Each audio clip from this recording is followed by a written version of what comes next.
Ladies and gentlemen, welcome to today's stream. Today we're playing Final Fantasy XIV Online, and I didn't restart the stream because I accidentally spoiled something on screen that I wasn't supposed to spoil. But Chad never saw it. Chad never saw it. They never saw it. They had no idea what I'm talking about right now. Let's jump into the game. Yay! Let's jump into the game. Woof woof. Woof woof woof woof woof. All right. Yay! All right. Let's do this.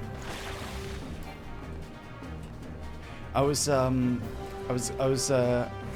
project we're doing, and I was looking for some ideas for it, and I was using a chat bot, and I wasn't supposed to show that on screen. I just spoiled things. I was looking for ideas because we were in a meeting, and I just showed you something that you're not supposed to know about yet. So I had to stop stream and immediately restart.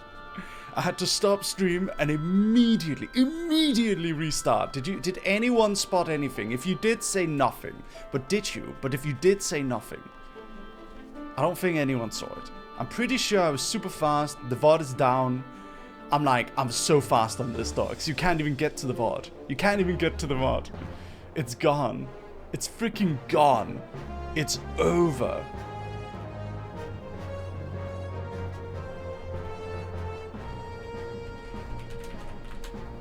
Woof. Alright. Yeah.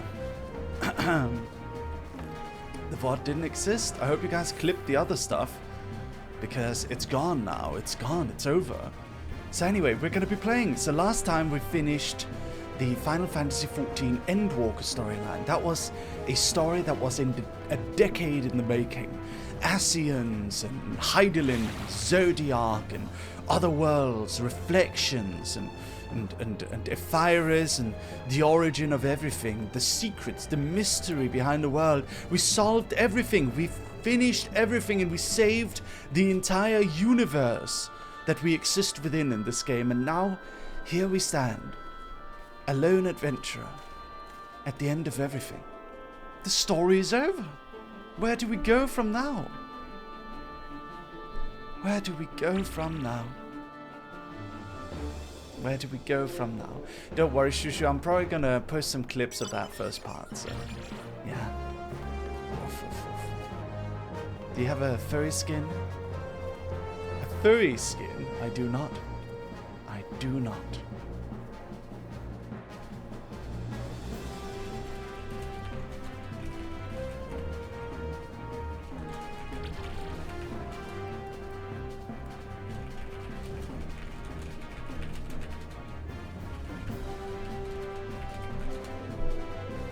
Okay, we're gonna be playing.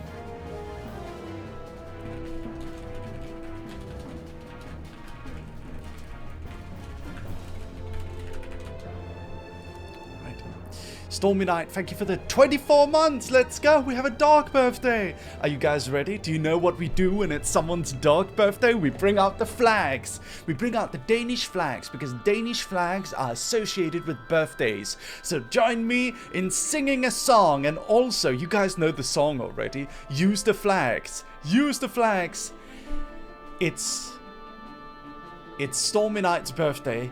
Happy birthday to you. Let me turn off the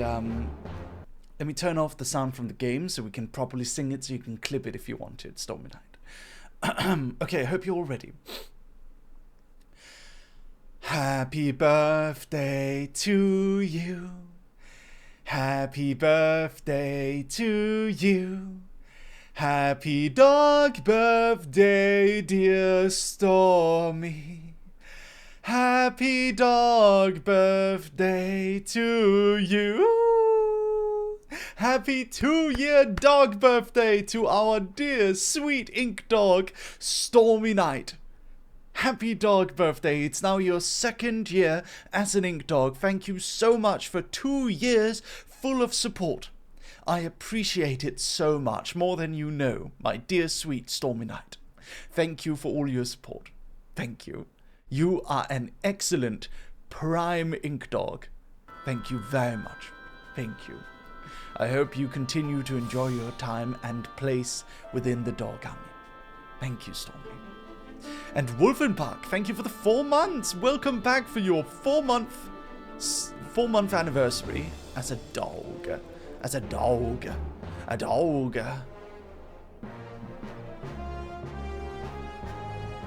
Woof. Yay! Yay!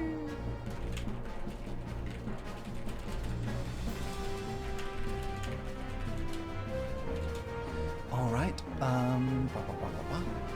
we are releasing something so cool in a few days, dogs. In just a few days. Just a few more days, and you guys are gonna see one of the most amazing things you've ever seen, Dog Army. You have no idea. I'm so angsty because I'm so nervous, dogs. I am so nervous because it's the first time as a CEO where I've made the decision to compete against a big company. And it's scary, because they've got way more money than us. We didn't know that we were gonna have to, when we set out on making this thing, that I'm not gonna announce yet. When we set out on making this thing, I have no idea that we were gonna end up competing with this other big company that announced after we had already been like 6 months in the process. And I'm scared, but I'm hopeful. I'm excited. I hope for healthy competition between the two of us, but competition it will be, and they're way bigger than us. It's gonna be a David versus Goliath thing here, Dog Army, because they are way bigger than us. They have way more stuff than us. But you know what, Dog Army, I think with heart and with steeled will, one can succeed. With heart and with steeled will, one may walk into a battle and still put up a good fight. And that's what I hope. I hope we can put up a good fight, and I hope we can put up a good show. And that's what I want. A good, positive show. Woof, woof, woof. Yay. Yay. Okay.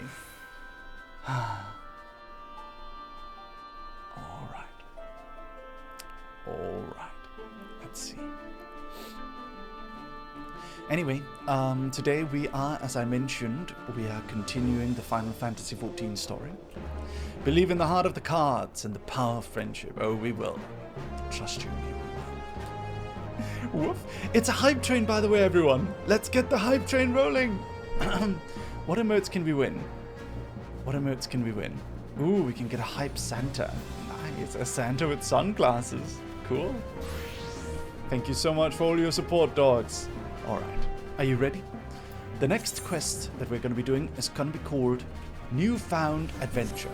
Who will be joined by Chocolate Cat, Zephyr Wolf Daddy, Six Mirkan Stirvin, Olatia Plane, and Burninator, and Silvira. Let me add you to my friends list, Silvira. Oh, that player already sent a friend request. There's like 20. God. Friend request did not get accepted within a week. I have to wait to add people. I can only add people one at a time. It's so annoying. I hate this friend request thing. Can I just decline everyone? Is it possible? It's like unable to retrieve. I don't know. My friend list is broke. My friend list is broken. I'm sorry. Alright. We're decorating the attic today. Maybe. I want to get started first. Actually, maybe we can go take a look at the house first. Let's go to the house. It's at the Lavender Beds. You're too friend-coded. I am? Thank you.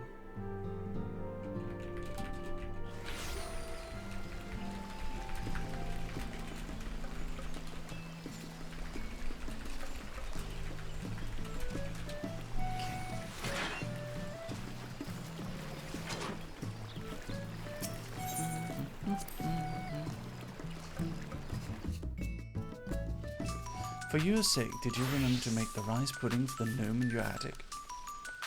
I'm not home in Denmark, so I don't have to do that. Those gnomes only exist in Denmark. If you guys didn't know, we have to make a rice porridge, risengrød, rice porridge, with cinnamon, and we have to put it in our attic. Otherwise, the elf comes out and plays pranks on us, like hiding our socks or fucking with us, and that happens. So yeah. Ooh, little reception area for you, Bernie. Cute. There's even coffee. That's a Danish thing. Oh, wow. Oh my god. 6, this is amazing. You've outdone yourself. There's even a little treasure goblin place. So good. Oh, this is beautiful. This is peak cozy. Look at this dog army. Look at it. Hello, Rebecca. Look at our house. You should play this game, Rebecca. It's very fun. Oh, nice. Little study area with a big book. This is a really good cellar. This is beautiful. It's absolutely beautiful. Wow. Wow. I love it. Let's see. Flow and inwalk orchestrion skulls. There we go. This is amazing. Man. I should decorate the top. Maybe I can do that when I get back to Denmark. Ice, thank you for joining the Dog Army. Welcome to Dog Army, Ice. Thank you so much for joining. You are now a Tier 1 member of the Dog Army. Please enjoy your emotes, enjoy being a part of us, and enjoy your new sub badge. Enjoy. Woof.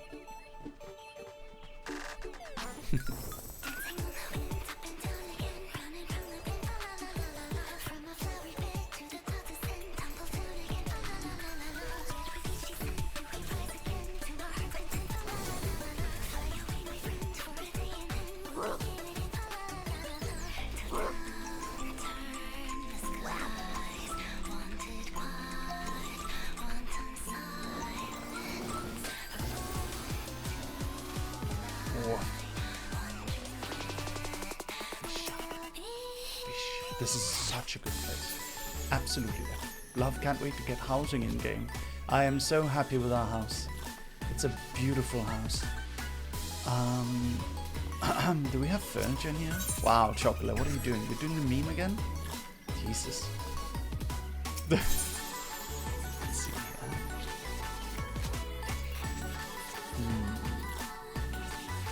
Gingerbread cottage. These are outdoor restaurants. This is also outdoor furnishing. Wow, what is this? Company stuff. Company resources. Number 4 items. There's some furniture. I think I'll do it on my off stream probably. Maybe I'll do a members only stream. Alright, let's exit out of here. Let's exit out of here.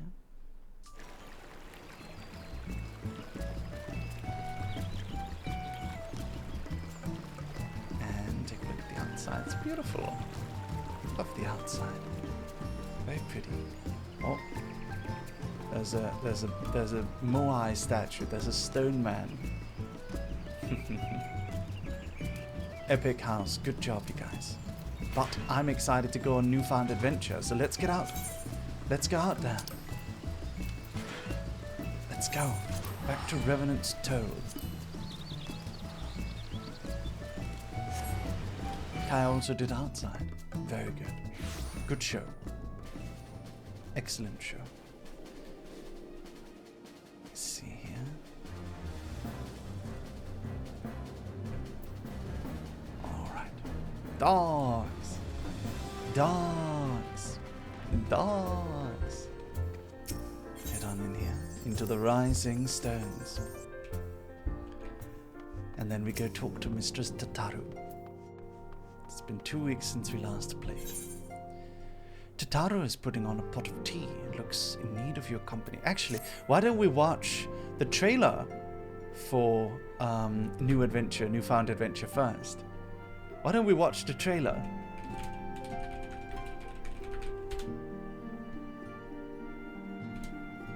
Let's watch the trailer together.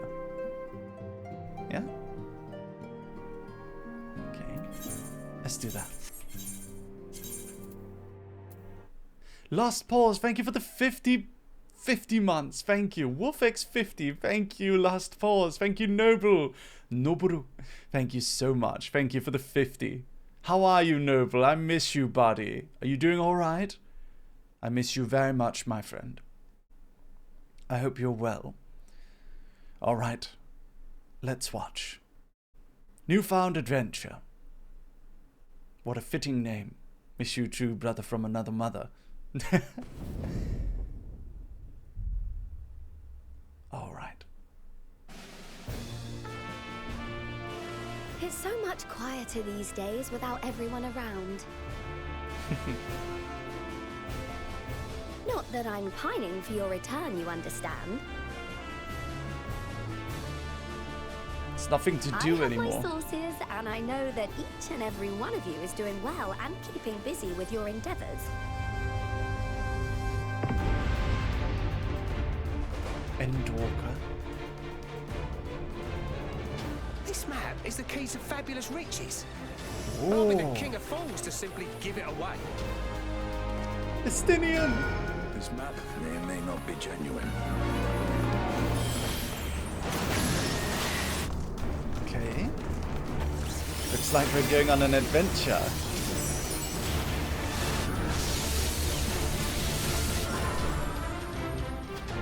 Oh. Take heart and protect them well. But this Such is were the the words I PvP once thing. said to you. And here I stand, failing to live up to them.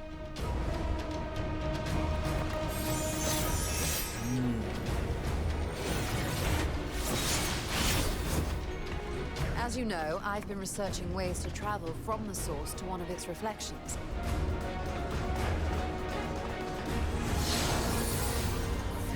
Well, looking for hints at least. I don't expect to find a simple set of instructions tucked away in some dark corner of the library.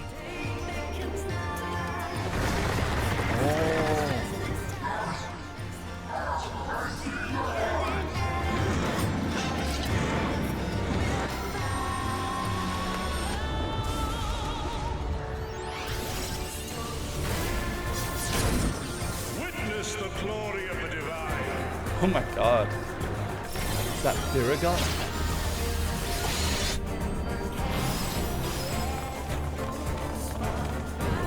A gift of flame for our children. Oh yeah, because you can fight the gods, right? I've seen those raids. I want to do those raids with dogs. That would be great. I'd love it.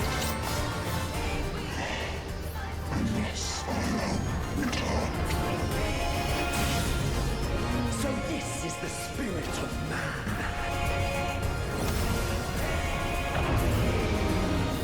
Come, mortals. Enter my realm, if you dare.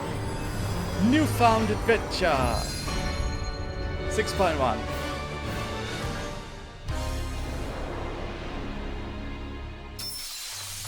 Oh.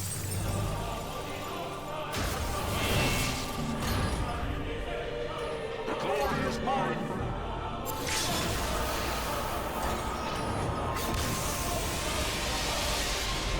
Betty Forden. That's so cool, dogs. That is so freaking cool. Okay, I'm excited. I'm ready now. I am ready to join in. Let me send one more message.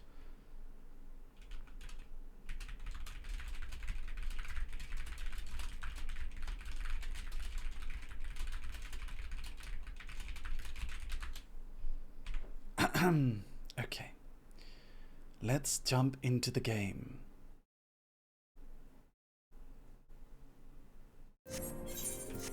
Let's go. Lucius, how lovely to see you.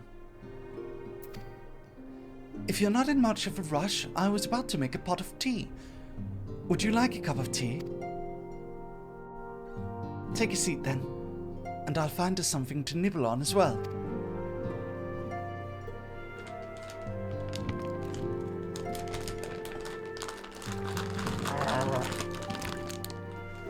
What do you think we'll do after you finish Dawn Trail? I think at that point the new expansion is going to be announced.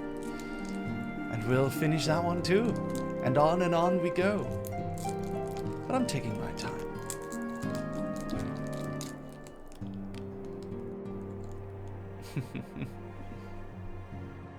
It's so much quieter these days without everyone around.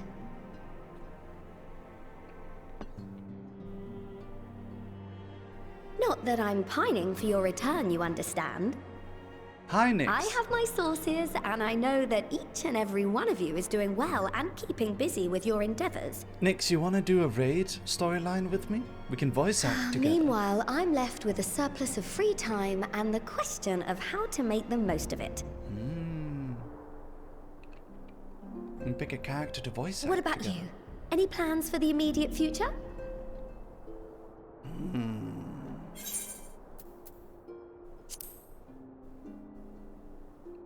A grand new adventure, of course. Traveling to the edge of existence and back wasn't enough? Well, if Never. that's the case, I might have a suggestion for you. Oh, what? What might You that fought be? bravely and selflessly, helping those in need and saving our star from unimaginable threats. Oh, it was nothing. When are you doing it? I don't know when you For want to your do it. deeds, You you've wanna been do group hailed chat? as the champion Let's of do group chat. Let's Eorzea make and a a plan. host of other incredible things. But why not put those titles aside for a while? Acquit yourself as a simple adventurer again and travel the world in search of wonder.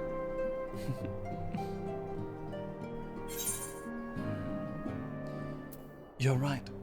Who knows what mysteries are still waiting to be discovered?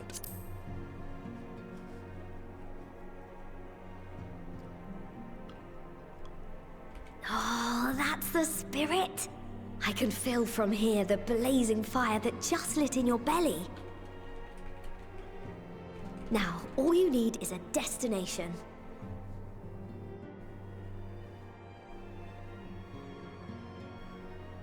If you're having trouble deciding, just leave it to me.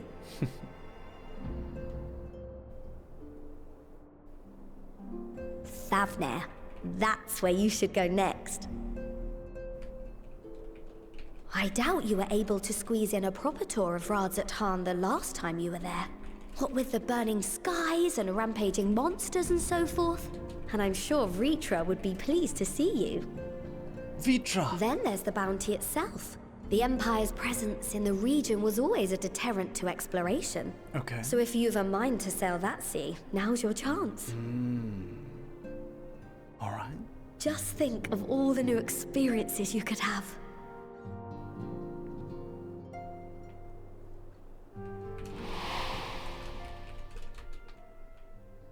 Tell me, have you been to the ruins beneath the waters of the Bounty? As the bearer of Azem's crystal, you may consider your duty to see at least that much. Emmett!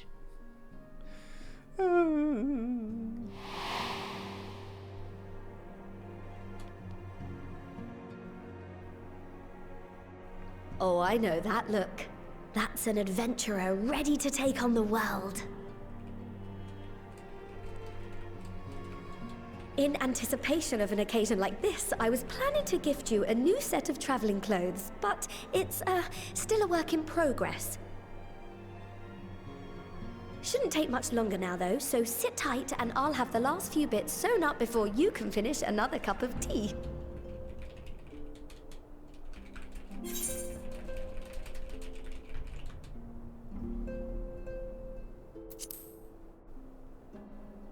You're the best, Tataru.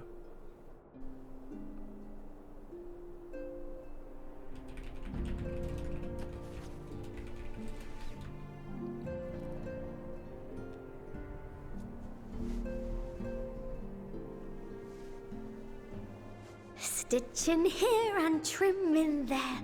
Knot the threads with love and care.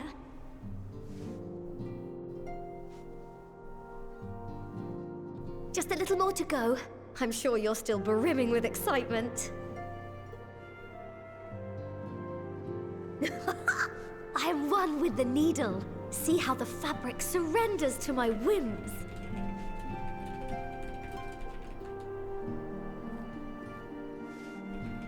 Don't worry, I'll make sure the lining has plenty of pockets for all your little treasures. I swear adventurers are worse than children when it comes to hoarding every feather and leaf and animal hide they come across. I am now planning the Divine storyline with Nyx Voltaire. Well, how many voice actors should we get for this storyline? What do you guys think? Oh, we mustn't forget the waterproofing. No. Gods forbid you forget to disrobe before plunging into the sea, or a river, or a piping hot bath. Yeah, probably good to have waterproofing.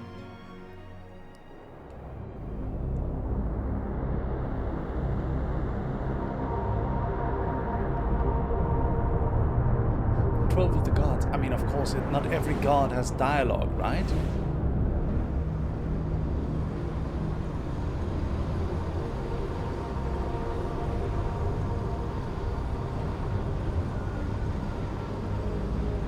Do we need a woman? Do we need a woman? Oh dear. What is this? And thus I am returned. Okay. Where are we? What is this place? Newfound adventure.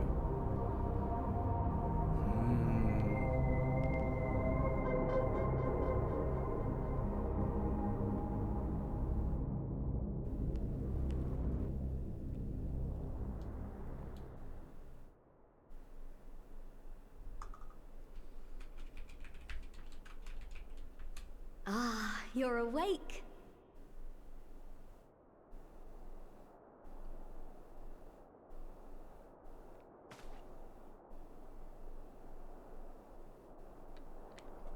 My apologies. I do get a little carried away with my sewing.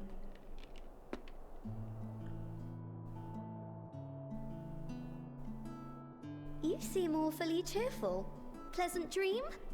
Or are you just looking forward to the next chapter of your grand saga? Either way, I promise to provide you with new apparel, and so I shall. If you'll accompany me to the Diamond Forge, we can put the finishing touches on your outfit. Shall we?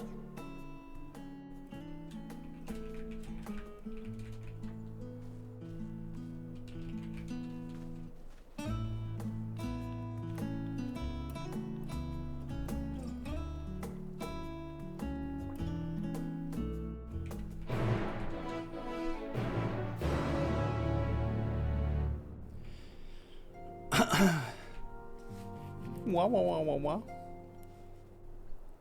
Okay. Let's go to the Diamond Forge and see this outfit that has been cooked up for us.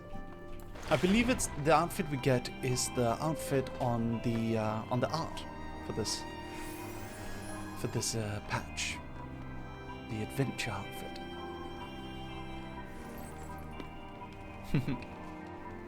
Let's go.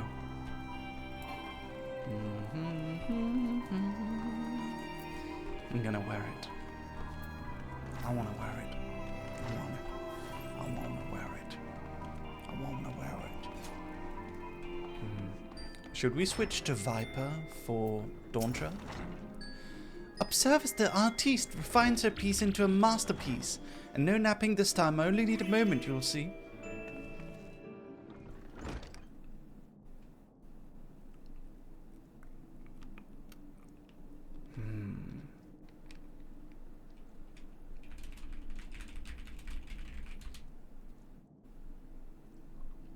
A little more room in the shoulders.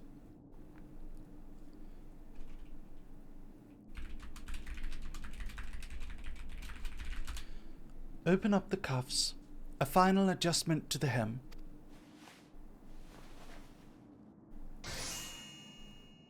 All done. Let's see how it looks on the mannequin.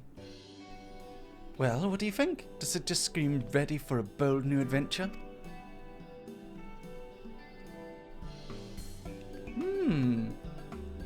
It looks pretty good. I'm so glad you approve. You've outdone yourself, Totaro. Thank you. Oh, stop. You'll make me blush. If you really want to thank me, though, all I ask is that you wear this on your travels. Or at least anywhere with lots of adventure. They'll look at you, a famous hero, and wonder wherever did he purchase those stylish yet practical garments.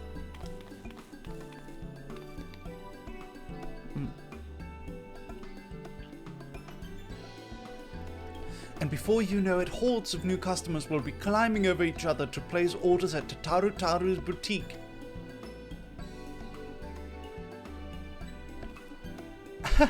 I can hear it now, the merry clink-clink of gill overflowing from my coffers. Sweet music to my ears. I was reading your rules and I respect them, but I thought it was funny when you said the rules are important to keeping your community safe and happy. It sounds like a dystopian cult. Claire, that doesn't sound like a dystopian cult. What are you talking about? That sounds like a normal place. That sounds like anywhere. What are you talking about? Yes, it does. Rules are important to keeping our community safe and happy. Sounds like a dystopian cult to you, Claire?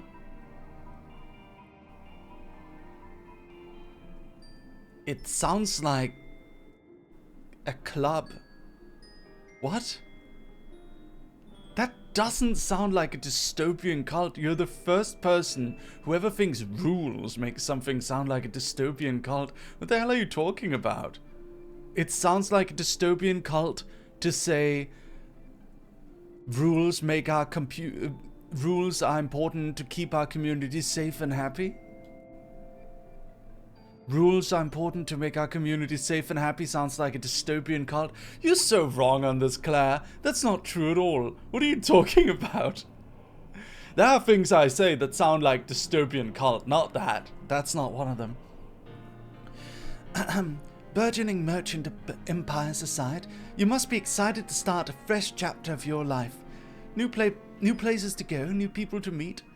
I often wonder how you remember all your experiences and exploits without taking at least a few notes.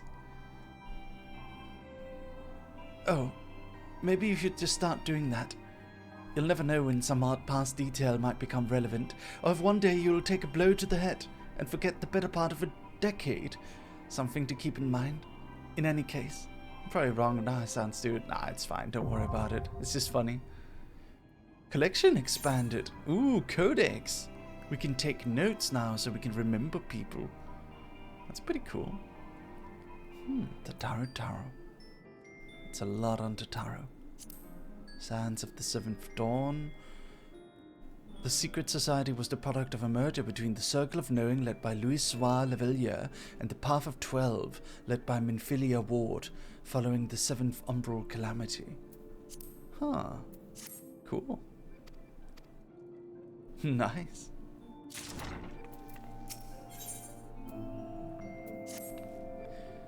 As the, former receptionist and sometimes intelligence gatherer of the Scions, allow me to offer you a word of advice. Do not expect juicy rumors to fall in your lap.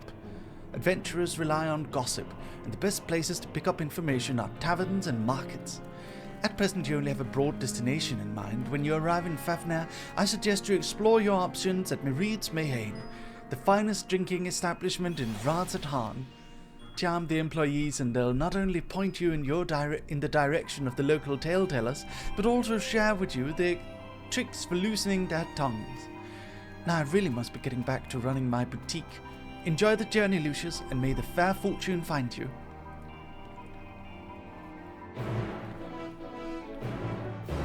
Alright. Let's go.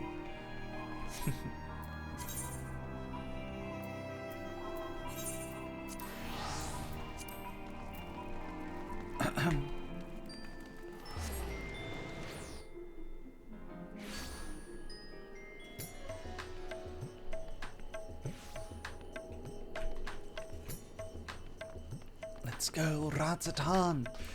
I was drinking tea at a place that looked exactly like this place yesterday with Xander. We were here. Let me show you. This is what our tea looked like. Look. This is our tea set. It's very Rats at Hand core. I love that place so much. It's a good place. Just having tea. Love it so much.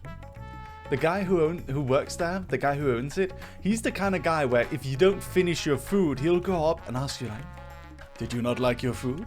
Was there something wrong? Is there something wrong with the food? Did you not like it? And I'm like, no, I like it. I'm just not that hungry. And then he'll go like, listen, you will drink my tea.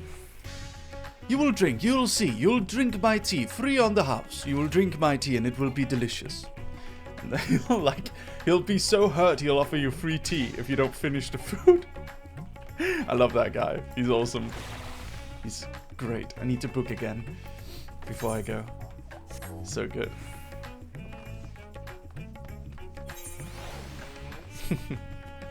He's one of those owners that like anxiously kind of like walk around and hover around the tables just to make sure everything is absolutely perfection. That's him. I love him.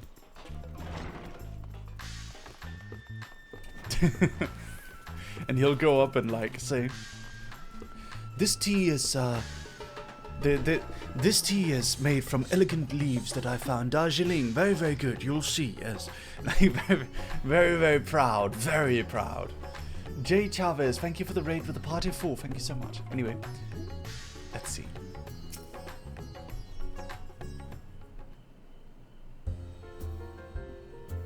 Welcome to Reed's Mayhain. Oh, hello.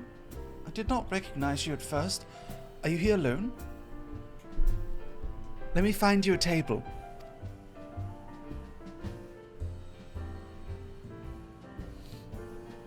Ruins beneath the bounty? Would you be speaking of the sunken treasure vault?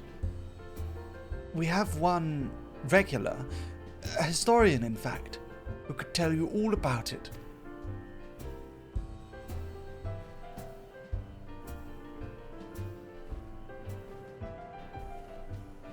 Ah, there he is.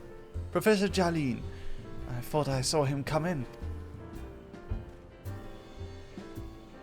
Although a somewhat private sort, the professor is quick to befriend those who share his fondness for the Mayhain's unique beverages.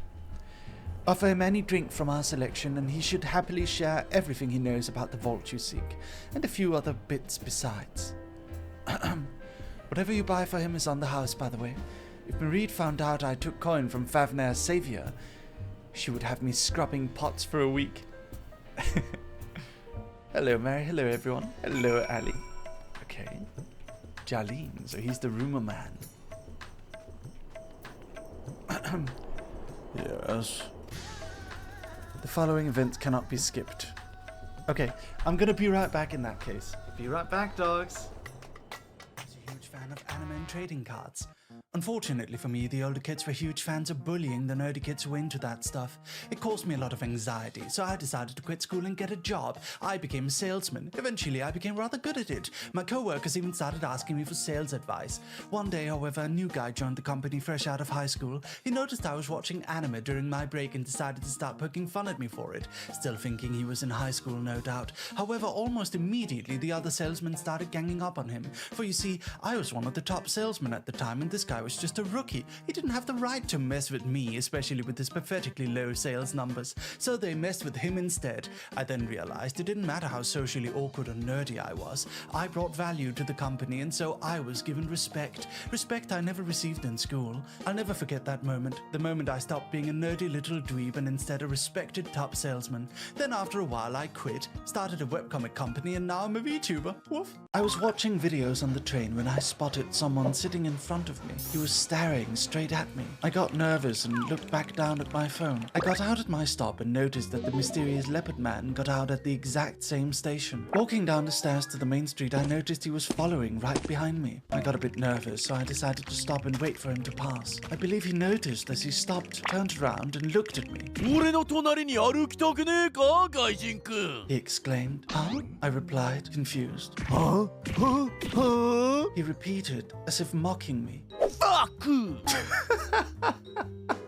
I had watched so much anime that this guy just came across like a stereotype to me. I very quickly realized I'd probably made a mistake laughing at him to his face. He stared me down. I was getting very nervous now.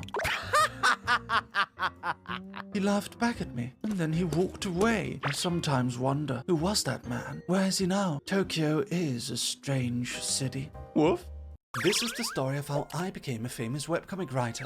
So there I was, a teenage boy at my first anime convention. I loved it there, but I didn't have much to do, so I decided I wanted a way to participate in the scene. I immediately walked up to an artist alley booth and asked the lady sitting there, "Do you want to draw my manga?" She said no.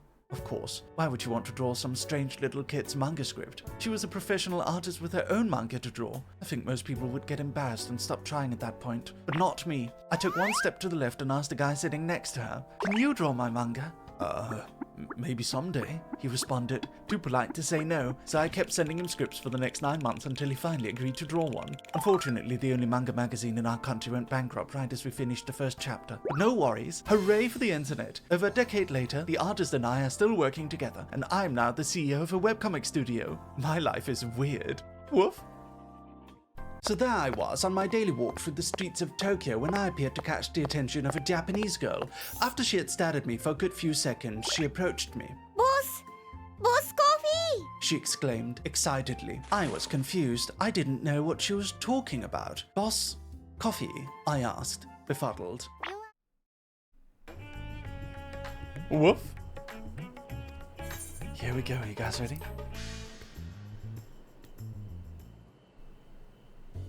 I was watching that.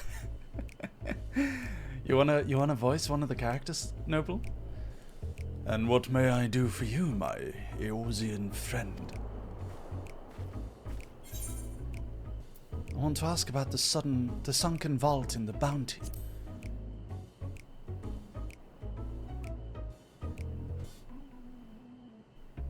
And where did you hear of such a thing? I suppose I could tell you about it. Except the tale is rather long and my throat is very dry.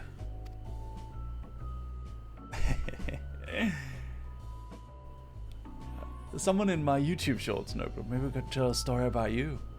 I've got a few stories about you. Here we are. Lovely. Bottoms up. We do have stories, yeah. Could make a story about us for my YouTube shorts. Now, where to begin? Might I assume you've heard of Al-Zadal? He was a Khan of the Auri tribe, which sailed to Farnair from the mainland, and a key figure in the history of Razat-Han.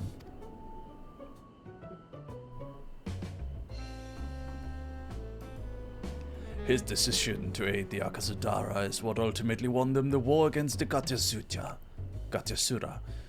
thus allowing our predecessors to lay the foundation for this thriving city-state. The truly fascinating stories, however, concern his grandson Al-Zadal III, who was known for his deeds as a satrap in Razat-Han's earlier days.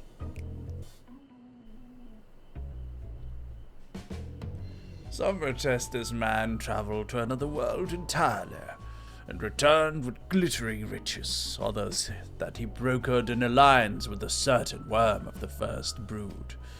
Then there's the tale of the sunken vault, the one you seem most curious about. According to this legend, Al-Zadal III claimed a small island somewhere in the middle of the Bounty. There he built a structure reaching clear to the bottom of the ocean.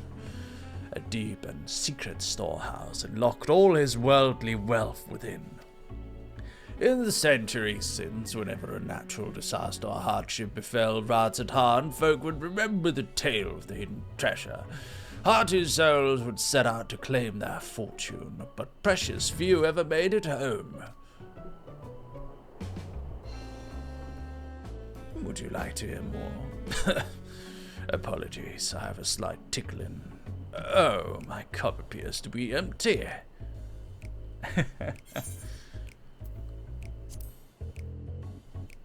Miliel, another round for the professor, please. see we've reached an understanding.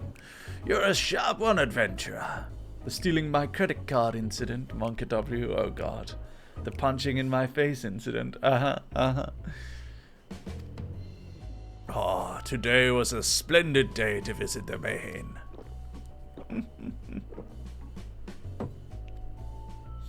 Jalil gulps down his newest drink with gusto.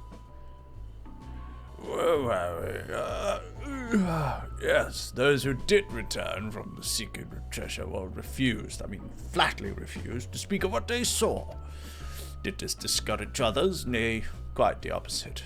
Such accounts only serve to feed the legend, and the golden lure grew stronger than ever before.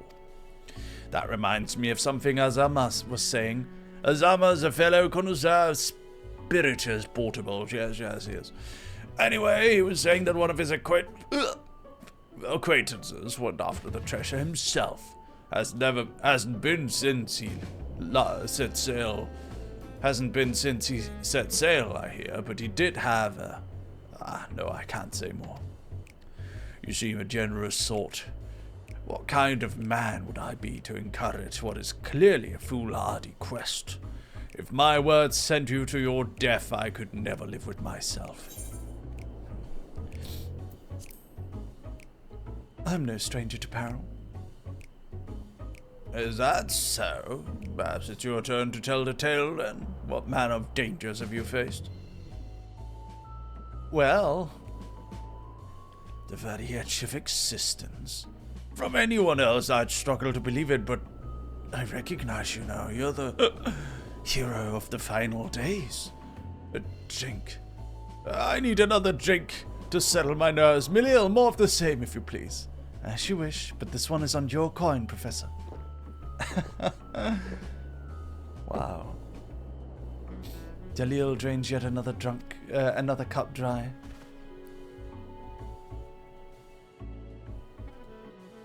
Oh dear.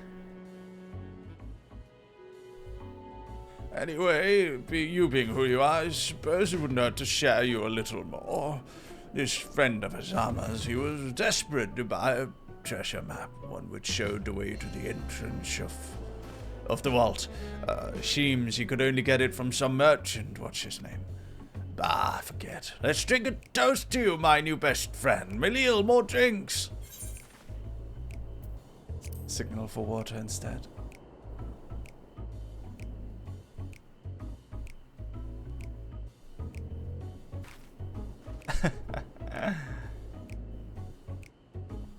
Oh dear. Your drink, sir. Oh, marvelous, I'm parched.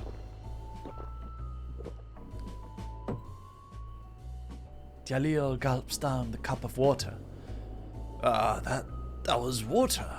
Did you tell her to bring me water? Still, that's probably for the best. Very kind of you, really. My head will really thank you in the morning. I seem to have overindulged. I am put in mind of the words of Master Jalzan. Be wary of how much of the drink you swallow, lest it swallow you. Forgive me, I will subject you to no more of these unseemly antics. If you want to speak with Azama, well, as I said, we share a taste for the Mayhain's fine spirits. He probably came in as we're talking. Wish you fortune in finding your fortune. You appear to have learned all that Jalin has to share regarding the Undersea Vault. To find out more, you'll need to locate a man by the name of Azama. Excellent.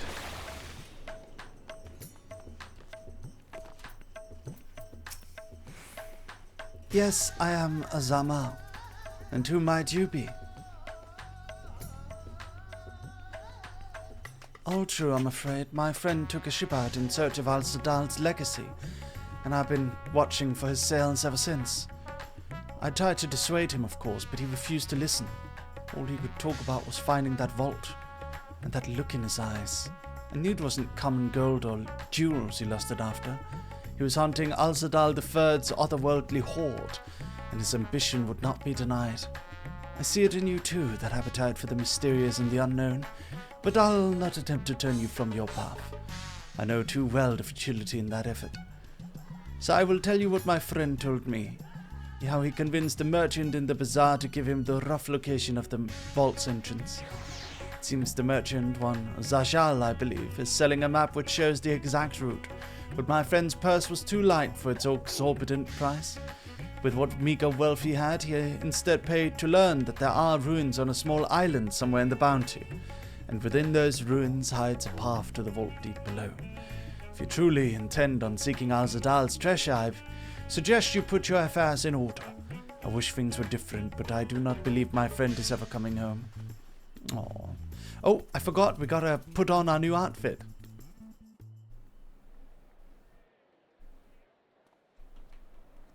I forgot to put on our new outfit. It's okay. Damn it, we forgot to put it on. Please, Zajal, please! You must let me have that treasure map!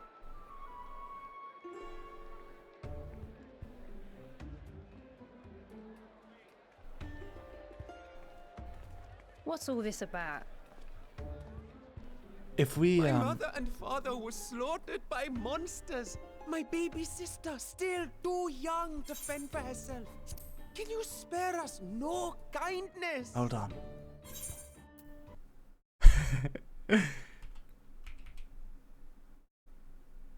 Hold on. Let me do this. Let me do this. We need to do it properly.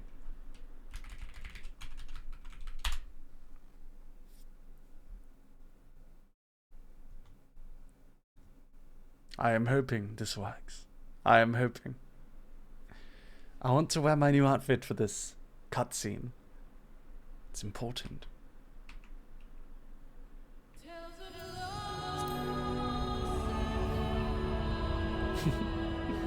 What?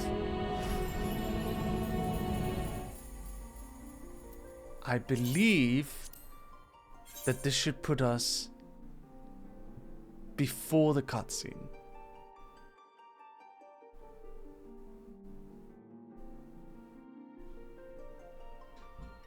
I believe it should. I believe if you disconnect during the cutscene, you get put before then. You get put at the point in the quest before that cutscene happened. Come on, please. Please? Yes, it worked.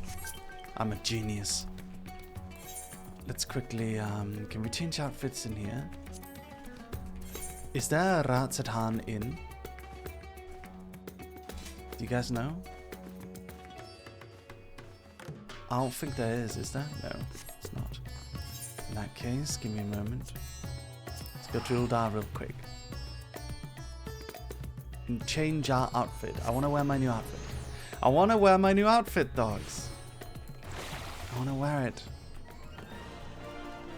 Yay! Yay! Yay! I'm kind of excited to fly. I'm trying to use my points to upgrade to business class because I've got a lot of points that I've saved up. And I want to fly business class, but after that, I'm gonna never do Scandinavian Airlines ever again because they're too expensive. It's a waste of money. You can fly with Finnair and it's frankly like basically better.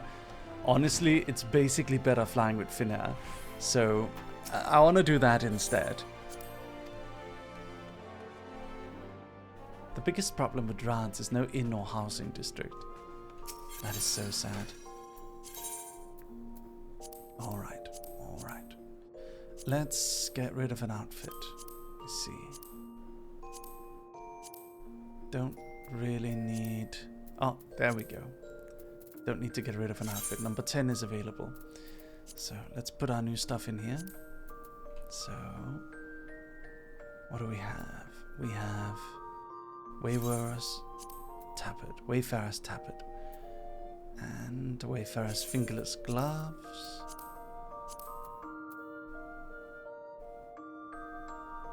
No pants?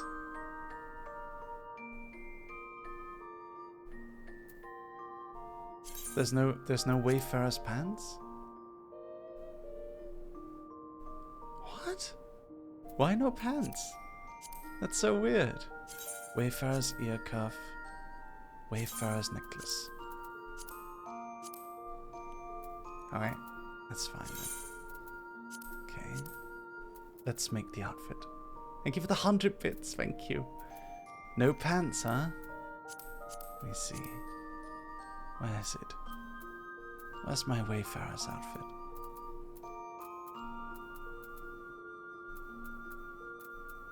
There it is. Oh. I guess it's a skirt. What are they telling us? To have no skirt? No pants? No pants. No pants, dogs. No pants.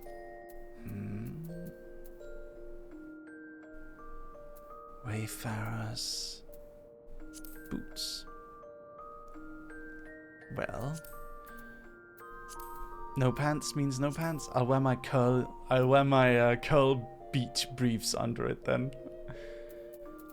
So you can get some upskirt shots, dogs. There you go. Enjoy.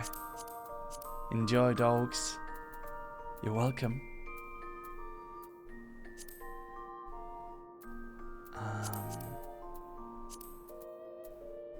There we go.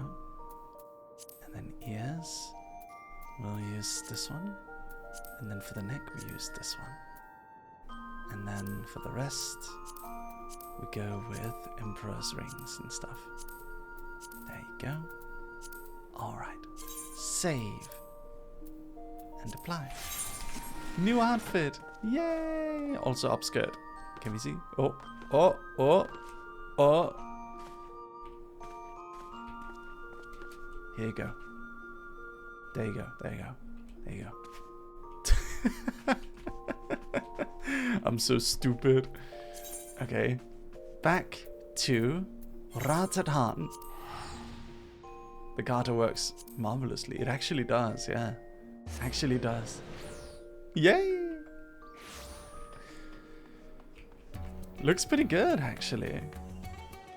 I'm vibing with it. Very good.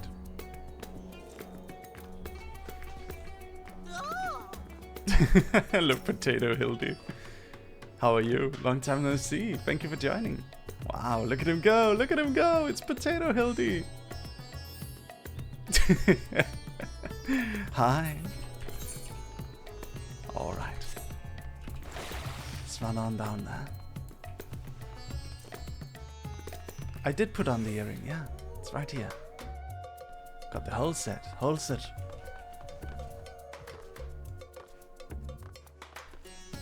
Hi, my name is Manon Glands. Oh, Manon Lands. Yeah, I thought it was Manon Glands as well.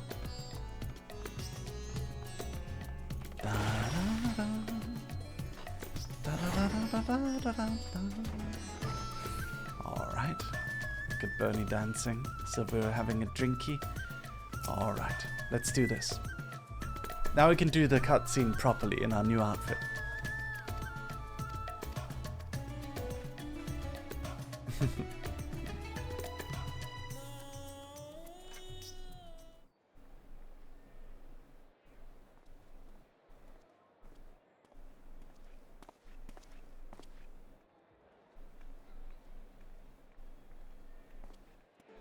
Please, Ashal, please! You must let me have that treasure map!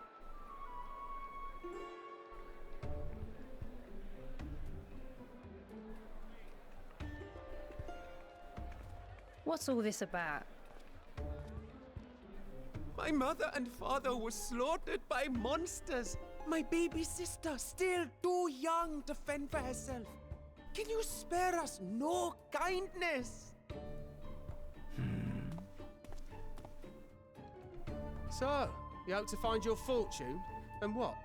You expect me to surrender my wares for pity's sake? What have you to offer in payment? Not German, Indian, I believe. Well. As I thought. Come back when you've more than rags to your name. Oh dear. Oh dear.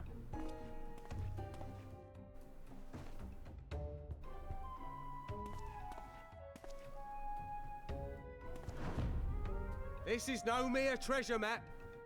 It is a guide to the vaults of Arzadal III, one of the great satraps of Radathan. and a direct descendant of Alzadal Khan. Why don't you go get the treasure then? This is clearly a scam. A map to Alzadal's legacy. So he says. A fake, I'd wager. Yeah, sounds fake. Why doesn't he get This it? is no fake. The parchment is marked with an arcane glyph of passage. You may find the ruins hidden in the bounty, but you won't be setting foot inside without this in your possession. A priceless artifact it is, discovered amongst the rubble in the aftermath of the final days, and lovingly restored by yours truly. This map is the key to fabulous riches, and I'll be the king of fools to simply give it away. Be glad I am no such king, boy. Your scrawny-eyed would never return with that treasure alive.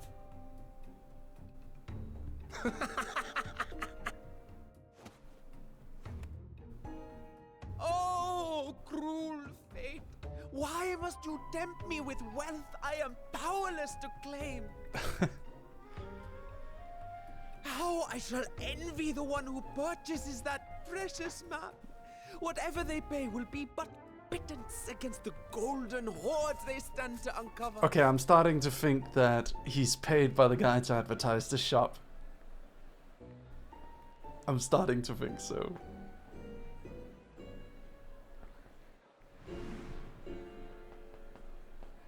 Oh, Estinian!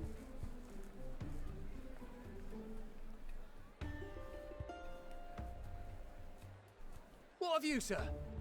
Fighting man of your stature would surely relish the challenge of recovering Alzadal's lost fortune.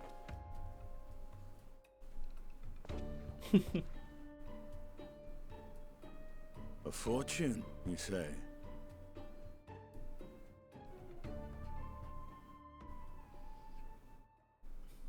If I had but the strength to seize that treasure, my starving sister would never want for food.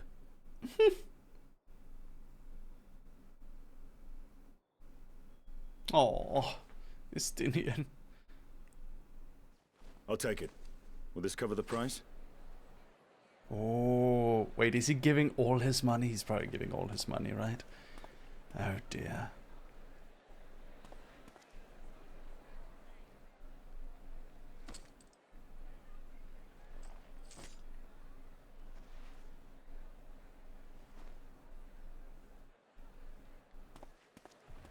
And now Estinian has no money to eat. A likely story. Well Estinian! met, my friend. Well met.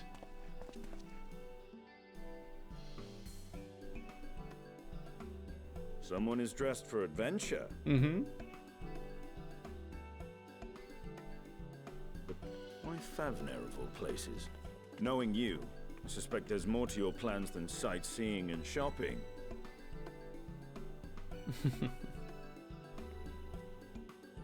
Ruins beneath the bounty. Curious. And here I've acquired a map to just such a site. What a coinky-dink. Let's go get it together. Let's go check it out. With that sail, I do believe I've earned the rest of the day off. Thank you for your patronage, sir, but if you'll excuse me. You needn't mind us.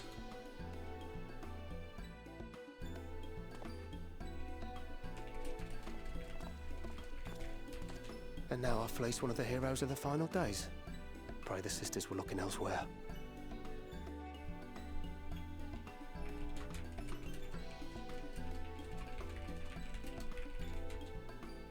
This map may or may not be genuine. Either way, we'll need a ship to find out for sure.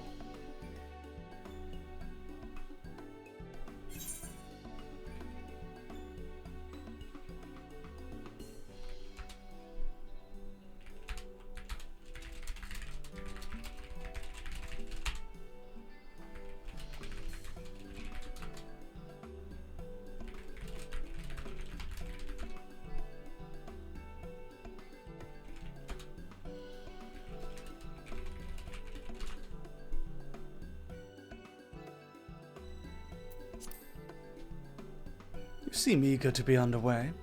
Lest you misunderstand, I seek the treasure not for myself. If such a fortune truly exists, then it could help ease the struggles of those who lost their loved ones in the final days. I hope to do for Thavnir what you and Alphino did for the Alamegans when you recovered the Mad King's trove.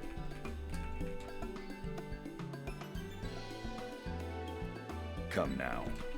You know Alphino needs little encouragement when it comes to recounting the tales of your shared exploits.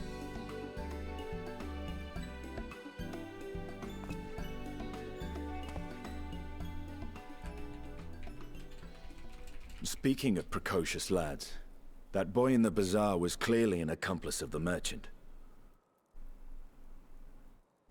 Suppose his role was to draw the attention of the crowd and add weight to the merchant's bold claims. Transparent act for the most part. It was not all mummery. The need to provide for his sister rang true enough.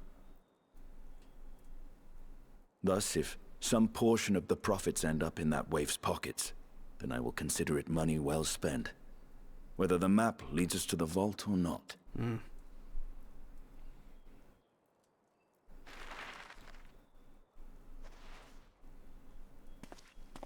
You are coming along, yes? Of course.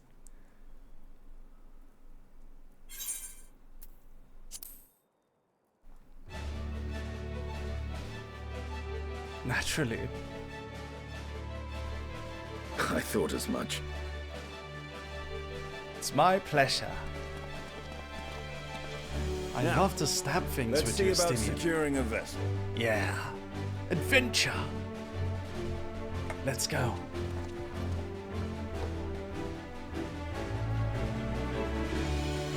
Here we go.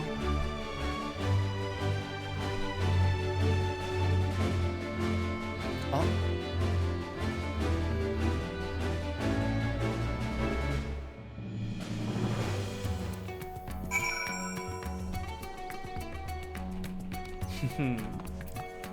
All right. You will recall I spoke of visiting Thavnir at Vitra's request. Well, he finally invited me to a feast and made his proposal once I was too full of Hannish delights to refuse.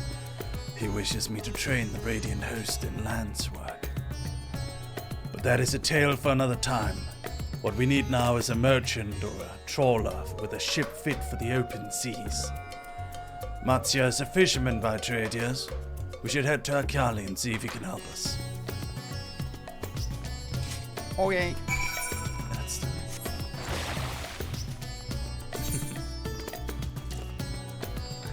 Head on that side.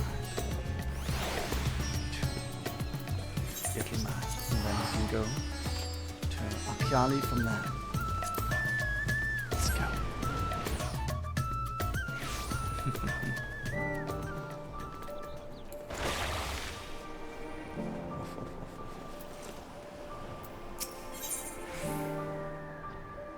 Dear sweet Kaya, remember the rules. You're not supposed to say to ask the streamer to check their DMs.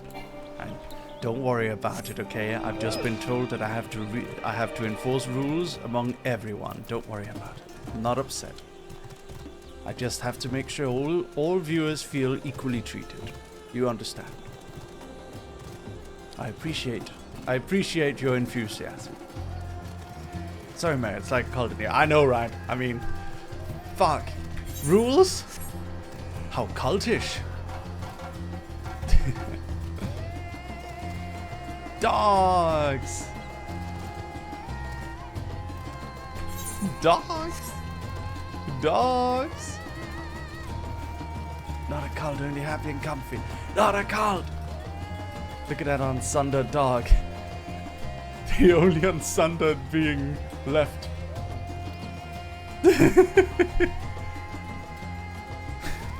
The only unsundered being.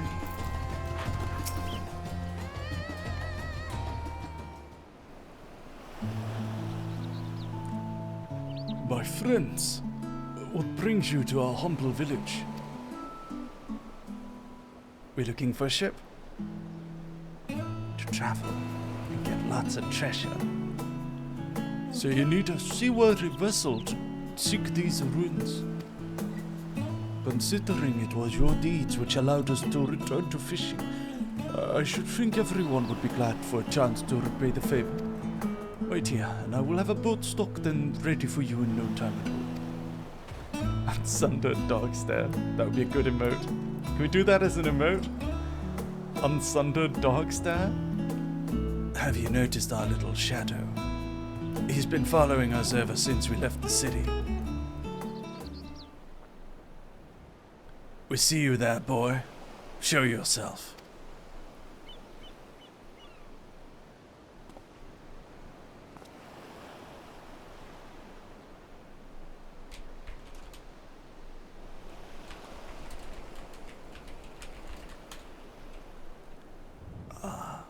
It is you. Do you know how far of our way we walk so that you'd not cross paths with some wild beast? I'm sorry, sir, but are you the heroes who saved Fafnir? You are. I know you are. And I've gone and cheated you. I worked with Zazjal, you see. The map merchant. It's my job to play the pleading orphan and convince the crowd his wares are worth the price he asks. I'm ashamed of what I've done, and beg for your forgiveness. If not for you, my sister and I would never... well, we'd be... Enough. I know your game. And I paid the price willingly. A fortunate purchase, as it turns out. My friend here was seeking those very ruins.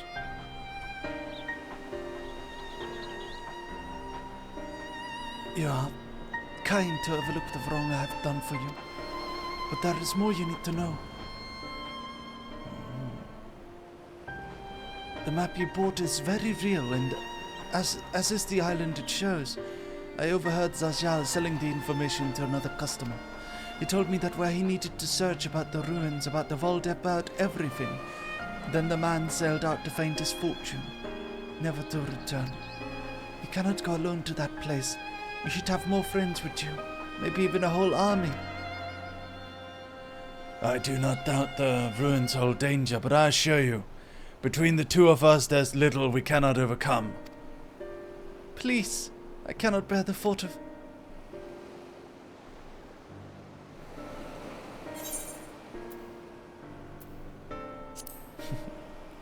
We could invite our comrades. That we could, and assuming we do find this treasure hoard, it may prove wise to have more hands along for the carrying. Any ideas on how to approach? The scions have scattered far and wide since our last gathering.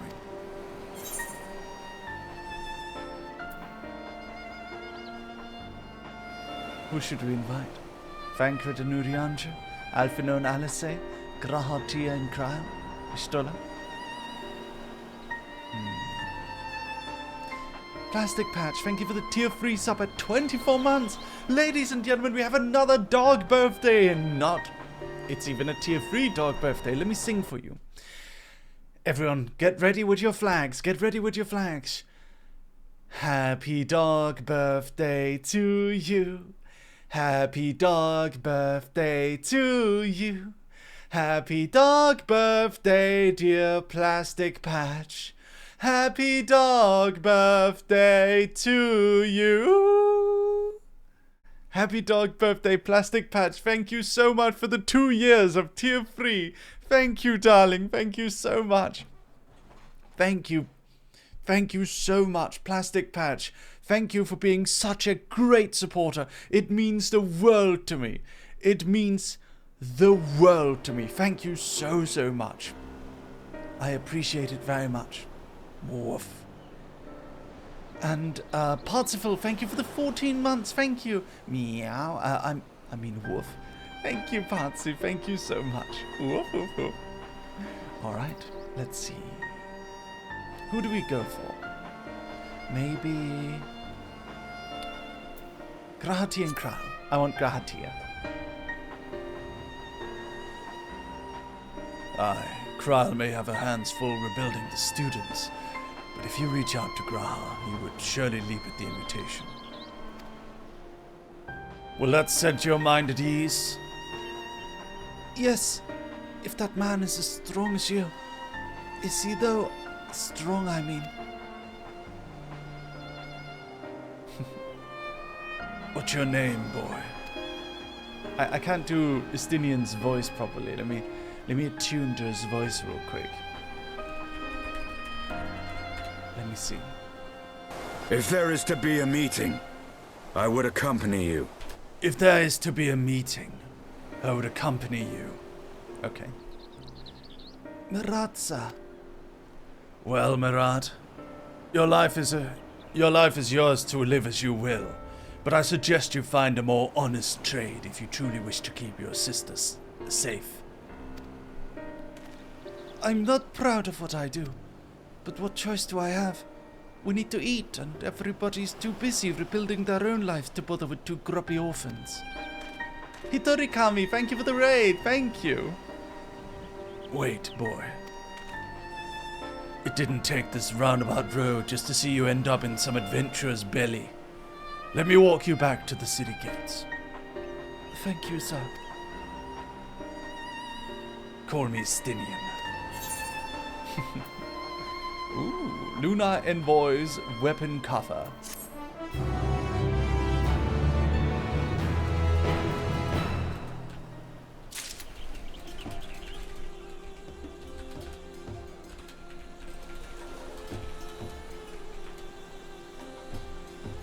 Hold on. Okay.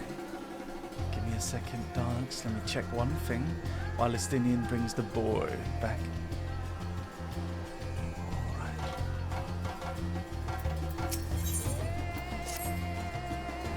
I shall leave you to recruit Graha. He'll appreciate the invitation that much more, I'm sure. As I recall, he was based at the Annex. Someone there ought to be able to point you in the right direction. Let us be off too, Mirat. Do me a favor and don't stray too far from the path. Okay, let's go get Raha. Raha! Raha, dear. Raha! Raha! Let's go get him. Let's go get him.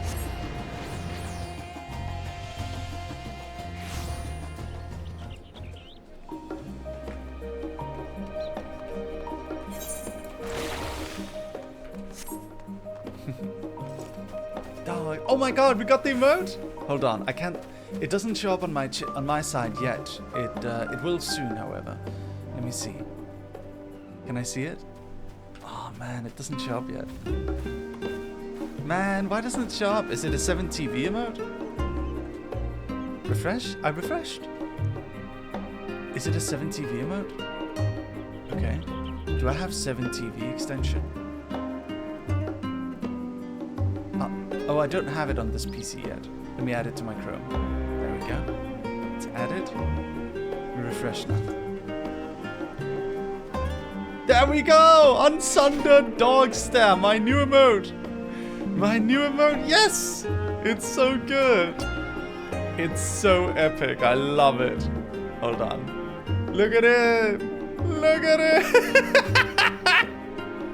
Look at him! Oh my god! Unsundered dog! Oh my god! Oh, okay, so basically I made the lore analysis. I made the analysis of the lore. Basically, this is the only unsundered being in the entirety of Final Fantasy XIV lore. After Emmett Selk is gone, Hydaelyn is gone, every Ascian is gone, everyone is gone. This boy here is the only unsundered being in the universe left. Is the unsundered dog. He's the only thing that exists from before the sundering of the world. He's the only one. Argos is the only one. So he has the stare. I think my whole thing is, I think it's kind of fucked up that Vinar just leaves like a dog with the mind of a dog. She just leaves a dog to experience millennia worth of trauma and destruction and calamities and like craziness. This dog remembers everything, and we can tell. Look at those eyes. Look at this. Look at this dog. Look at his dog. Of course it remembers everything. Unbelievable. Come on, Vinar. You can't just leave a dog alive. After everything? Unbelievable. I like them. Yeah, I like them too. Unsundered dog stare. Oh, look who it is. Welcome back, Lucius. What might the students do for you? I don't have a consistent voice for Ujikatsundika. Graha? Yes, he's in the main hall with Mistress Crown. They've been held up there for days. By all means, go and give them an excuse to take a break. I love your accent, Sansa Dreamy. Thank you, Manon. Thank you.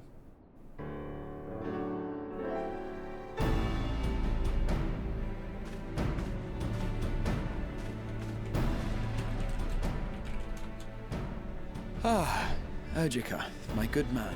Graha! Would you be so kind as to... Oh, isn't this a pleasant surprise? I wish you had sent word ahead. I thought I was having visions for a moment there.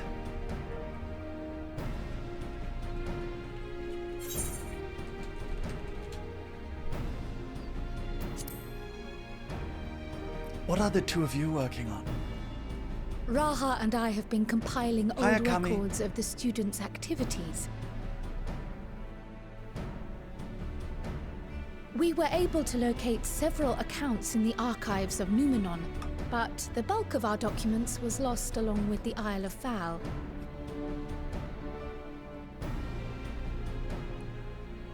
But what brings you to the Annex, my friend? Surely you haven't come all this way just to watch us shuffle dusty papers around?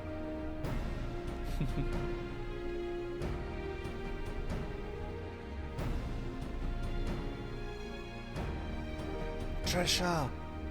The Treasure! treasure vault of Alzadal III. And you're looking for companions to join you on this expedition.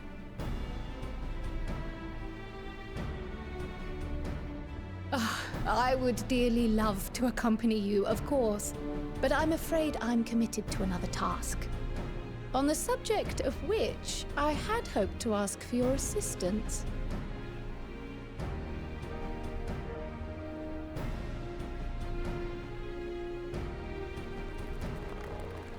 Oh dear. Oh dear. Oh dear. He really wants to Then come. again, it's not so urgent that it can't wait until you've returned.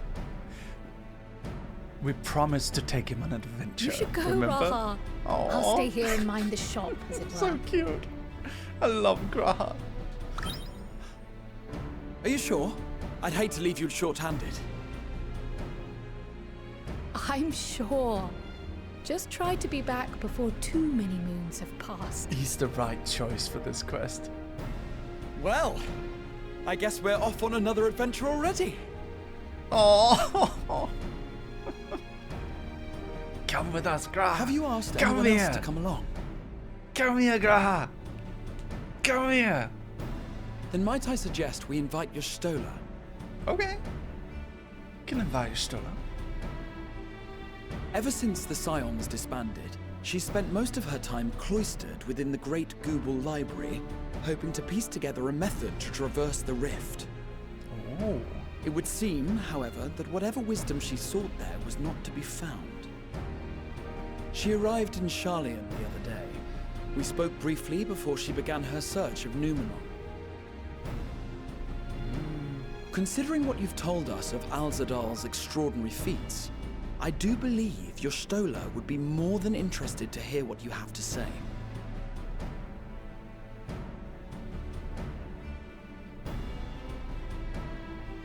Splendid! Cat party. Let us head to the archives at once. Yes.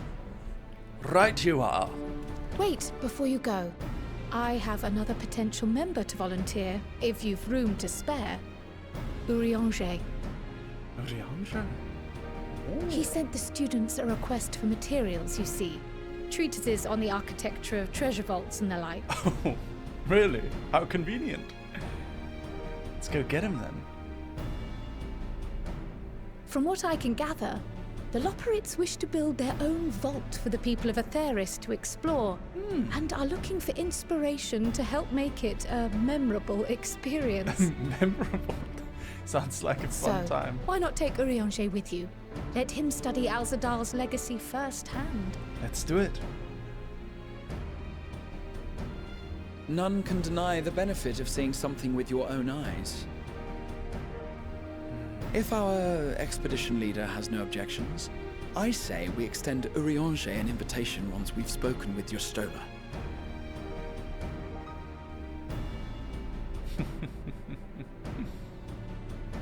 Sounds good. Safe travels, you two. But don't forget, I'd still like your help with that other matter I mentioned. Right. Then it's off to the library. Let's go!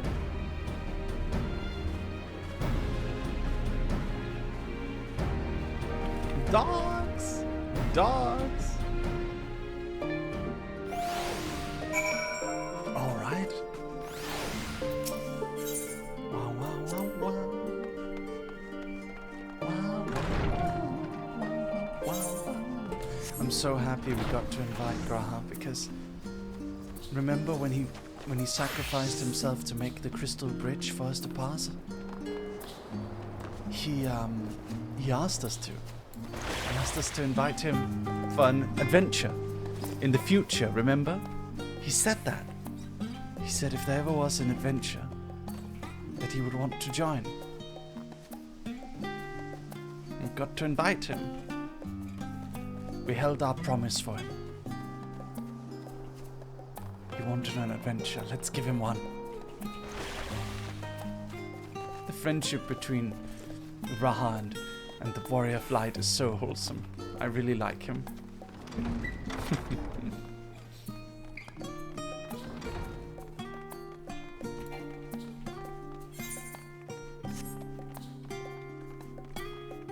There she is.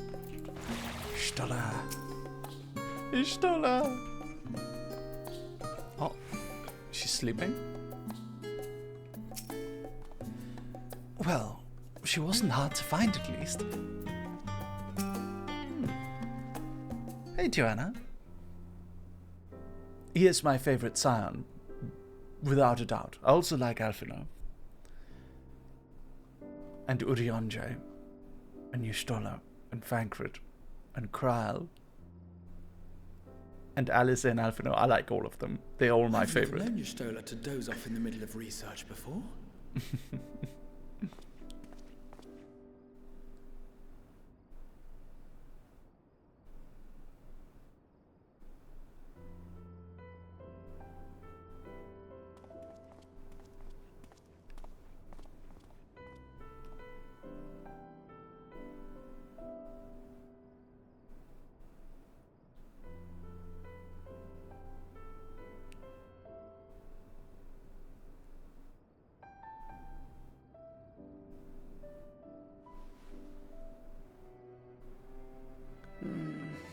Close my eyes for one moment.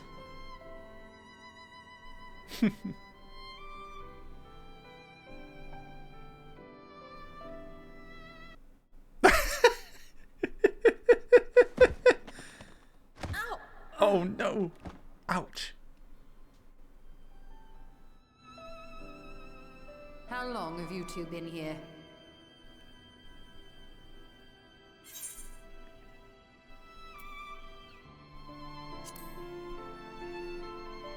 We just arrived. Did you now?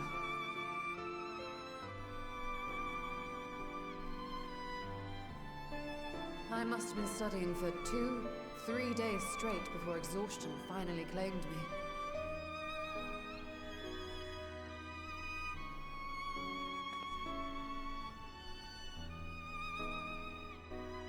As you know, I've been researching ways to travel from the source to one of its reflections. Well, looking for hints at least. I don't expect to find a simple set of instructions tucked away in some dark corner of the library.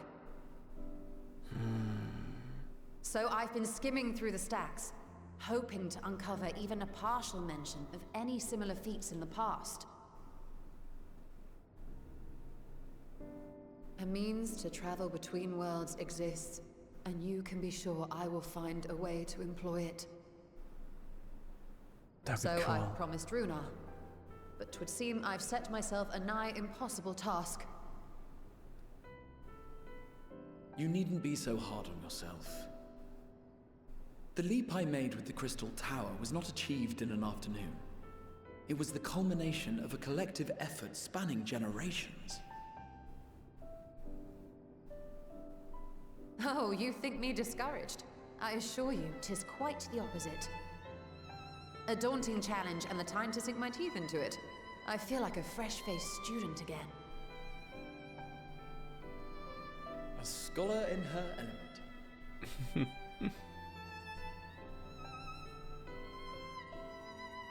Indeed. Was there something else you wish to ask of me?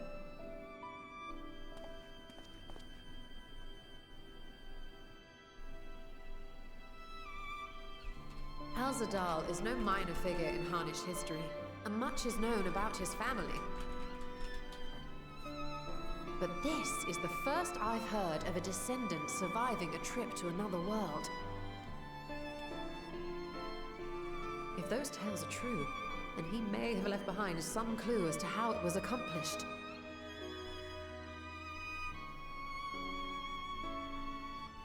An invitation to delve into one of the world's lingering mysteries. As if I could refuse. And whence do we embark upon this expedition? Akyali, by ship. But before that, we thought to extend an invitation to Urianger as well. He was in Thalmazane, last we heard. Then by all means, let us recruit him, and be on our way.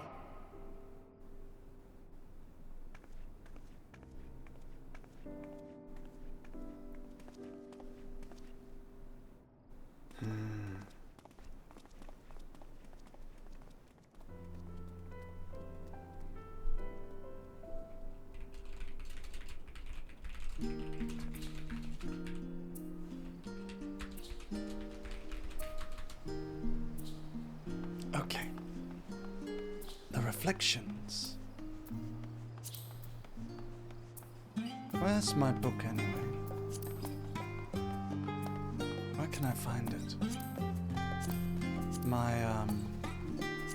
My codex. Where is it?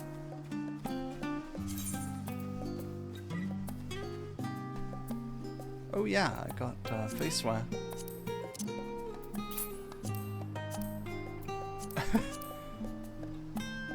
Got a little piece of faceware. Hey. Look at this. I forgot. How do I take it off though? Unequip. There we go.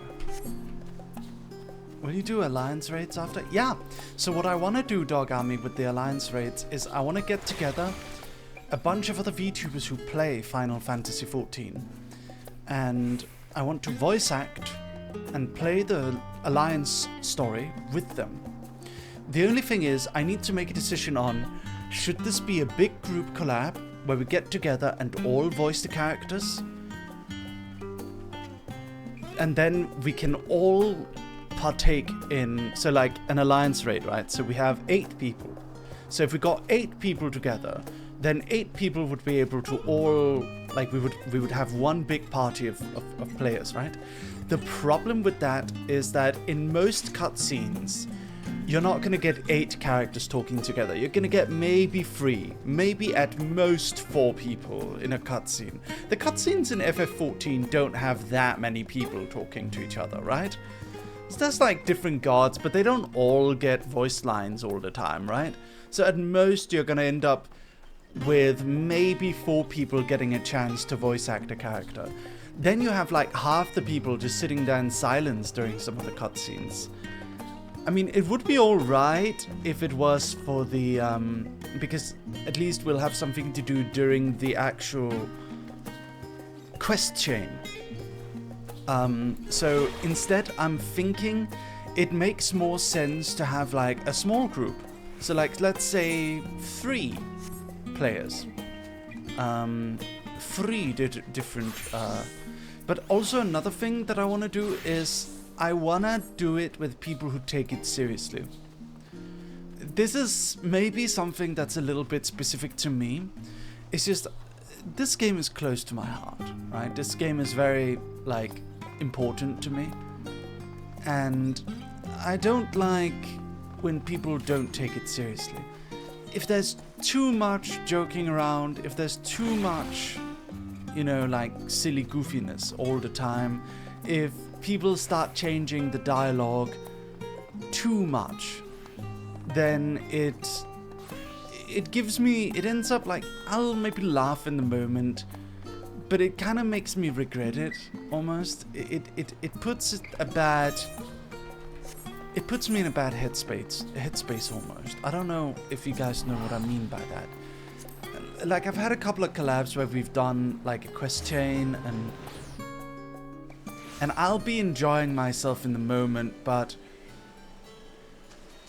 it breaks the immersion, and it gives me a bad taste in my mouth because it's such an important thing. And when I have like it gets obnoxious real fast. Yeah, so like, for an example, this isn't Frederick's fault. I need to preface this by saying this isn't Frederick's fault, because I should have told him this. I should have let him know. But like, for an example, I wanted Frederick to voice Grahatia for the quest chain, for the Crystal Tower quest chain. So I brought him in, but Frederick has no context for this character, how important he is to people. So Frederick ends up doing a performance of this character that's very sarcastic and like ends up changing a lot of the dialogue to make kind of like jokes and stuff. And it's funny in the moment, and it's not his fault. I should have told him, but it does end up giving me kind of a bad taste in the mouth. As a result, I want to be careful about how I do those things. So whoever I bring on in, whoever it be, I want them to be there for the full experience, you know? Bridge humor, right? I don't want it to be that. You can sort of get away with that with the Hildebrand storyline, but not with this. With how much the game means to you, you deserve to have a playful with people who take it just as seriously as you. Yes. So I want to do it with Nyx, Voltaire. I want to do it with Nyx, maybe Vanta. Maybe Vanta Crowbringer. I'll pick some people. And get things right. Yes. Whoa. Okay, are you guys ready? For the dog stare? On Sundered Dog? This is my new main mount, dogs. My new main mount. It's the Unsundered Dog.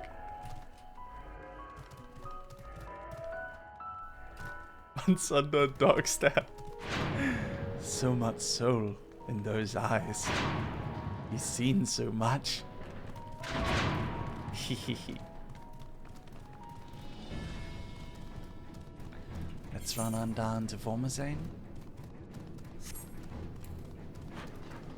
Okay. I'm gonna be right back, dogs. I gotta run. Gotta be right back. Gotta go to the bathroom. Be right back. I'm a huge fan of anime and trading cards. Unfortunately for me, the older kids were huge fans of bullying the nerdy kids who were into that stuff. It caused me a lot of anxiety, so I decided to quit school and get a job. I became a salesman. Eventually, I became rather good at it. My co-workers even started asking me for sales advice.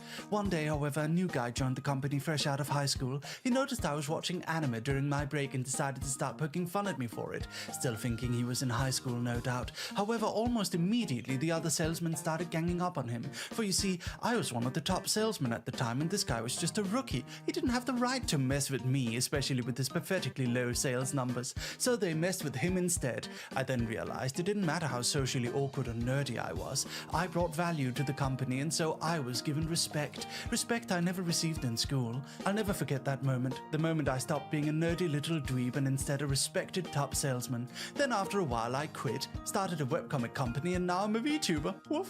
I was watching videos on the train when I spotted someone sitting in front of me. He was staring straight at me. I got nervous and looked back down at my phone. I got out at my stop and noticed that the mysterious leopard man got out at the exact same station. Walking down the stairs to the main street, I noticed he was following right behind me. I got a bit nervous, so I decided to stop and wait for him to pass. I believe he noticed as he stopped, turned around and looked at me. He exclaimed. Huh? I replied, confused. Huh? He repeated, as if mocking me. Fuck! I had watched so much anime that this guy just came across like a stereotype to me. I very quickly realized I probably made a mistake laughing at him to his face. He stared me down. I was getting very nervous now. He laughed back at me, and then he walked away. I sometimes wonder, who was that man? Where is he now? Tokyo is a strange city. Woof. This is the story of how I became a famous webcomic writer. So there I was, a teenage boy at my first anime convention. I loved it there, but I didn't have much to do, so I decided I wanted a way to participate in the scene. I immediately walked up to an artist alley booth and asked the lady sitting there, "Do you want to draw my manga?" She said no. Of course. Why would you want to draw some strange little kid's manga script? She was a professional artist with her own manga to draw. I think most people would get embarrassed and stop trying at that point. But not me. I took one step to the left and asked the guy sitting next to her, "Can you draw my manga?" Maybe someday, he responded, too polite to say no, so I kept sending him scripts for the next 9 months until he finally agreed to draw one. Unfortunately, the only manga magazine in our country went bankrupt right as we finished the first chapter. But no worries, hooray for the internet. Over a decade later, the artist and I are still working together, and I'm now the CEO of a webcomic studio. My life is weird. Woof. So there I was, on my daily walk through the streets of Tokyo when I appeared to catch the attention of a Japanese girl. After she had stared at me for a good few seconds, she approached me. Boss! Boss coffee! She exclaimed excitedly. I was confused. I didn't know what she was talking about. Boss coffee? I asked, befuddled. Your t-shirts. It's Boss coffee! She responded, pointing to my t-shirt. I looked down at my Hugo Boss t-shirt and then I realized. The Hugo Boss logo, a famous brand in Europe, was identical to the Japanese canned coffee brand Boss Coffee. You like Boss coffee? The Japanese girl asked, smiling with amusement. It was at that moment I realized apparently this entire time I've looked like a foreigner who was a huge fan of Japanese coffee. Like the kind of otaku who goes to Japan wearing a t-shirt with anime girls on it, except I was wearing their coffee brand. I looked like a coffee weeb. Woof. When I was a child, there was always all sorts of weird toy lines being released. One time, some of the older kids introduced me to this strange Digimon-like toy called scanners. You could catch digital monsters on your device by scanning barcodes. It took a lot of scanning though. Most barcodes didn't have any monsters at all. But if you were lucky enough to get a few, you could battle with your friends. And if you were really lucky, there was... Alright, here we are. I just ordered some food. I ordered some Kentucky Fried Chicken. Not gonna have good Kentucky Fried Chicken in Denmark. Might as well order it here while I can. Right, dogs? Okay. Let's talk to Ryanja.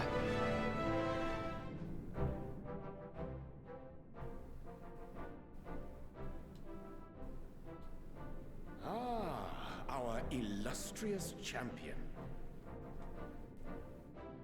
Cloaked in the mantle of the common explorer, Hi, Orianjo. fame set aside in thy pursuit of simple adventure. Not yet, Falcon. In a few days.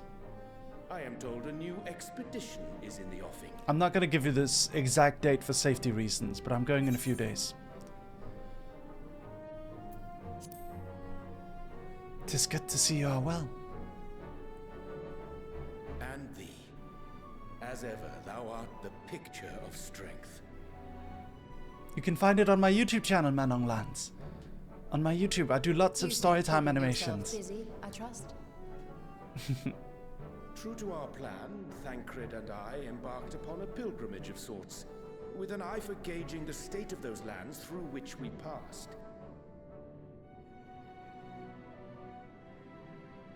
travels were interrupted, however, by a request for aid from our befurred lunar allies.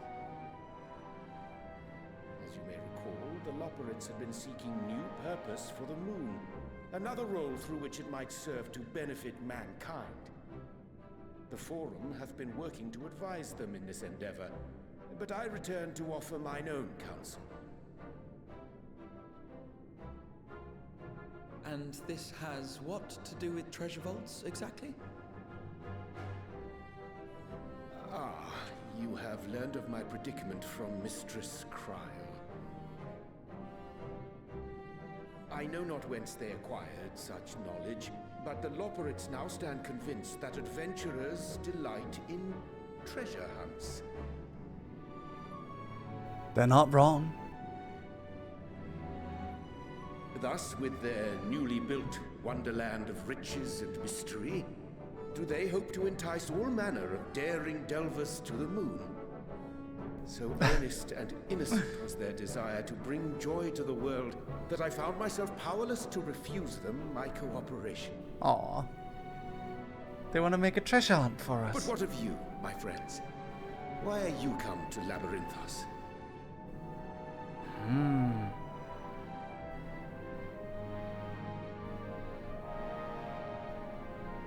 Fascinating. This is indeed a most fortuitous opportunity. Most I should be honored fortuitous. to accept thine invitation. All I can think of is Sensei Ledoux. Most fortuitous. 10, thank you for the Prime Gaming for 2 months. Thank you.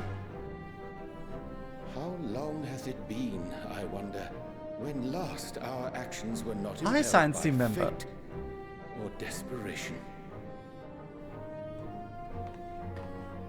Aye. Though I cherish the Scion's accomplishments, 'tis pleasant to not have the weight of the world upon our shoulders for a change. Counting Estinian, we number 5 now, yes? Without knowing what traps or perils await unwary feet, we may be wise to refrain from recruiting others. I agree. Between us, we should have the skills to handle whatever situation may arise. Shall we be on our way? What, no time to spare a word for the grizzled old bard? Thancred! All Thancred! is well, I trust. A wasted trip, I'm afraid. I'd hoped to catch up with a former mentor while you parleyed with the rabbits, but it seems our paths were not to cross.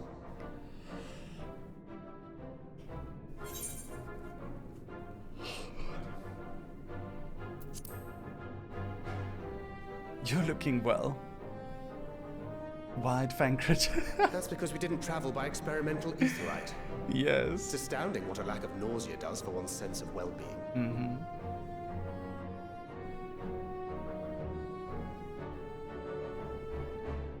In any case, as we made our way around Ilzabard, we saw that much of the continent was in various stages of chaos. A certain amount of disorder is to be expected. The final days are over, and the people no longer have a common threat binding them together. That's the thing with these fledgling troubles, eh? You need to keep an eye out, lest they mature into full-grown headaches. True. True. So, for what reason have so many esteemed personages seemed fit to gather? An adventure! Right? An adventure. Beneath the waters of the bounty, you say? I see you've already stolen away my traveling partner with the promise of unexplored ruins and scholarly glory. Yeah. Nay, 'tis not for mine own indulgence, but rather the fulfillment of my commitment to the Loperids. Loperids. Ah, of course. And if you have Estinian rounding out your group, you'll likely have all the members you need. Feeling left out? I could put in a good word for you, if you like.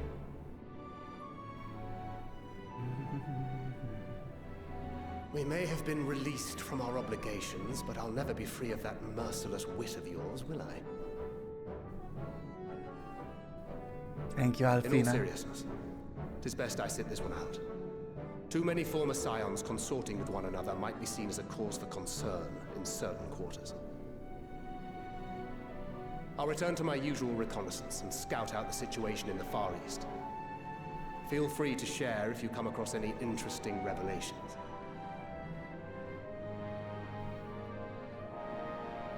Till we meet again.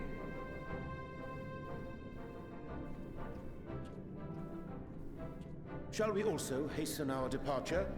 Sir Estinian will wonder what hath become of us.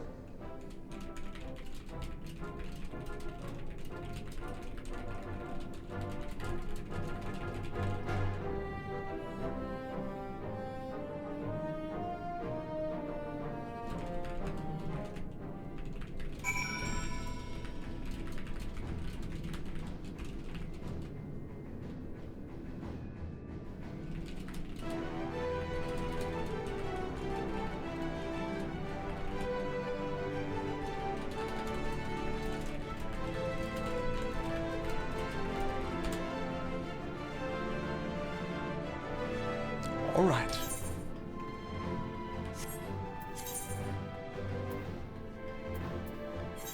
Let's go over to Yetlimad and go on our adventure.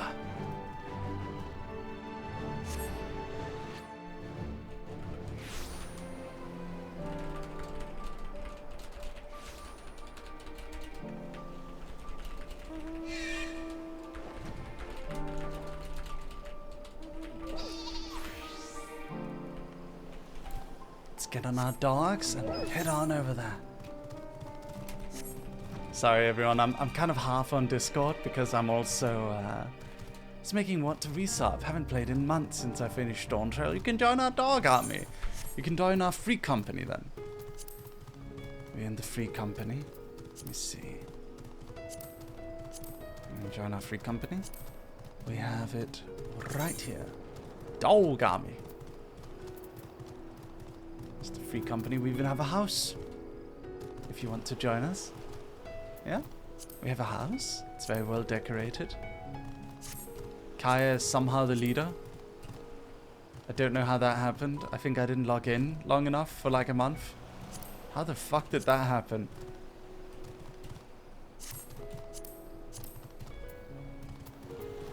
It's because you didn't log in for a month. Yeah, okay. That's fine. Sure. For safety, you can keep it, Kaya, if you want. I sent you to recruit Graha and you'll return with an entire survey party. I hope Machia's boat is sturdy enough to carry us all. What he means is we are grateful for the use of one of your precious fishing vessels. We are more than happy for the chance to provide it. I ask only that you take care to steer clear of the reefs in the shallows there. Aye, we'll keep an eye out. Alright. I'll take the elegant silver pieces.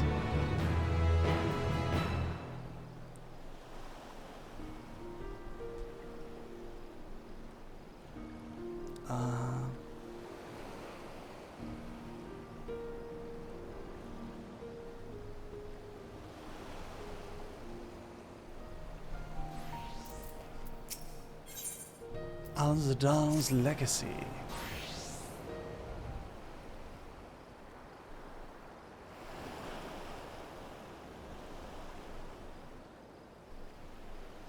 Al-Zadal III.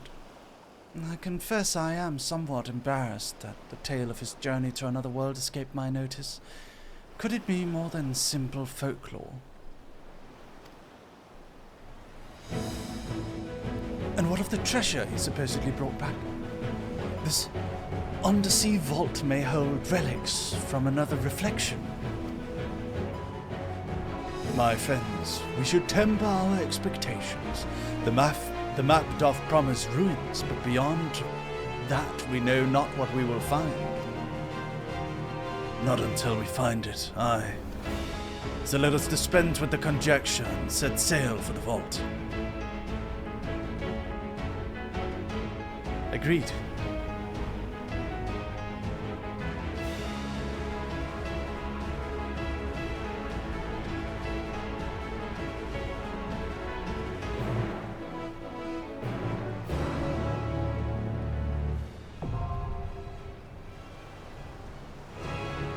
Here we go.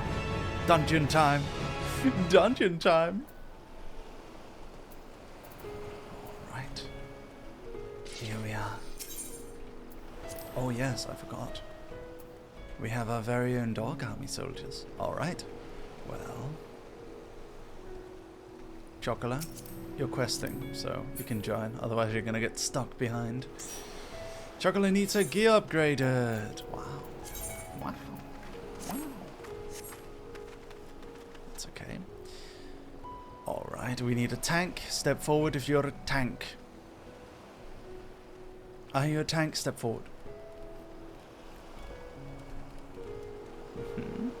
I haven't brought Bernie in a while, so I'll bring Bernie this time. Step forward if you're a healer. Are you a healer? Step forward. Tenjin Miko, you haven't been brought for a long time. Let's bring you along. Welcome. For the rest of you, you can make a party of your own and join if you like. Thank you for helping out. Thank you for helping out 6. Wow, wow, wow, wow.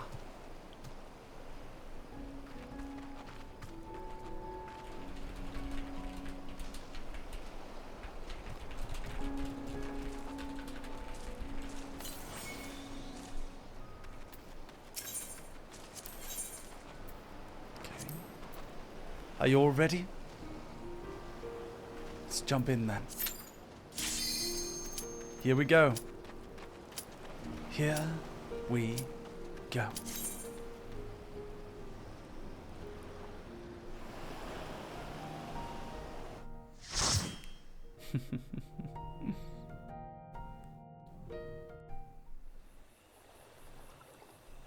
Rest the Hunter, thank you for the raid. Welcome.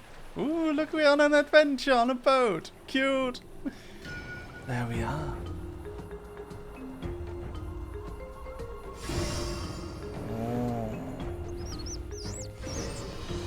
Okay.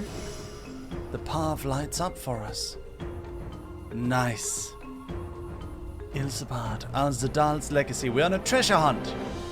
New adventure. Let's go. Dungeon time. Thank you so much for the raid, Rez. Let's go. Al-Zadal's Langer. Wing motif.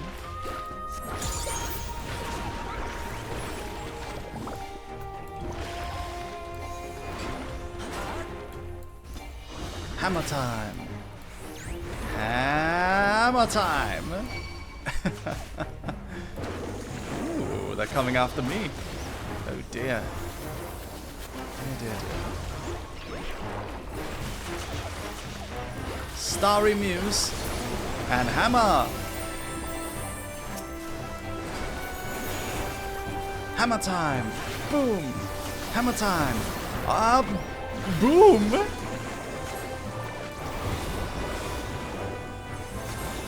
Comet in black. Go. Boom. Blizzard in cyan. Stone in yellow. Water in blue.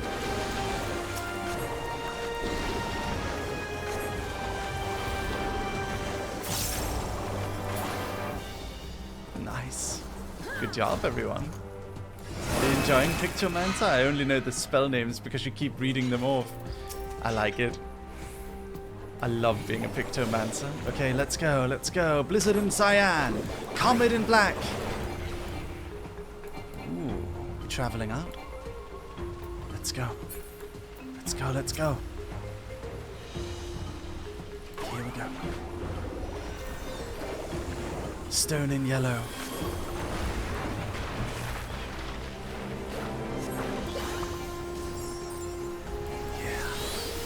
In a moment, my Uber is going to be arriving, so we'll take a short break while I take my food, okay? And then we'll immediately return. Let's go. Pom-pom motif.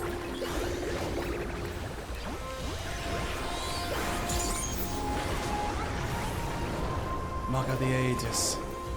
I like the term Mog of the Ages because, you know, mogging, the meme. I love that term. Mugging. I saw a guy on Twitter say that he lost a friendship of like 6 years because he did the like mugging meme. You know, the meme where you go like, you know, you do that line against your chin length and you like do kissy faces at the camera. He did that meme in a call with his female friend while her boyfriend was there, and her boyfriend was like, "Don't talk to this guy. What the fuck?" And the boyfriend is honestly totally in the right. Like, if I had a girlfriend, I probably wouldn't want my girlfriend in a room with a guy like that out of context, right? Like, that sounds weird in a Discord call, like, because it's a meme. Like, I get he was just doing it for fun, but I also kind of get the boyfriend, like, yeah, okay. This is where, like, TikTok brain rot, like, kind of betrays you in that moment, you know? It's funny. It's very funny. Alright, Blizzard in cyan. Stone in yellow. Thunder in magenta. Fire in red. Arrow in green. Comet in black. And now time for some hammer time. Hammer time. Boom, boom. And starry sky. Damage boost us up. Hammer time. Ba-boom boom. Subtractive palette. Oh. Comet in black. Blizzard in cyan. Tension's down. Oh shit. Healer down. Healer down. Chocolate, you can heal. You can rest the healer. Yes. Go, Chocolate, go. Go, Chocolate, go. Use Swift Cast.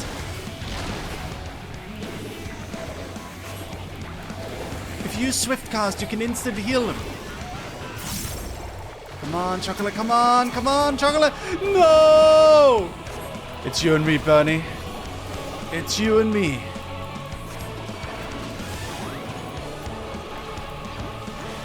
Let me protect you. Bernie.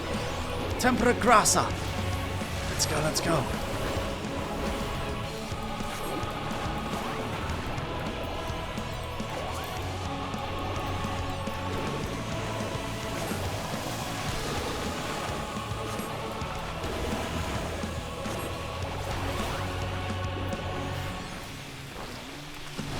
Shit. Oh, I accidentally pressed the R button, making me auto run into it. Damn it. Damn it, damn it, damn it, damn it.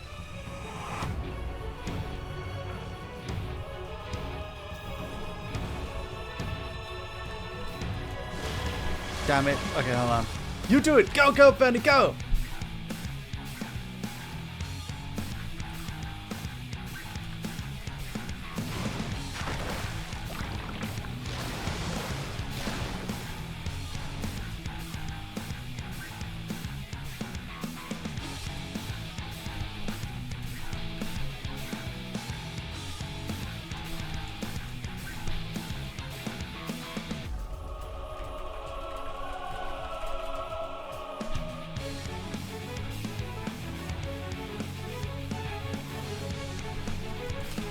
Okay, I'm gonna go get my Uber. Be right back.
Dogs!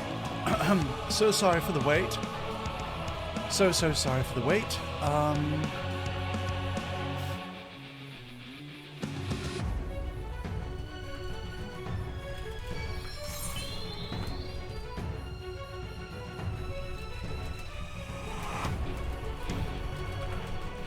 Had a raid while you stepped away. Oh dear. Oh my god, Zeus! Thank you so much for the raid. I'm so sorry. I apologize, Dogami. I am so sorry. Welcome. Thank you so much for the raid. I appreciate it. I had to fight a goblin for my KFC, and as a result, like I opened the door to the KFC, and then immediately the goblin like jumped out around the corner and like attacked the Uber Eats man, and it was quite difficult because the goblin was grabbing my food and he was tearing at the bag, and I was like, "No, goblin, you buy your own food. You buy your own food." And I started fighting with the goblin, and the Uber Eats man ran away, and in the end I got him. He only managed to get one of my twister wraps. That's why I bought two, so the goblin could steal one of them. You have to work with your goblin. You can't just, you know... Anyway, let's do this, Dogami. It's time. Let's go. Fire and red. I was there. I threw Mary his sword to fight off the goblin. Thank you for helping me out. Always appreciate it when you help me out in my goblin hunts. Your service is appreciated, my dear friend Noble. Thank you for the raid, Zeus! Thank you. Oh my god, that was like 5 minutes ago. I'm so sorry, Zeus. Anyone still here from that? Thank you so much for the raid. Thank you. Can you guys remind me to send Zeus a message after this? Can you spam it in chat so I don't forget to send it after this boss battle? Please help me do so. Tempera grassa. Fire in red. Holy in white. Arrow in green. Blonde Bob, hi. What did you guys do today? Oh shit. Oh fuck. Oof. Good. Get back up, Chocolate. Get back up. We can do it. We can do this. Comet in black. Ba-boom boom.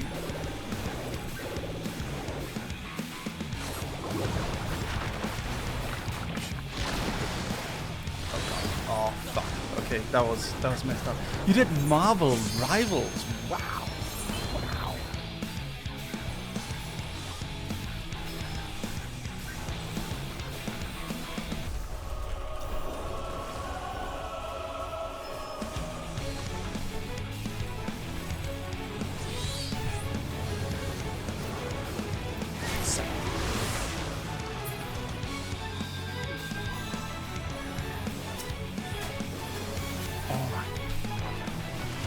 Hammer motif.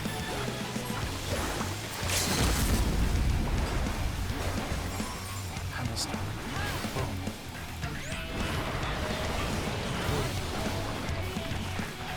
Bomb motif. Wing motif. Give me some heals. Come on. I'm nearly dead here. I'm dying here. I'm dying. Oh, come on. I was at low health for so long.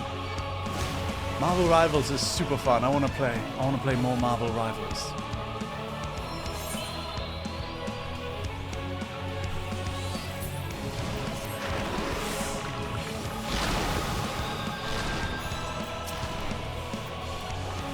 Hammer motif. Mark of the Ages.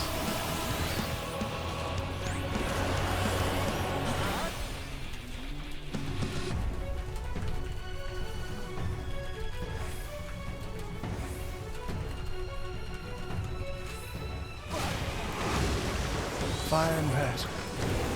Arrow in green. Water in blue. Fire in red.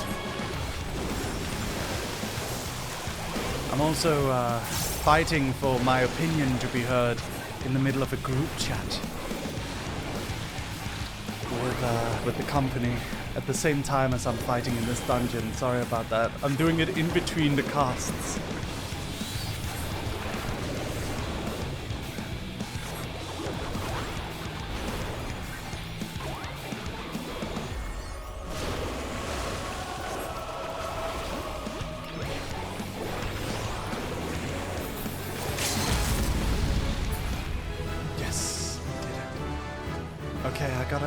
message Zeus real quick. Where's Zeus? There we go.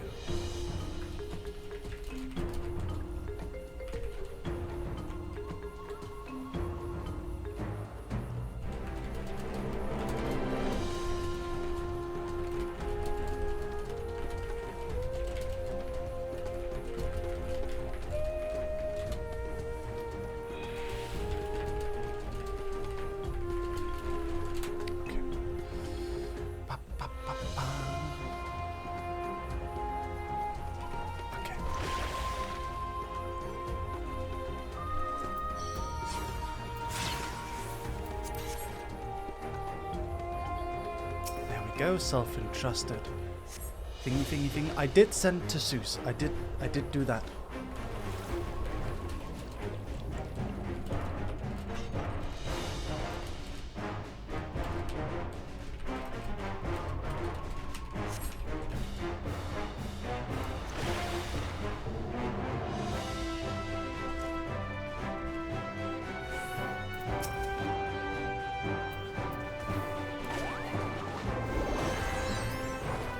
Hammer motif.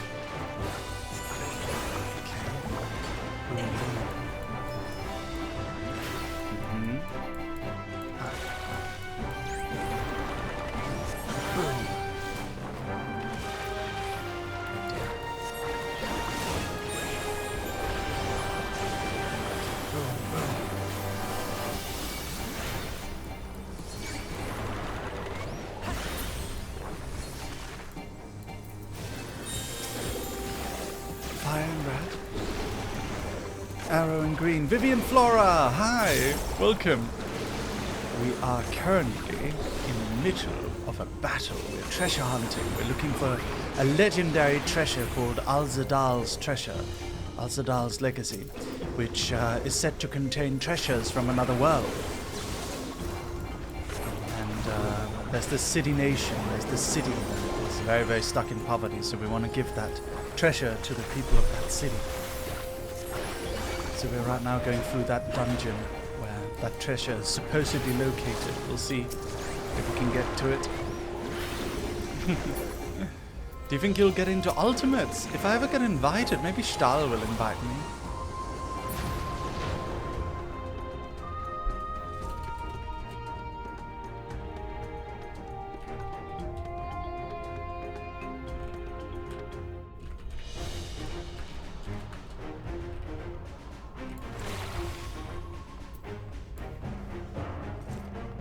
Jade Knight Rider, thank you for the raid.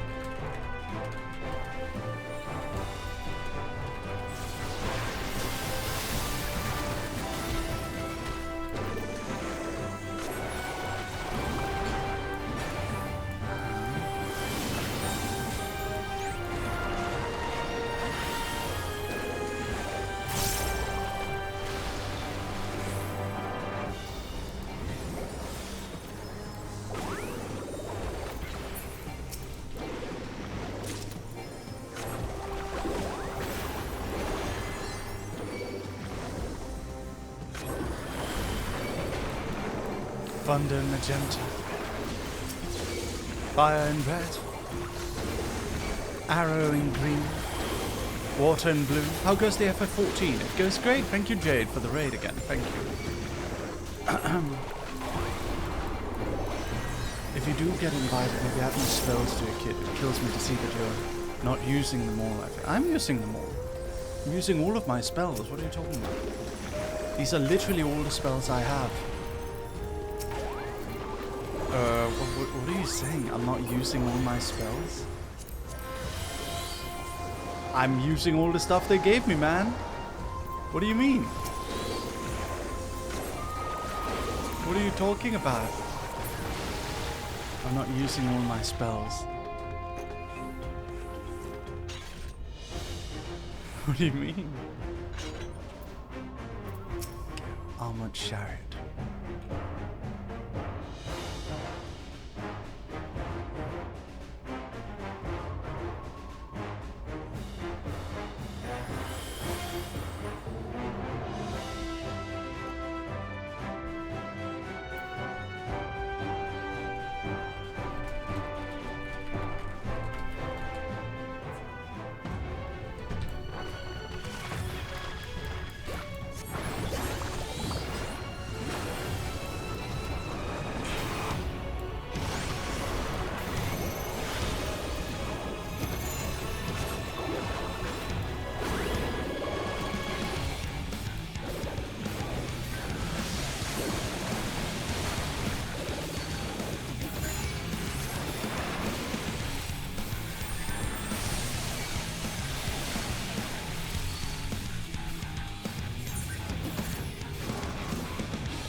here. Oof, we're done. We're done.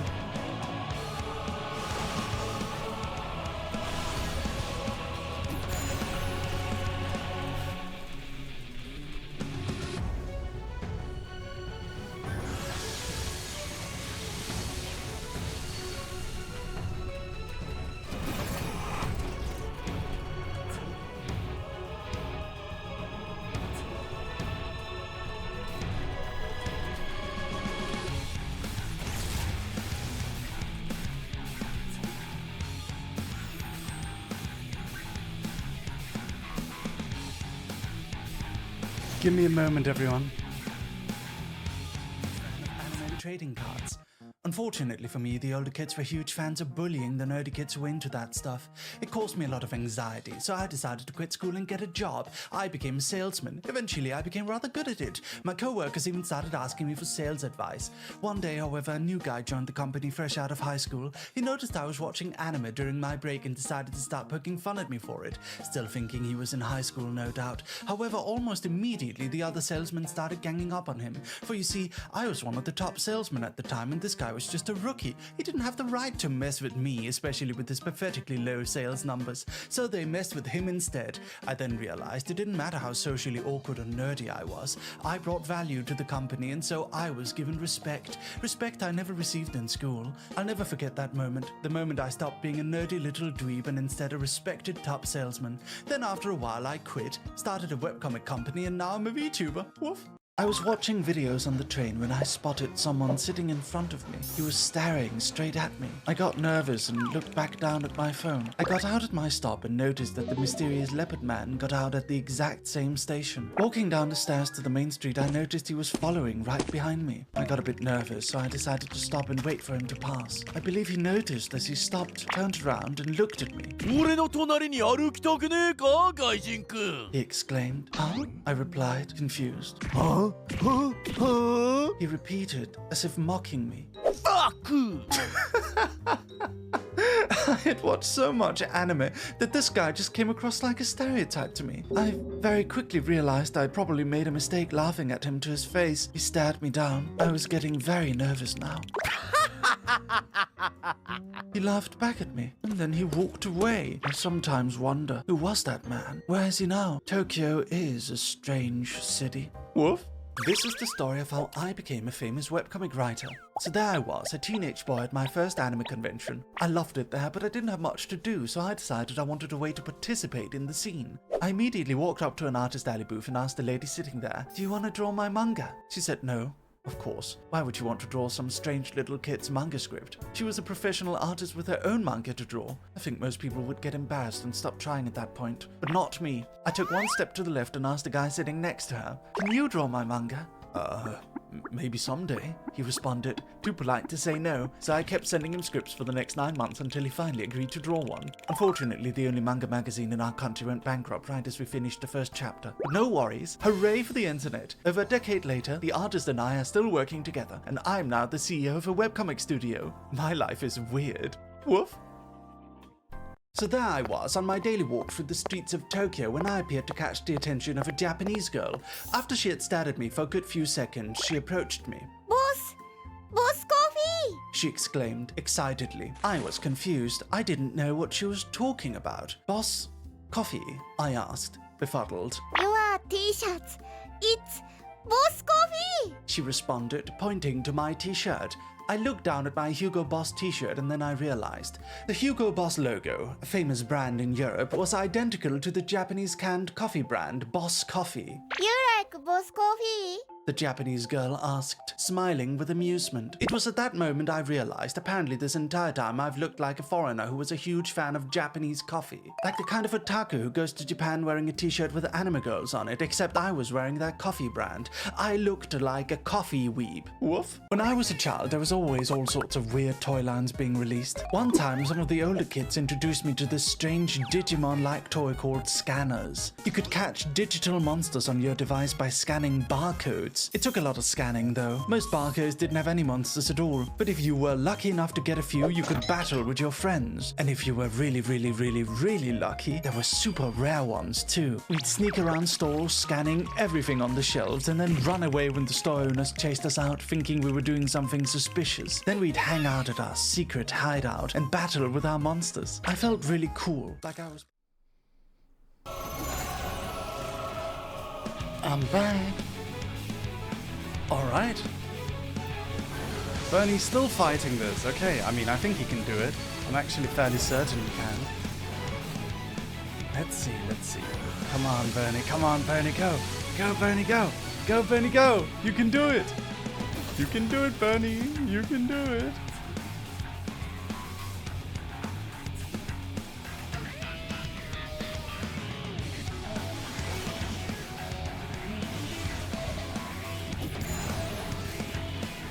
Go, Bernie!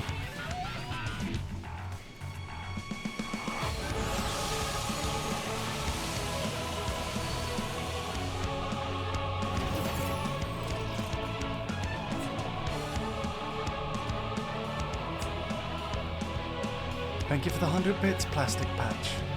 Hey Mary, what are your thoughts on the fact that you have randomly showed up for 2 years straight dropping a tier 3 sub and just kind of vanishing? Well... I mean, I enjoy your monthly check-ins, Plastic Patch. I do hope that you find some entertainment in my streams as well. You're not just dropping a sub and then disappearing.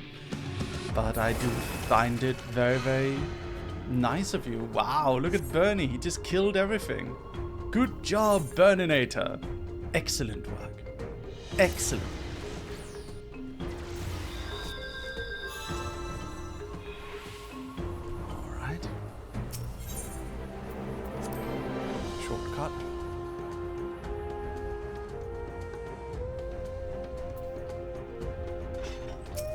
And here we go. Okay, 2 items, both useless to me. So we're just gonna hit a pass on those and keep going, I guess. Where's Chocolate? Wait. Where's Chocolate? I guess we can just load into the next zone. Maybe she's already there.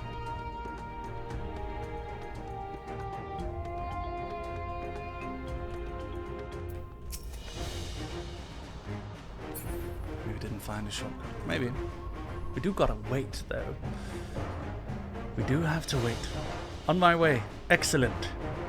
Alright.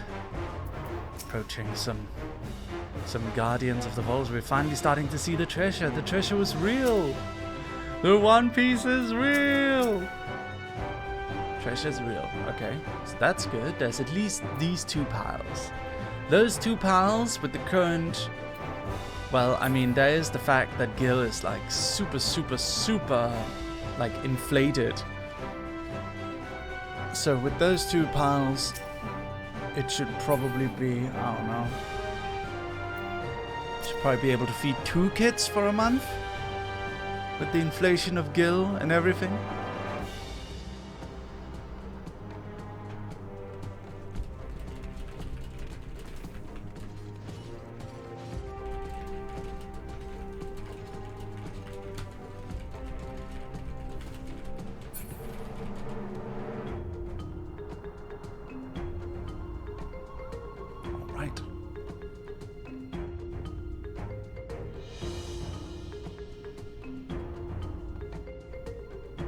Where did they go?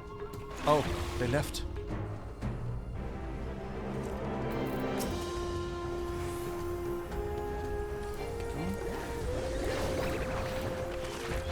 Wing motif.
There we are.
Capiculu. Let's do it. What is a picto dash called actually? Smudge? It's the dash, right? 26,000 damage. 31,000 damage. 34,000.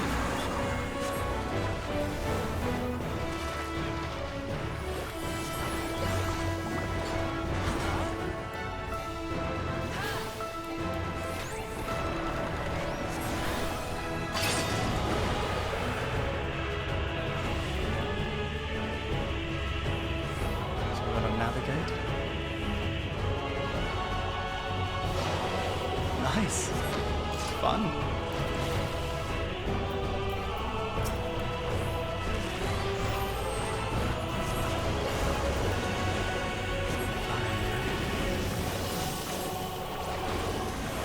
Water and blue.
I actually survived it.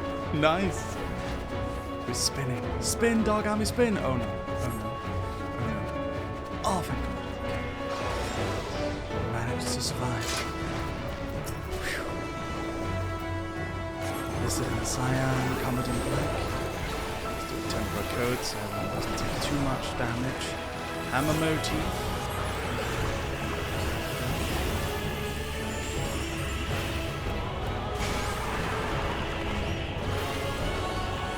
Stone in yellow. Thunder magenta. Lizard in cyan. Comet in black.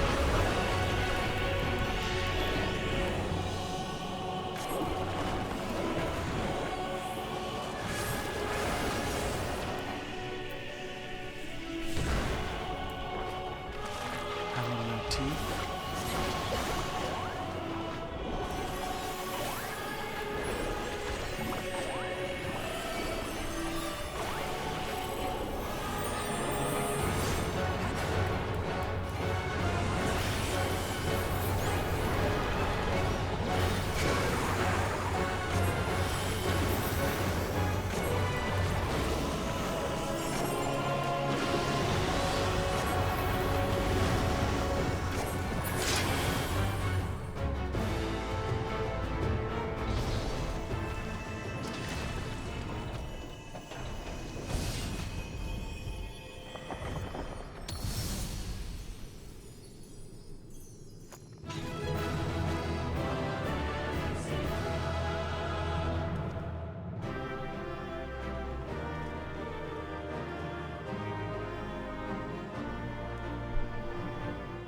Good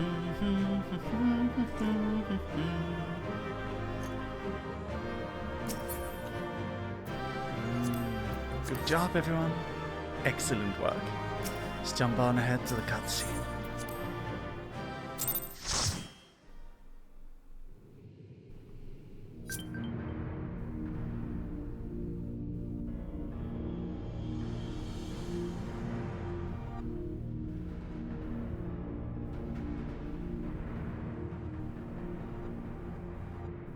What have we here? 'Tis not unlike a Hunnish alchemical furnace in design. Hunnish alchemical Well, there is one way we might find out.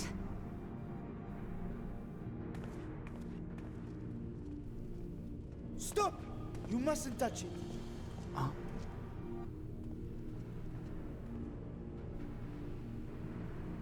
Bashan?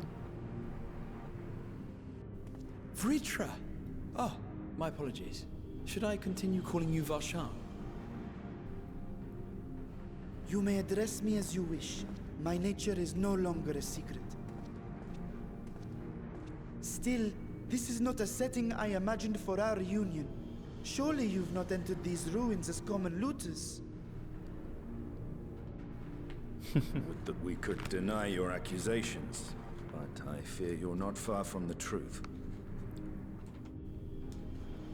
Great Vritra, might we beseech thee to explain the nature of this strange contrivance?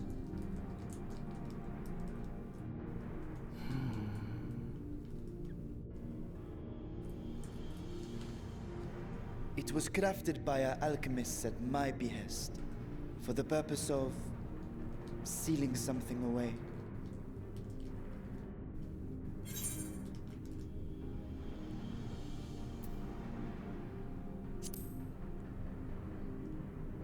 Sealing what away exactly?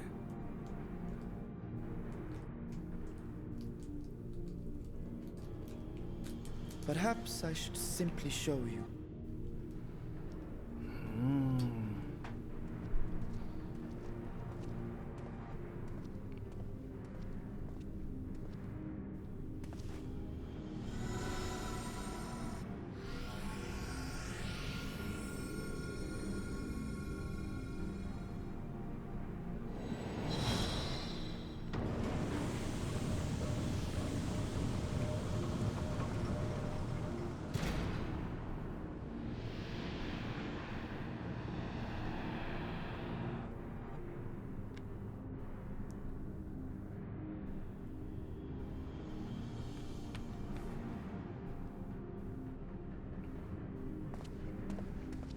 I have lifted the seal, if only for the moment, by an authority only I possess. What is that? A planar fissure? No, my friend. A void gate. Small though it may be, this is a functioning gate into the void.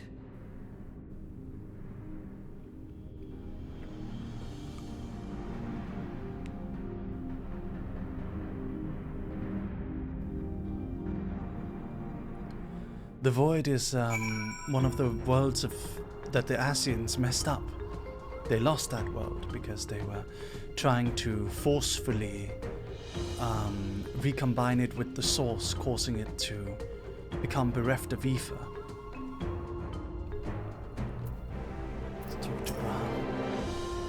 Void gates and fissures are much the same thing in practice, in the sense that both only allow passage between the source and the 13th.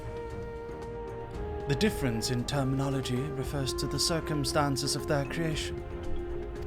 A fissure is an incidental tear in the fabric between worlds, whereas a void gate is the product of deliberate action. I suspect this is the latter, judging by the elaborate mechanism put in place to control it. To think that our search for material riches would lead to the priceless discovery. That swirling emptiness, it puts me in mind of old friends, not to mention old foes.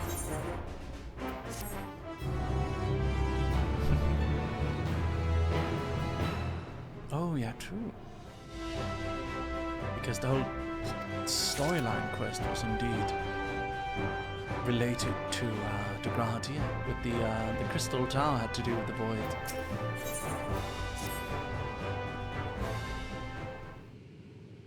The first Allagan Emperor wanted to open a gate to the void so he would be able to have a new enemy he could war against, because he won against everyone. He'd already warred against everyone. I am deathly curious to know how a void gate came to be hidden in the depths of these ruins. Hi, Shannon. To tell that tale, we must first peer far to the south, and even further into memory.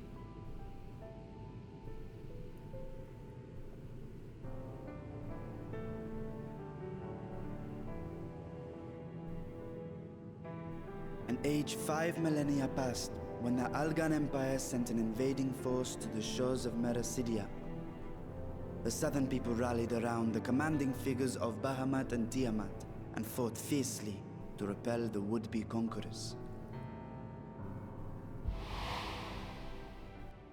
With Bahamut's defeat, however, the tide turned against them. Desperate to seize any advantage, the Mercidians resorted to summoning primal entities.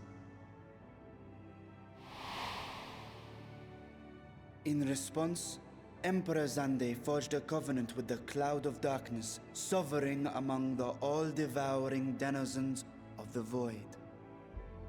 Thus bolstered by icons on one side and Void Scent on the other, the two armies clashed in a battle of unspeakable carnage. So much death, so much loss.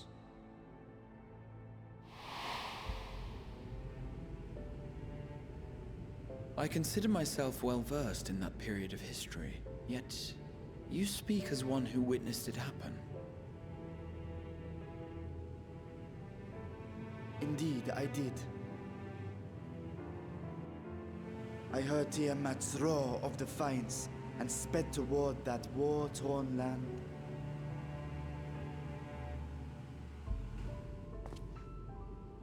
Along with my sibling, Ashdaya.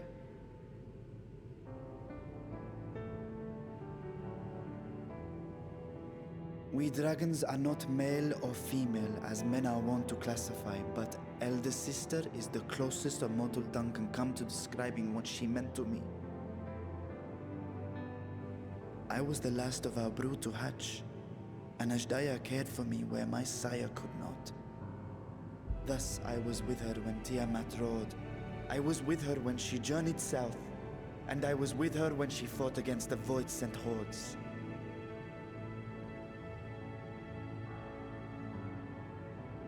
Yet no matter how many of their vile fiends we cast down, more rose from the abyss to take their place. Faced with an unwinnable war of attrition, Ashdaya risked her all on a final gamble. She plunged through the Void Gate itself to strike at the root of their strength.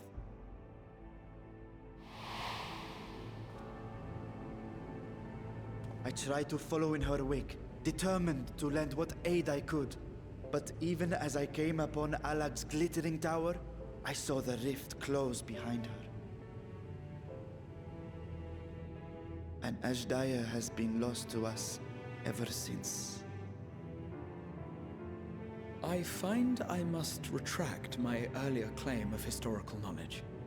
Nowhere in the Crystal Tower's archives did I see mention of such noble sacrifice.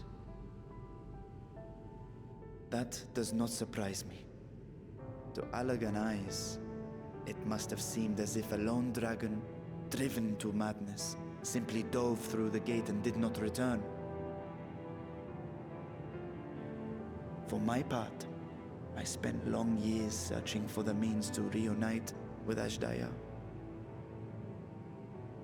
Until I could search no more. Until Alag was dust, and the arts to open a void gate large enough to accommodate a dragon forever lost.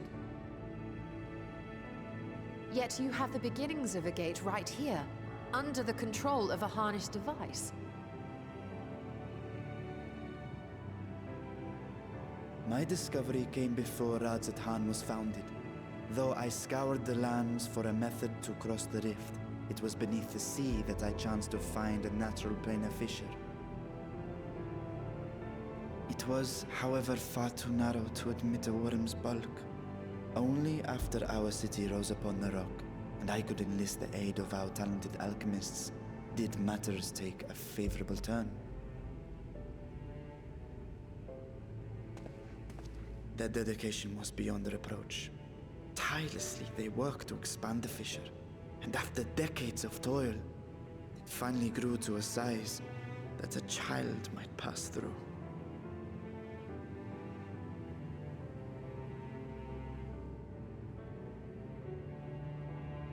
Not long ago, you told us that you called out to your kin, that Ashdaya's answer was silence. I suspect the conclusion to your tale is not a joyful one. I'm loving the MSQ. With hope in my heart, I used a simulacrum to cross the threshold. But no, I did not find her. What I found was a host of void scent, clamoring around the opening they had sensed. 'Twas but a moment, but enough. I had no choice but to retreat and allow the portal to contract once more. The gate was a threat to your people. You had to decide between endangering Razathan and abandoning your sister. And you chose the latter. 'Twas not that thy sibling scorned thy call. 'Twas that she was trapped beyond a barrier through which neither roar nor dragon may pass. Even now, in the desolate world of the 13th. I can scarce imagine your pain, yet it was wise not to linger in that place. Too long a sojourn, and even a being of your power risks being warped into a creature of the void. You've seen this phenomenon before, when we stepped into the darkness.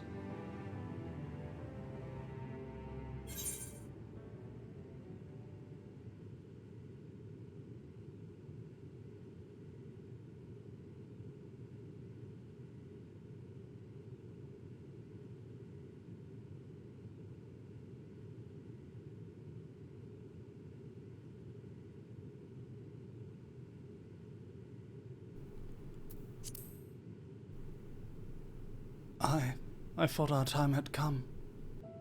As did I. Were it not for Une and Doga, or Nero for that matter, we might never have made it home. Do you remember what happened to Nero? How his wounds allowed the void's corruption to enter his body and twist his ether? Had it been allowed to progress much longer, I presume he would have been fully transformed. Then there is little hope for Ashdaya. Ah, no. I hadn't meant to. I speak only of possibilities. The scales of the First Brood are extraordinarily resistant to ethereal fluctuations. They are the protective talisman's core components after all, and even the corruption I described would struggle to overcome. Of course. With the warding scale in one's possession, one could conceivably survive a stay in the 13th without being warped by its energies.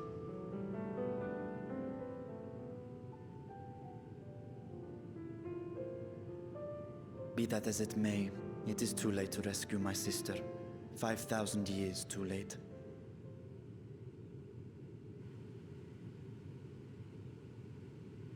And now countless others look to me for guidance and protection.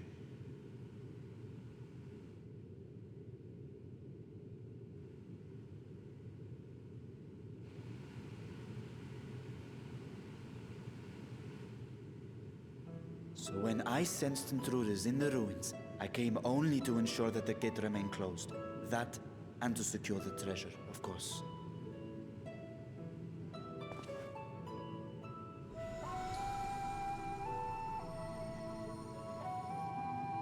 I wish only to forget the rest.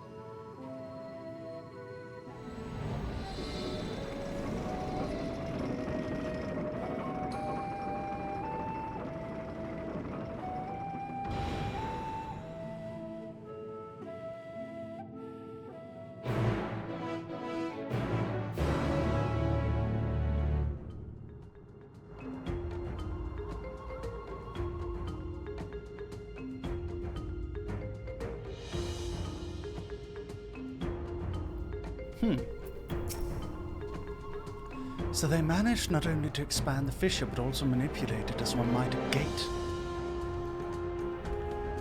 Astonishing. Is there any chance I could learn more of how this feat was accomplished? I will tell you what I can. First, however, I must return to the High Crucible and arrange to replace the guardians you so handily destroyed. It will not do to leave the gate undefended.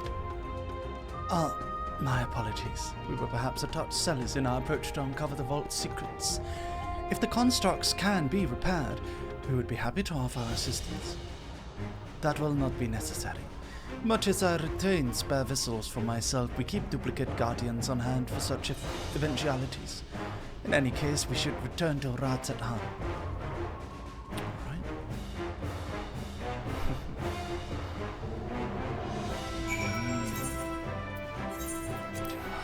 Rads at Han.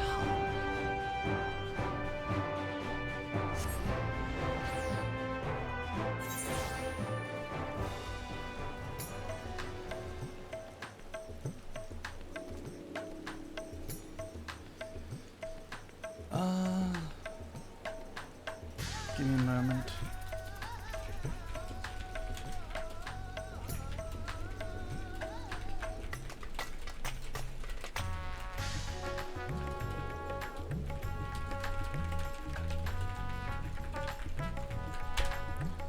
Need to send something to all of the Astraline talents because there's an urgent matter. There we go. Ugh. Okay.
Here we go. Sorry, everyone. Sometimes you gotta get involved, you know? You gotta get involved.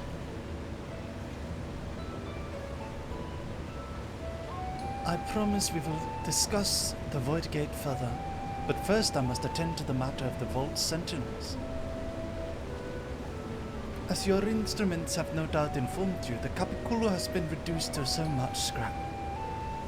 Please bring a new one out of storage, and see that it is conveyed to its post along with some few lesser constructs. Was it tomb robbers? Fiends born of the Tower of Zor? By the sisters, do not tell me a blasphemy yet roams free.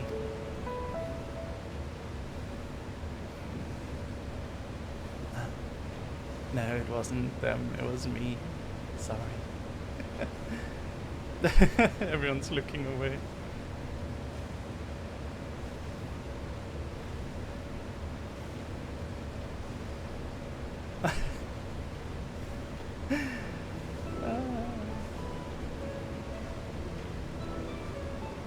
Why such guilty faces?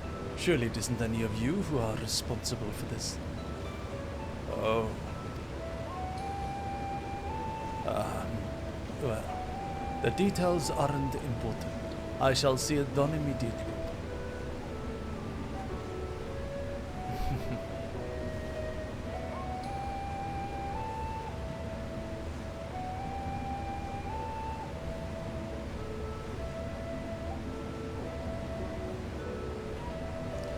And with that, the vault will soon be secure once more. Now, I believe you had any questions?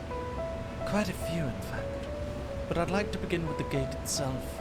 It is still functional, yes? Indeed, which is why I sealed it with an alchemically forged lock and warded it with my magics. Such power must not fall into the wrong hands.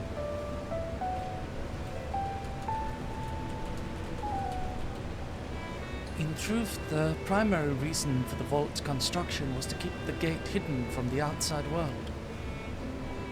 So much effort for such a little door. That little door you speak of leads to an abyss teeming with unspeakable horrors. That said, in its current state, I would admit only the lowliest of void sent, and from this side no man should be able to pass through. No man? I should think Alphino would fit, given a firm enough push. Physical size is only the one consideration. The true restriction hinges upon the etheric density of the soul in transit. And yet you succeeded in expanding this diminutive portal and sending your simulacrum to the 13th. Thanks to my brilliant alchemists, I should have destroyed the anomaly when I found it, but instead I bade them devise a means to control it. After much experimentation, they accomplished the impossible. A method was conceived by which my magic could manipulate the fissure and transform it into a serviceable gate. Wow, this forge is so beautiful, Dog Army, isn't it? It's so beautiful. But the process has long since been forgotten. Once I had given up searching for Asdaya, there was no need to preserve such esoteric and dangerous knowledge. Thus has the gate lain dormant for years uncounted. Our own passage to the 13th is made relatively simple thanks to the Crystal Tower. An ancient mechanism channeled the tower's vast stores of energy to open a void gate, one bound to a covenant made with a cloud of darkness. Once that sovereign entity was beaten back, however, the covenant was broken, the doorway severed from its connection to the void. Theoretically, it should be possible to reconnect the gate by forging a new pact with another void sent, but such deals usually end in betrayal and death. In any case, we should attempt to gain an understanding of the Bounty Gate. Mayhap you could resume the search for your sister. As I have already explained, I put those futile hopes to rest centuries ago. My place and my duty is here now. I had the mean to ask, what prompted you to search for the vault in the first place?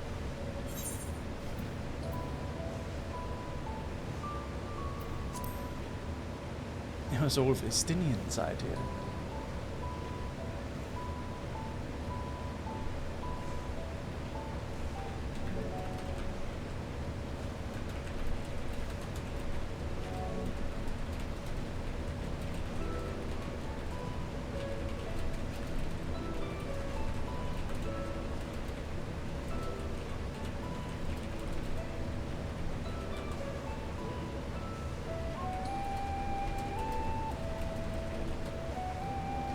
As I recall, 'twas you who was chasing tales of undersea ruins. Well, as you have seen, the fabulous wealth from the stores is quite real. If not its rumored origin, but I'm afraid I must assert the prior claim. I've been adding to the trove for years, little by little, but the time has come to spend it all that I might alleviate my people's suffering.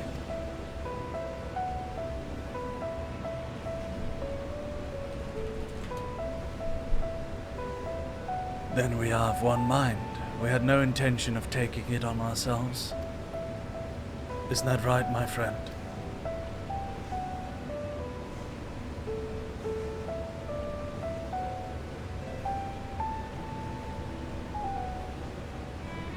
Your Excellency, would you object if I were to conduct a close examination of the gate? I'll make no attempt to open it, of course.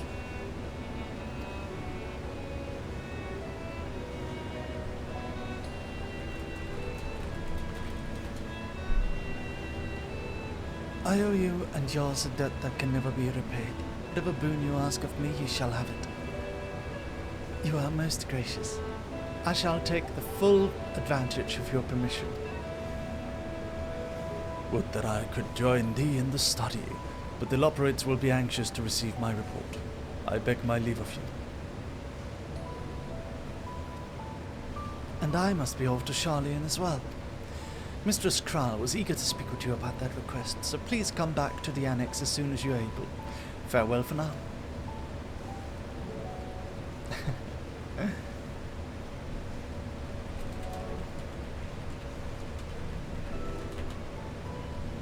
We can discuss my findings once I return.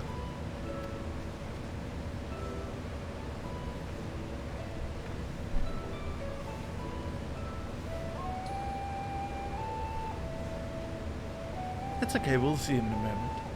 You may now undertake the Chronicles of a New Era quest series, Myths of the Realm. Speak with the fresh-faced students at the Baldessian Annex to accept the first quest.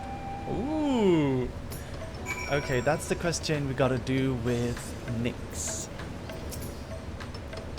The difficult part in all this will be deciding how best to put these riches to use. Will you lend your assistance in these deliberations? Of course. Thank you, Lucius. Lucius and I are in this together. I'll follow his example.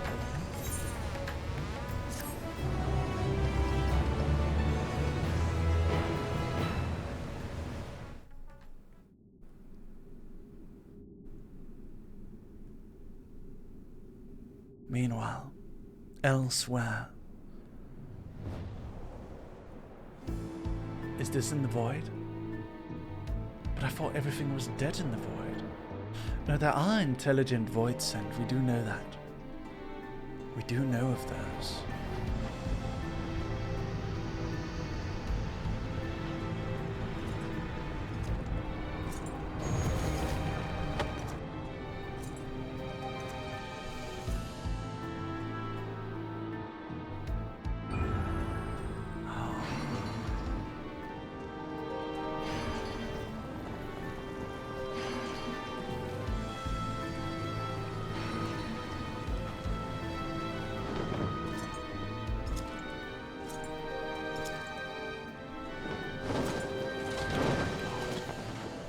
So sexy.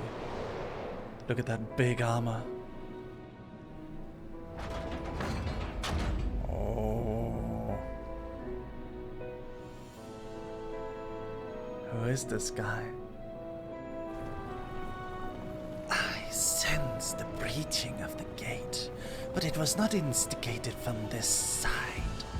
'Twas thrown open from another. Throne of Earth?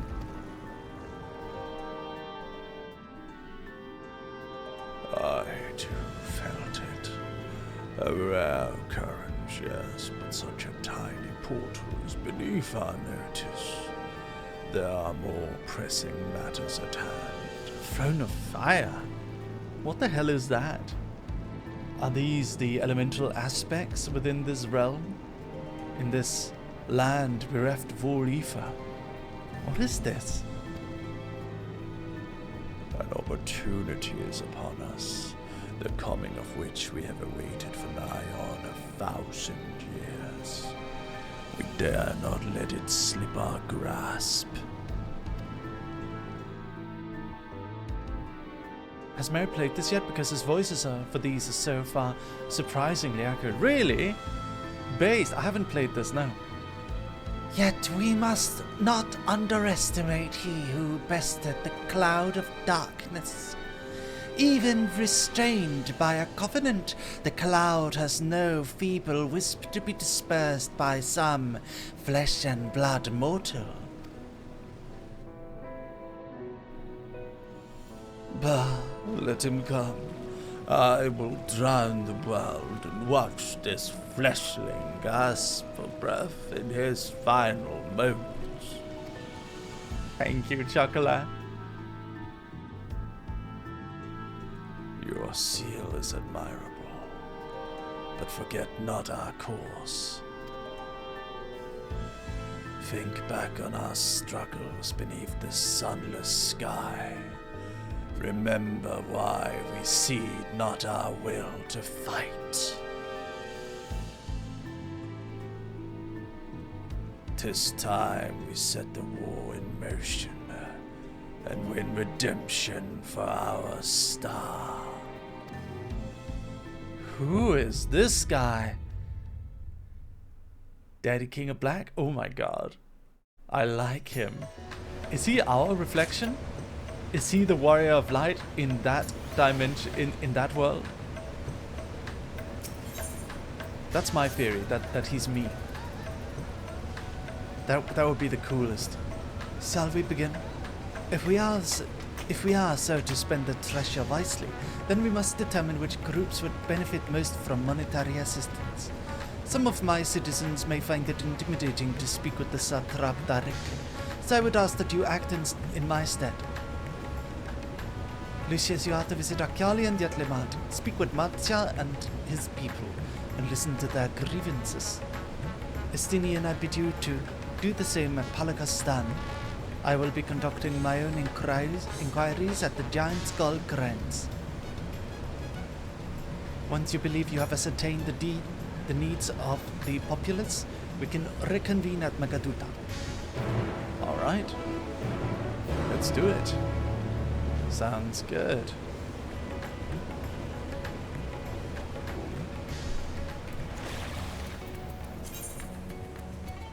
Jumping on over to Yetlimad.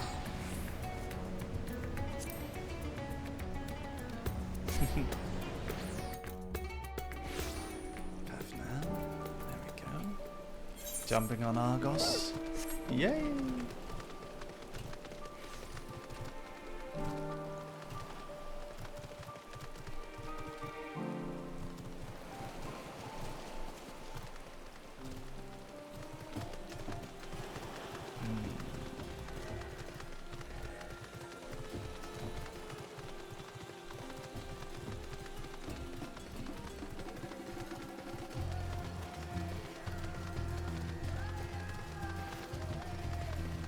Whoa. Wolfing in the rain. Wolfing in the rain. Woof, woof, woof, woof, woof. Swing.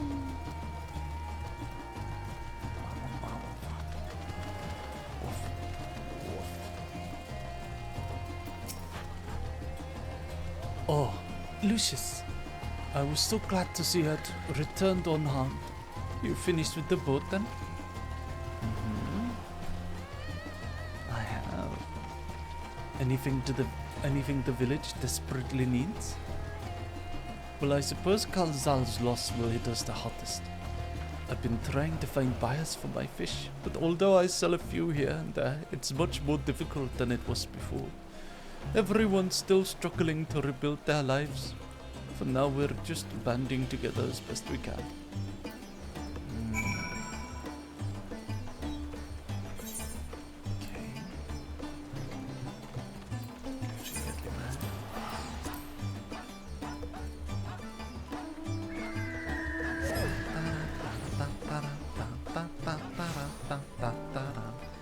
Let's talk to the junkmonger. We need to find who to give the treasure to. Greetings and welcome, traveler. If this is your first visit to Fafnir, then you must try my special Amra Lassi. Its refreshing zest cannot be beat. What could such a wonder cost you wonder? Normally I part with 3 bottles for the generous price of 19,800 gil, but for you I am willing to go as low as 10,000. You'd be practically stealing from me. 10,000. Stealing? Still not turning a profit these days? Times are harsh, my friend. The world may no longer be on fire, but we are still sifting through the ashes, so to speak. Sisters, spare me. We might as well have that ugly tower back for the scant few travelers we see these days. I myself have the coin to buy at local prices. I myself have barely the coin to buy at local prices. I tell you, if I didn't charge the old traveler a small fortune for afternoon tea, I'd be scavenging for scraps in the street. Oof.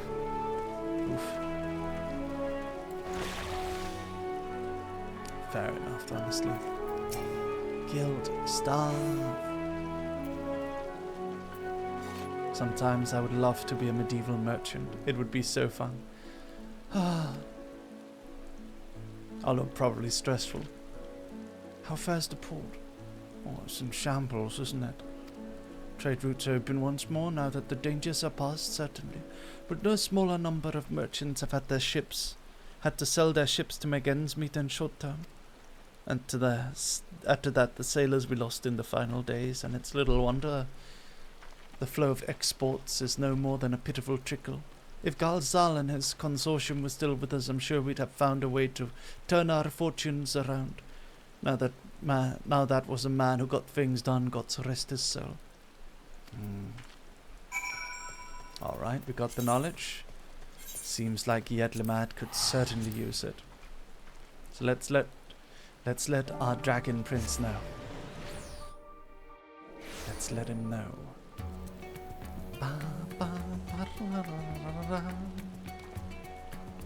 Man, my YouTube shorts are not getting as many views as I'd hoped. Have you guys watched the 2 new ones? They're really good. I think it's because I went so long without uploading it too. We need a few more uploads before they start blowing up again. They'll get there, YouTube shorts never work with the algorithm. Like, honestly, Dog Army, you'll upload a YouTube short and it'll get like maybe a few thousand views.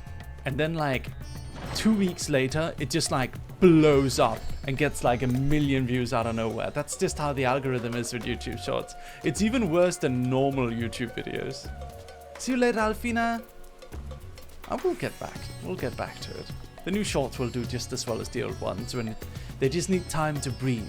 They need time. They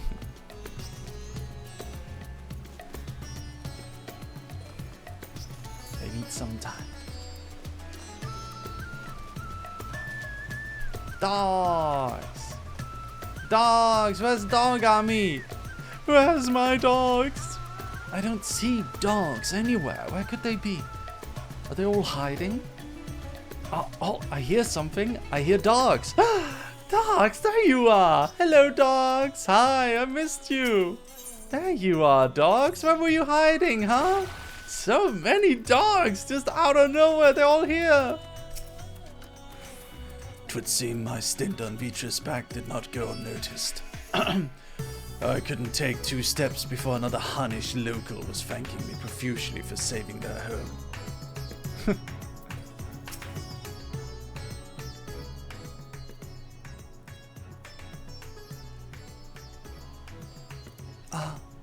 My advisor's return. I've just made it back myself. Why do you retain this vessel now that your true form is known? You could have flown across the island in a fraction of the time. Be that as it may, the sight of a massive creature descending from the sky can be startling, to say the least. And there are a few places I can enter comfortably without the risk of flattening some cart or storm.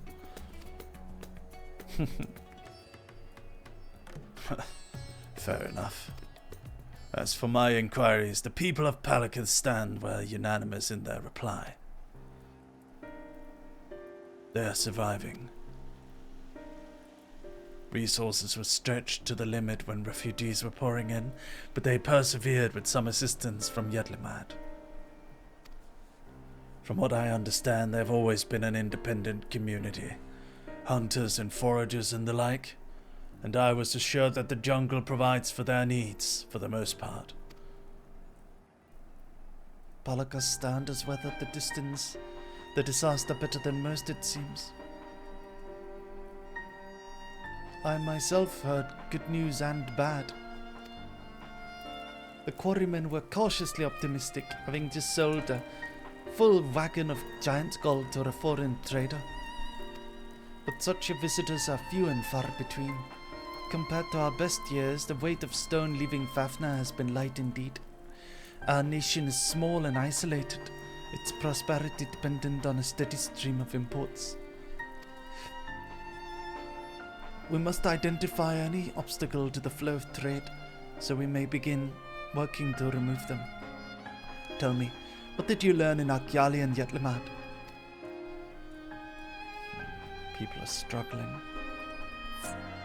One guy needs to sell lassi for 19,000 gil. Oh, I see. Without a dedicated buyer, the average fisherman was struggling to offload his daily catch. Which is why I believe we should first address the lack of ships and shortage of able-bodied sailors in Yetlamad. I am reminded of a child I spied as I made my way back to the palace. His father lost at sea with the beast sunk their vessel. So many variations of the same tragic tale, repeated over and over. So many lives lost.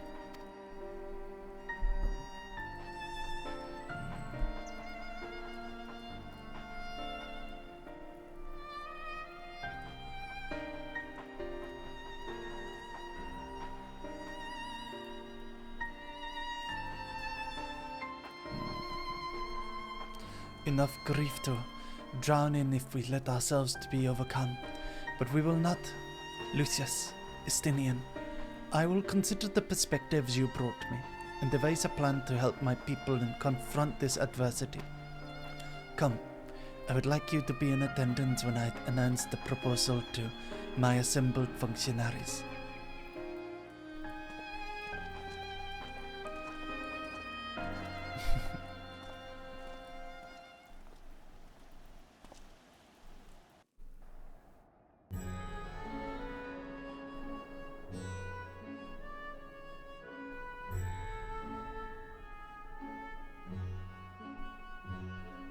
I thank you for your attendance. Yay, dragon! Yay! The riches the Radiant Host have retrieved were hoarded in Al-Zadal's name. A fortune I set aside for a future day of need. And lo, that day hath come. May it aid our wounded city in reclaiming its vibrancy and vigor. In better times, I would leave such a task to our capable Ahawan. God's rest his soul. Finding myself bereft of his counsel in the here and now, I will assume the responsibilities of mine office directly. Firstly, the treasure shall be sold for more convenient currency. Thence, invested into the trading port of Yedlamad. Our merchants must have their operations restored, their ships rebuilt. Commerce must flow once more. None were spared the tragedy of the final days. Of this, I am well aware. But an absence was created by the loss of Karazal's consortium. And by filling it, we provide new means for our fishermen, our artisans, and others to bring their wares to distant markets.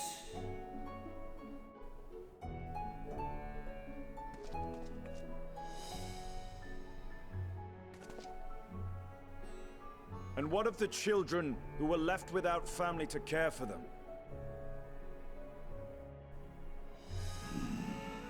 That is a concern which weigheth heavily upon my mind.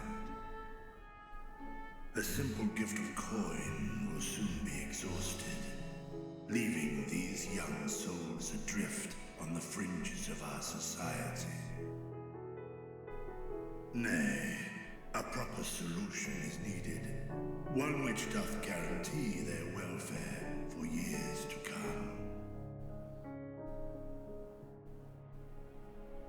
Thou hast must surely see now other nations rise to meet this challenge, adventurer. What dost thou deem the wisest course?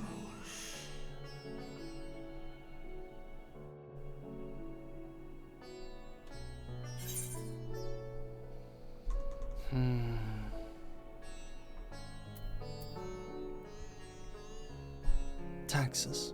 Levy them on trade profits in exchange for your investment.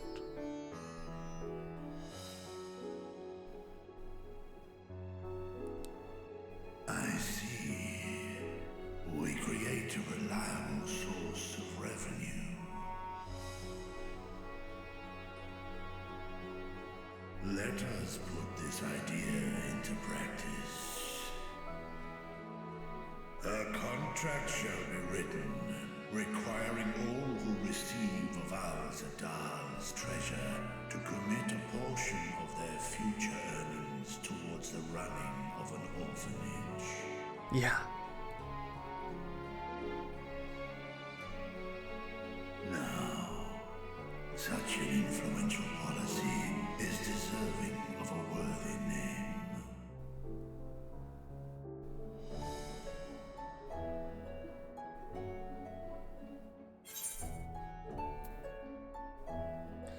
Why not honor one of your most successful merchants?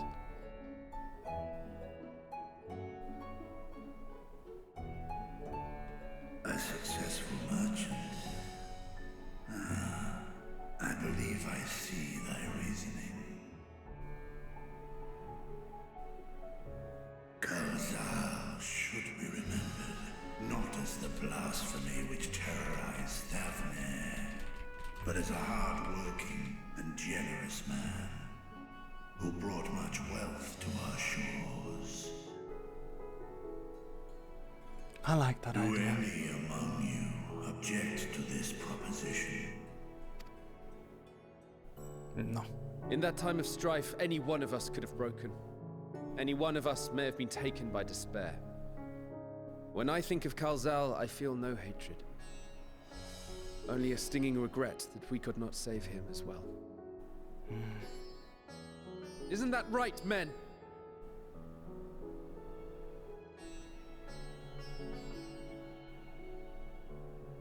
This bodes well for that boy. Irad, was it? Perhaps he can cut ties with that shady peddler.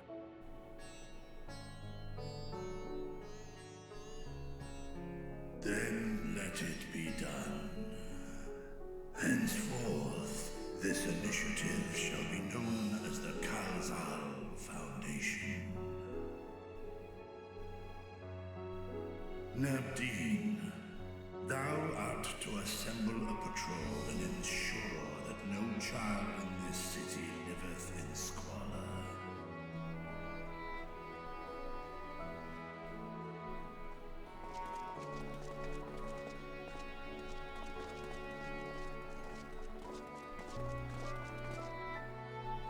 Clerks, see to the management of our funds and make haste. Our citizens must not suffer a day more than is necessary.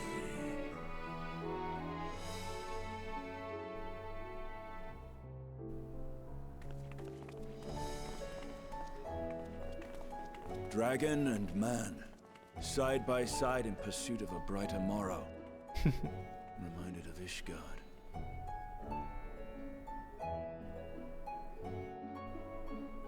That's good.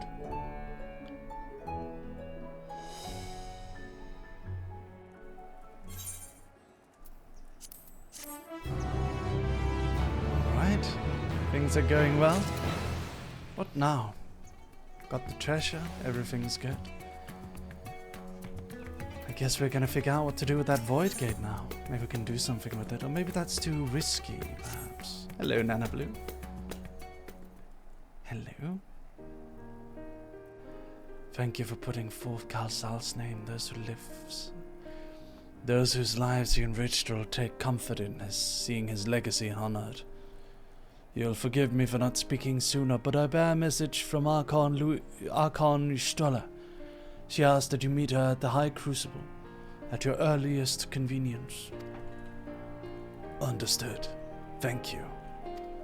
Estrella must have finished her duty at the Void Gate. Shall we hear what she has to say? I will go with you.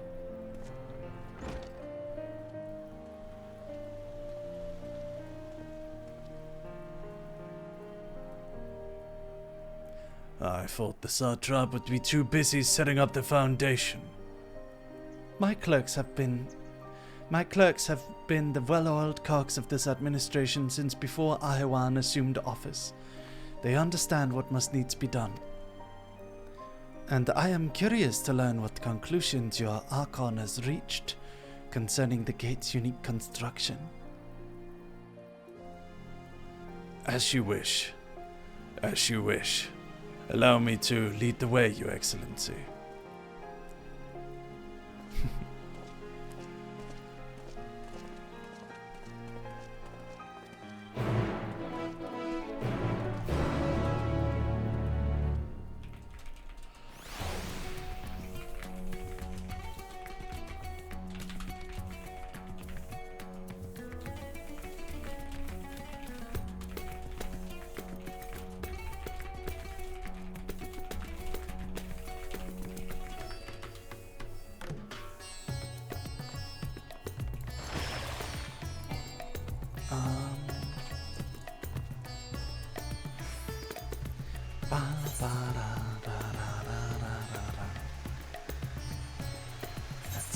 Let's zoom over there. Sorry, I'm a little distracted today, dogs. It's just a lot going on behind the scenes. I'm still enjoying.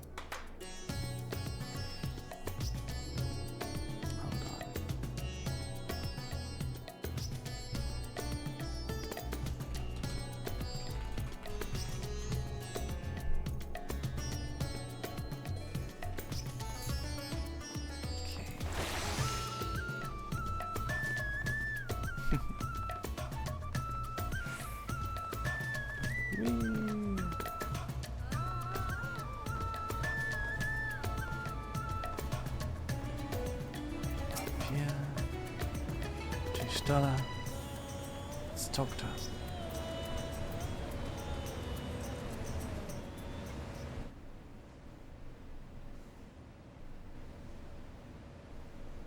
Right, here we all are. You discovered something new. I took a closer look at that device. I was able to determine how it keeps the Void Gate sealed, but not how it might instead be employed to expand the opening. For that, I would need to reference the technique developed by Vritra's alchemists, no records of which appear to have survived the intervening years.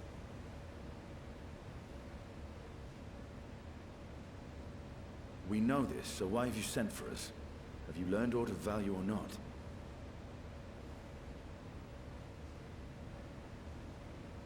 Patience, good sir. One must introduce the subject before launching into specifics.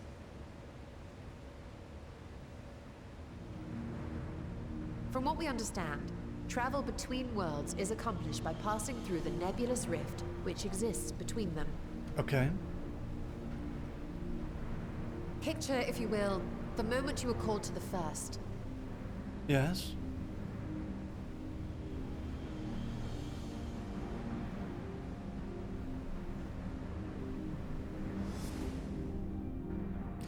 The moment I was called to the first. You touched a focus of some kind to help the Exarch pinpoint your location.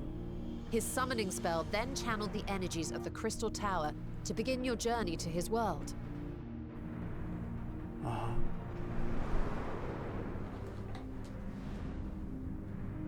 The magics tore a hole in the wall separating source and shard, and cast you into the intervening nothingness.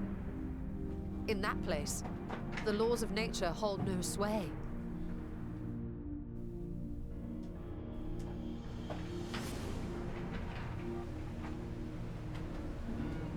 Yet even through this realm of temporal and spatial instability, you were borne safely to your destination in the first.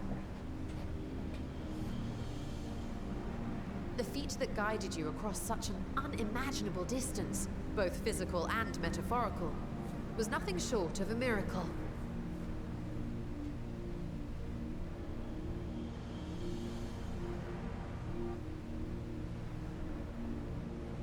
Then what of the many Void Sent found in the Source?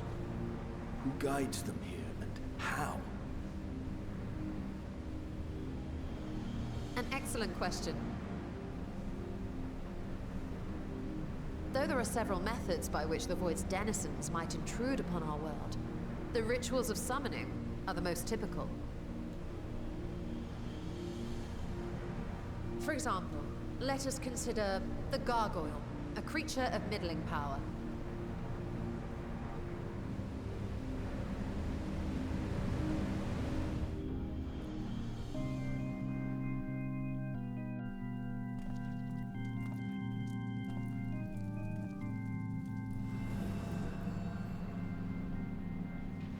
To call upon such an entity, the prospective summoner must force open a void gate.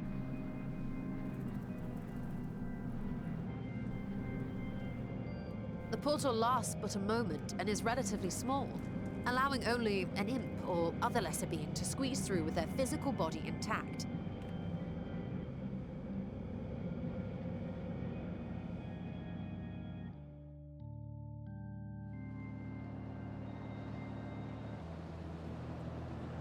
Our more powerful gargoyle, however, is too large for that. Creating a gate big enough for him would require vast amounts of energy, far beyond the reserves of any one mortal practitioner.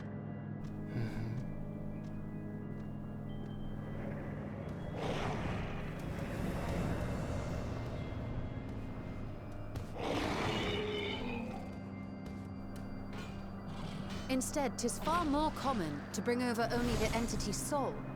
We had a taste of that ourselves when a certain exarch dragged us to the First.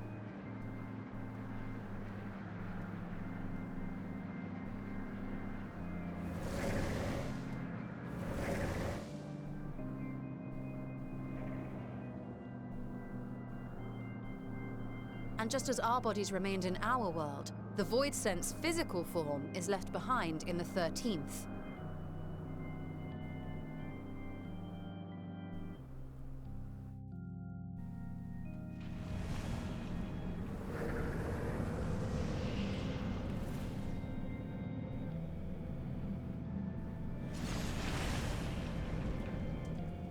Once at its destination, the summoned soul is granted a temporary shell to inhabit. In the gargoyle's case, a stone effigy has proven a suitable vessel.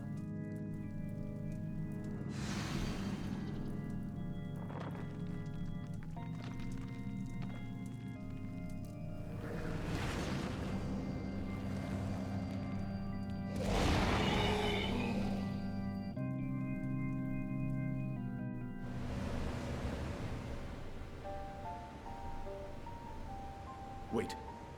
You said that Voidsent must be called here deliberately by someone in the Source, reeled in like a fisherman with his catch. Exactly. For a being to navigate the chaos of the rift, with or without form, there must needs be a guiding agent on the other side.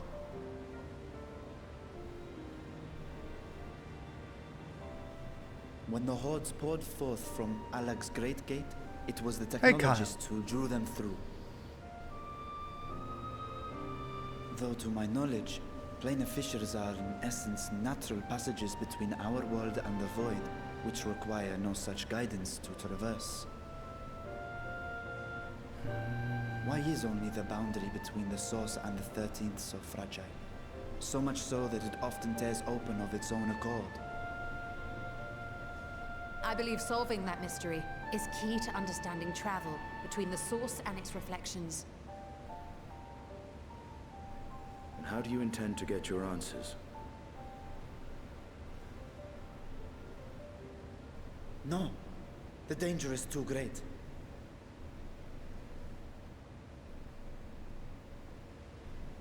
Perhaps. But what some call danger, others think of as adventure. Yeah! Were you not listening to my tale? Never mind that the means to expand the gate has been lost to the ages. Even could you force the portal wide enough, you would be greeted by an army of murderous horrors the very instant you step through.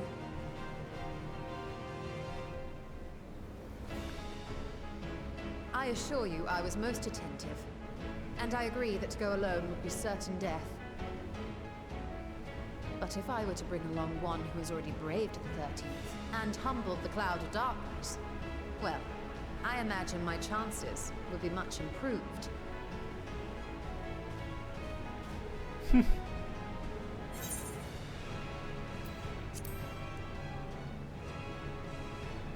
Count me in. I had a feeling you might say that.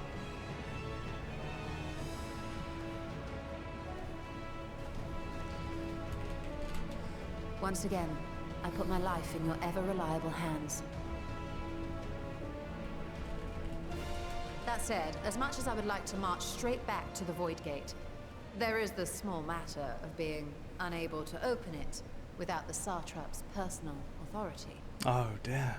If only we knew the Satrap, if only he was our friend and was honor bound to help us out, because we saved his entire nation. As I said before, I will grant you and yours any boon you choose to name, provided it does not endanger my people. Yay!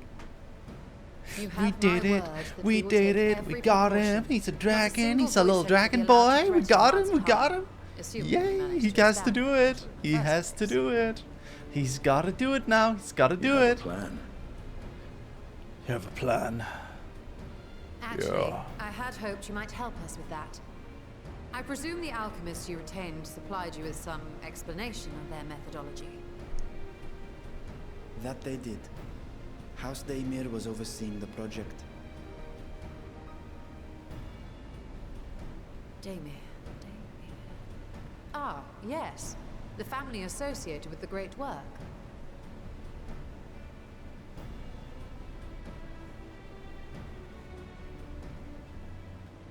I did not fully comprehend the theory, but their research began with a void scent which had slipped through the fissure.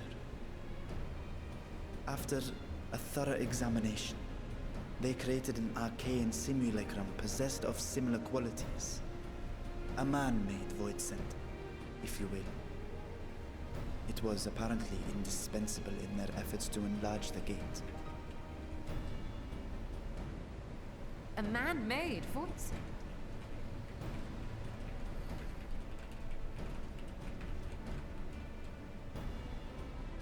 Yes. Being great admirers of the Archons, House Daimir submitted detailed notes to Charlene's official committee.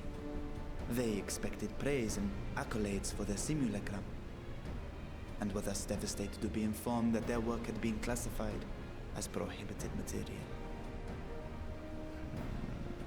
If that's true, then those notes might still be stored in a forbidden archive somewhere. Not Google, of course, since that library had yet to be built. Which leaves us with...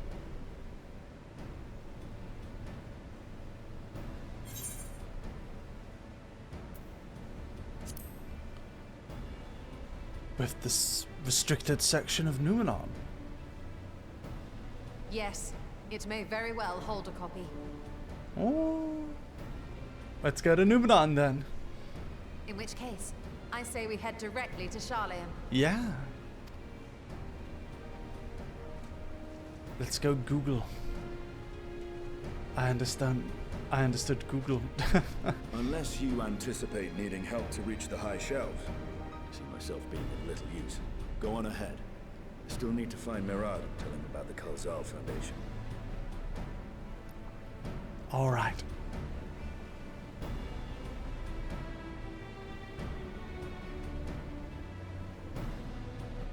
Let us be on our way as well.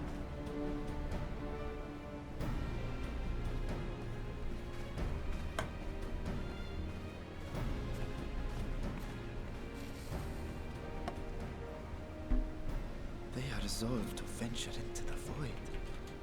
Do I sit idly by?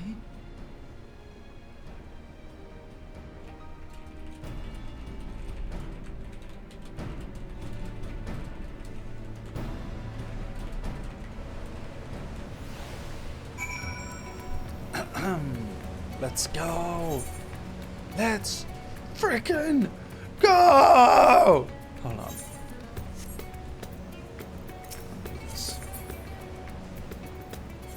Old Charlie.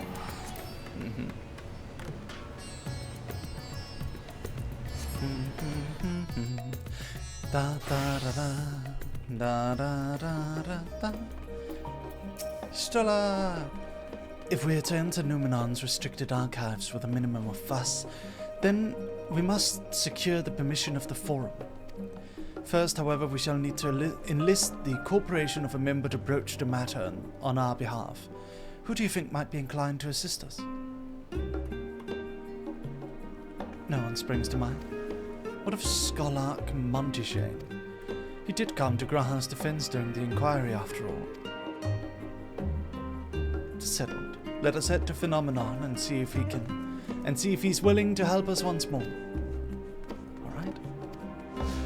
Let's go. Let's go. Dogs.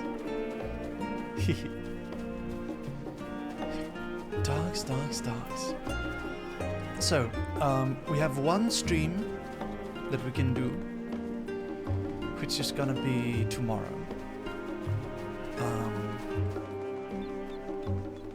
Where we can do one stream tomorrow, Dog Army, but I have to take Tuesday and Wednesday off. So what do you guys want to do tomorrow? What do you want to do on Monday? What do you want to do?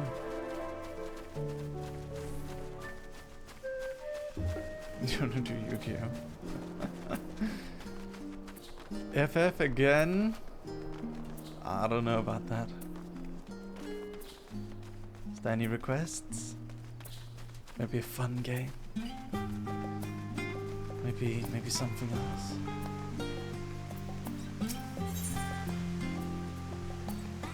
Infinite Nikki could be fun. Discuss the studio. I apprenticed to Master Matoya at the age of 7 and labored under her tutelage for a full decade. I never had the chance to attend the studio. Neither did Fancred, as I recall. Soon after Master Louis Soir took him off the street, he was put into the care of another Archon. His was a rigorous and practical education in the arts of espionage and survival.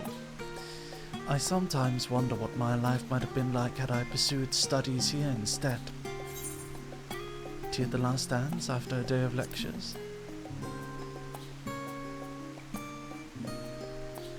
Oh, that does sound lovely. Afternoons with friends spent sipping tea and debating theories. Still, I wouldn't give up my time with Master Matoya for the world.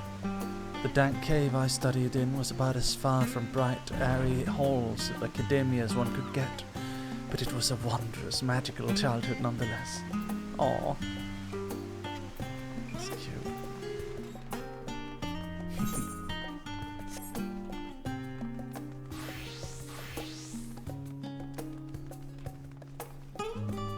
Run along down here.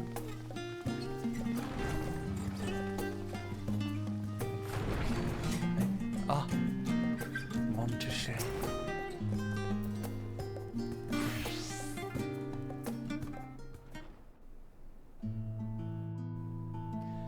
Ah, visitors, and quite esteemed ones at that.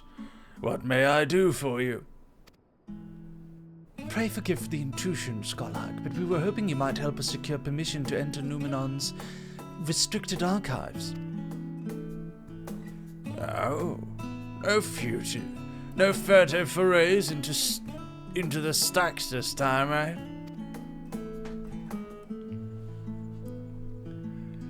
I applaud this newfound sense of propriety, yet in all this wide world of comparative serenity, what so compels you to disturb a vault of forbidden knowledge?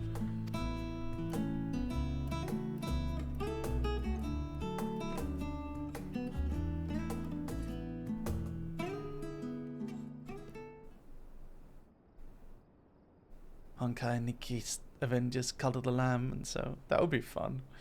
Fascinating. I had no idea such a technique existed. I would have been surprised if you had. If my assumptions is correct, the research left behind by House Damiers lay dormant in Charlene's archives for many centuries. And if you unearthed this research, what then? Surely you don't intend to cross over into the void. That is, in fact, precisely what we intend. To what end, pray tell? To develop a method of traversing the rift, for one, that I might keep my word to a distant friend. Sentiment aside, I have journeyed to the end of existence. I've heard, felt, and thought endlessly about the truth of our world and the echoes of its future, and yet I want to understand everything, to unravel it all down to its very last secret. What scholar worthy of the name wouldn't force open a void gate or two if grand revelation was the promised reward? Marvelous! An audacious proposal worthy of Master Matoya herself.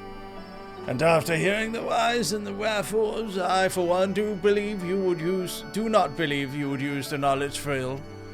I see no reason not to present your request for the forum's consideration.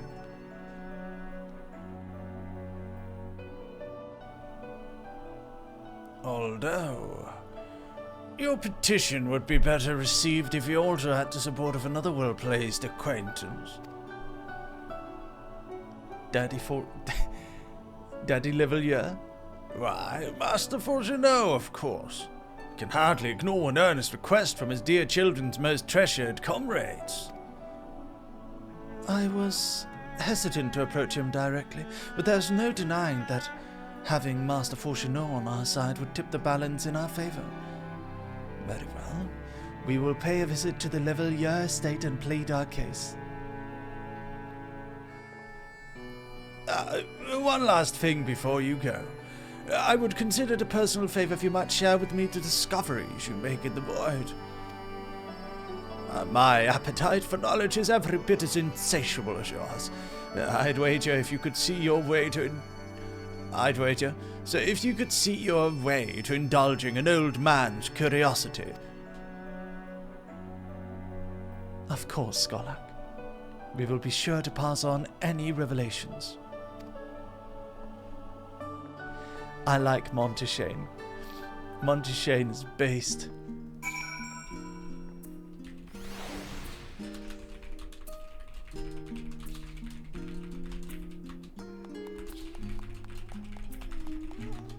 Alright. Oh, everyone's sitting down. You enjoying the lecture? Cute. Chocolate fall asleep. Chocolate's falling asleep. Wake up, Chocolate, wake up. We gotta go. Gotta run. Okay, so off to the Leveilleur estate, I guess. Off to the Leveilleur estate. Where's Baldino? Oh, whoops. This is a good place for role-playing.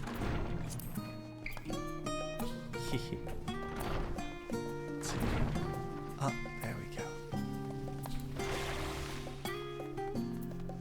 Oh wait, I have a new spell. Rainbow Drip. I leveled to 11. Deals unexpected damage to all enemies in a straight line before you. Is this an upgrade to another spell? I don't think I've seen this spell before. Let me see. Yeah, it's a new spell. New spell, Dog Army. Rainbow Drip. There's only one more spell available, which is Star Prison. This one has a heal effect. Nice. Rainbow Drip. I'm awake. Yay. Hello, Celeste. I love Charlene. Charlene is a beautiful city. No sleeping during adventure time. Yeah.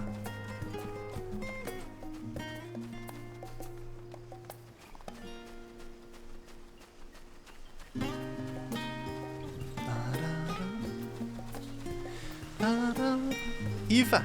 Eva! Eva! Eva! Eva! Eva! Eva! Eva! Eva!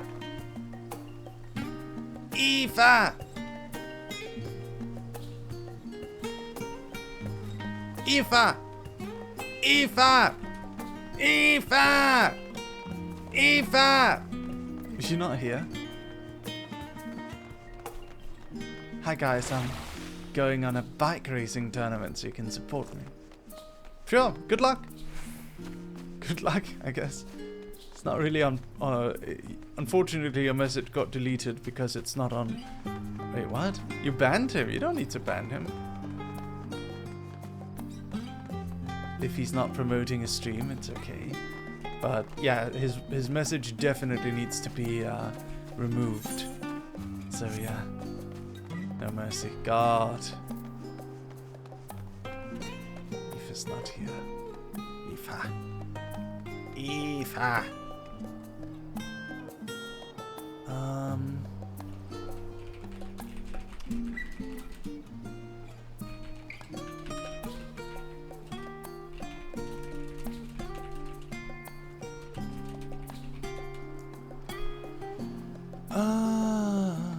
Aoife's not here. She's not listening. She's missing all the story.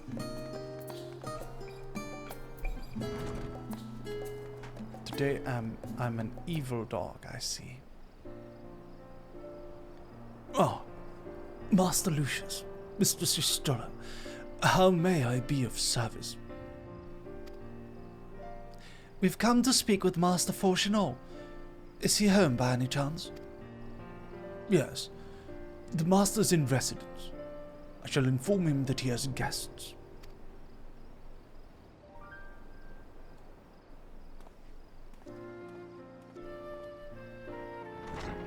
Okay.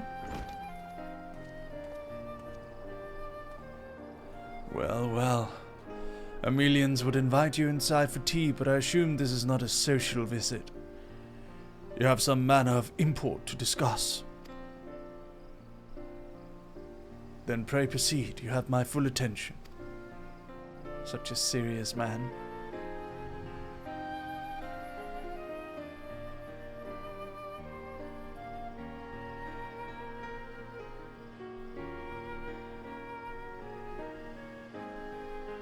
Well, I suppose I should praise you for following the proper protocols this time around. Scholar Monteshane expressed much the same sentiment, I assure you. Will not attempt to circumvent the Forum's authority again, unless it's absolutely necessary, of course. Of course. Give me a second, dogs.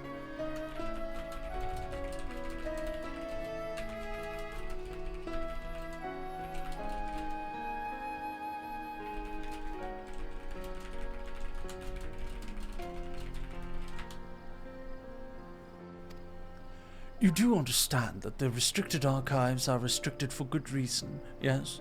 If no pressing need exists, then why risk the consequences of employing this forbidden knowledge?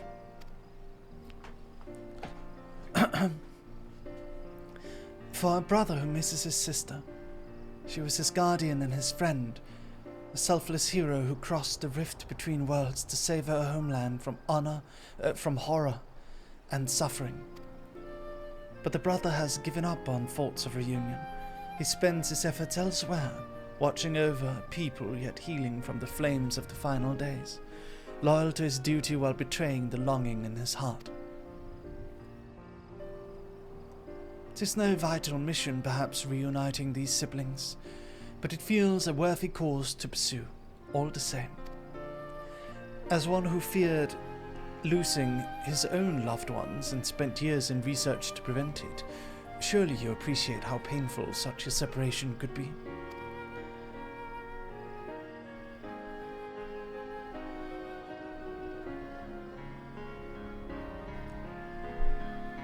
Reflections are still very much a mystery to us. Offering to share your experiences in the first would constitute a fair exchange for our cooperation.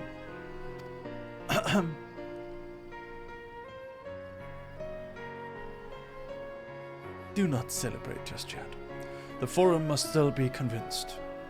I will add your request to the list of today's deliberations and deliver the decision to you at the Baldessian Annex.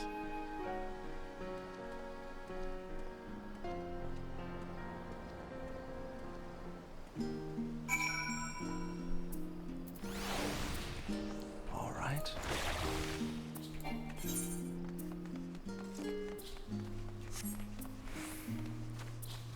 Dogs. Dogs, dogs, dogs, dogs, dogs. Dogs, dogs, dogs, dogs, dogs. Dogs, dogs, dogs, dogs. Dogs, dogs, dogs, dogs, dogs. Dogs, dogs, dogs, dogs, dogs, dogs, dogs, dogs, dogs.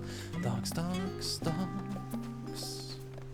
Dogs, dogs, dogs, dogs, dogs, dogs, dogs, dogs, dogs, dogs, dogs. Dogs, dogs, dogs, dogs. Dogs, dogs, dogs, dogs, dogs, dogs, dogs, dogs, dogs, dogs, dogs, dogs, dogs, dogs, dogs, dogs, dogs, dogs, dogs, dogs. Where are we going? Accompany your stroller to the Baldessian Annex. Okay. Please release a full cover flow where you only say dogs, please, and thank you. Of course. It would be my pleasure.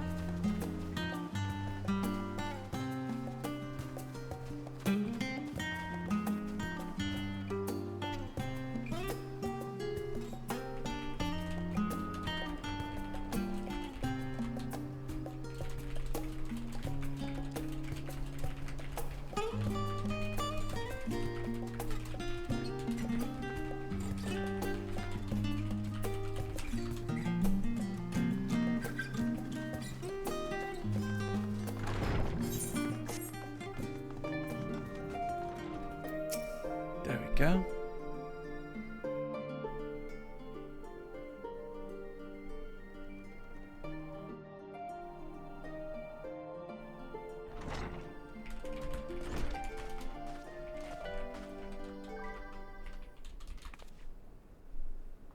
So, what did the forum decide? To put it bluntly, Master Bator has burned some bridges here in Charlian, and salted the earth for good measure. When it came clear that her student was the petitioner in question, well, no few members voiced their discontent.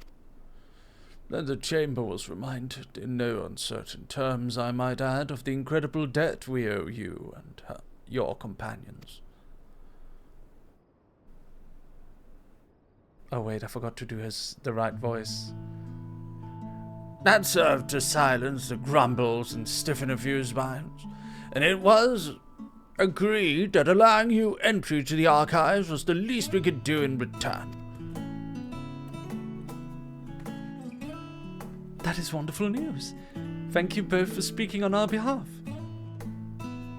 Yes, well, as I'm sure you're aware, this mission was not extended lightly. Forbidden knowledge is to be treated with utmost caution, and there will be repercussions if not. I wish you well in your endeavor and bid you a good day.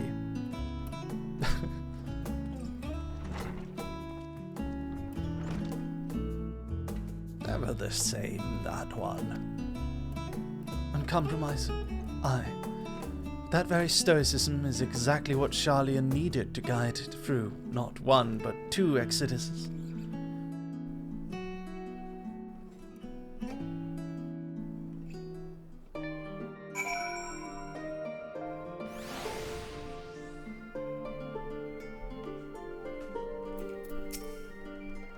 That went rather well, I think.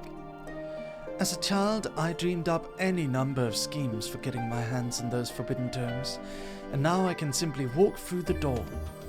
Our focus will be on finding House Damia's research notes, of course, but the thought of so much knowledge in my disposal has me feeling a little giddy.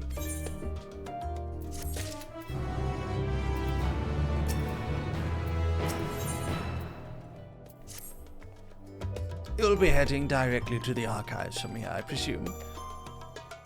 You presume correctly. Then you'll want to speak with the index page when you arrive. It's been instructed to grant you access to the restricted section. Excellent. Once again, we thank you for all your help. Oh, it was a pleasure, believe me. May you find the knowledge you seek.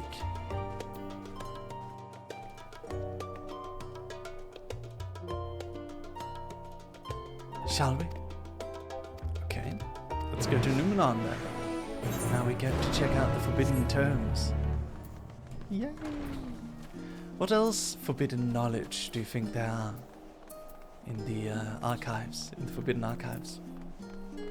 I think there's quite a bit, actually. Maybe some secrets. Well, who knows?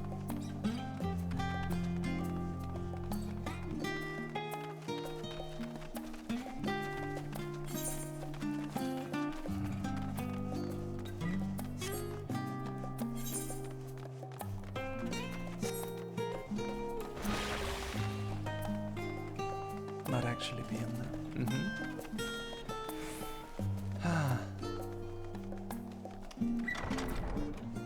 Here we are. Discuss Numenon. To think the set of instructions I laughingly imagined may actually exist, but yawns away from where you found me napping. If I had known of Alzadal III's exploit sooner, I could have well saved myself a few days of research. Even a children's book might have pointed me in the right direction. To achieve the impossible, one must needs be flexible of mind and look beyond conventional wisdom. A lesson I had already learned, but clearly not taken to heart.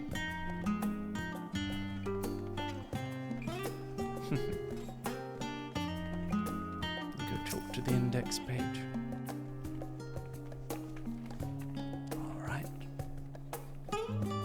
Archon Ishtola and guest identified. Do you wish to proceed into the restricted archives? Follow me if you would.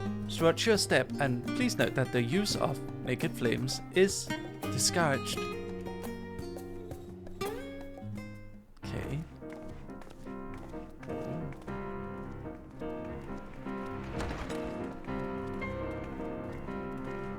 That's a lot of books.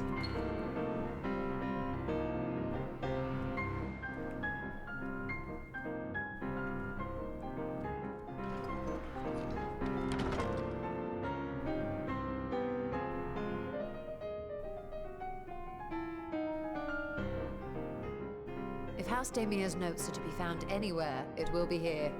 Let us begin.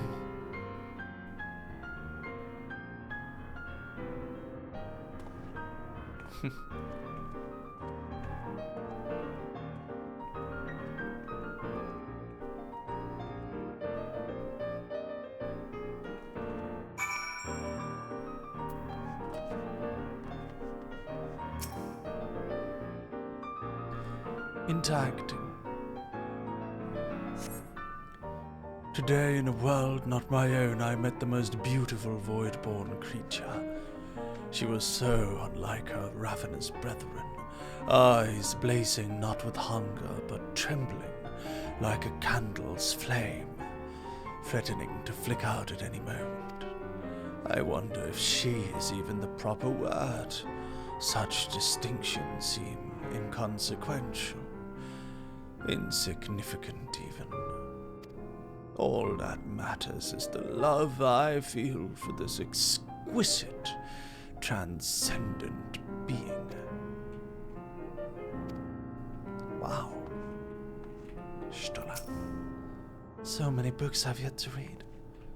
Yes, we're here for one specific volume. You needn't mind me. Weighty tome.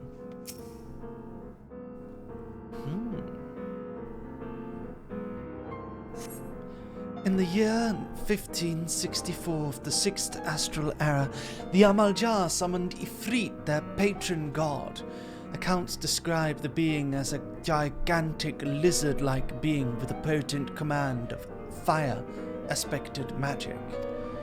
If we consider that primal summoning is an act fueled by faith and prayer, it is unsurprising, if not expected, that the resulting deiform entity should manifest the appearance and powers with which it is attributed by its worshippers.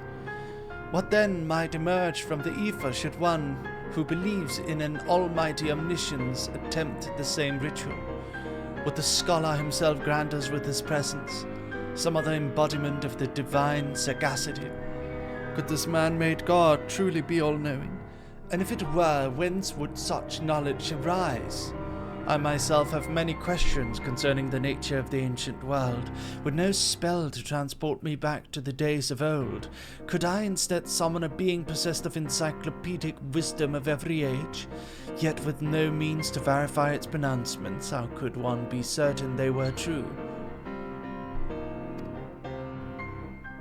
Though your mind spins with the possibilities discussed therein, this does not seem to be a volume you are seeking.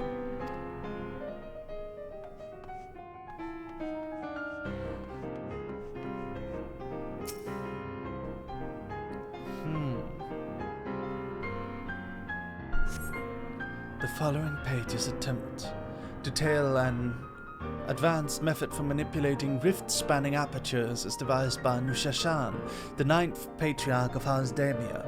That's the one. We present these research notes to the faculty of Charlian Studium both as a token of our friendship and an expression of our boundless admiration. You appear to have located the forbidden volume you seek. Let's bring it to Stola.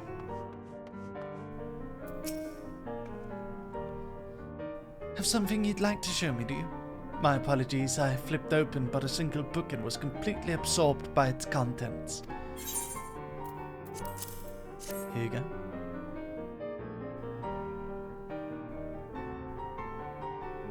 Well done, Lucius. I think you may have found our prize.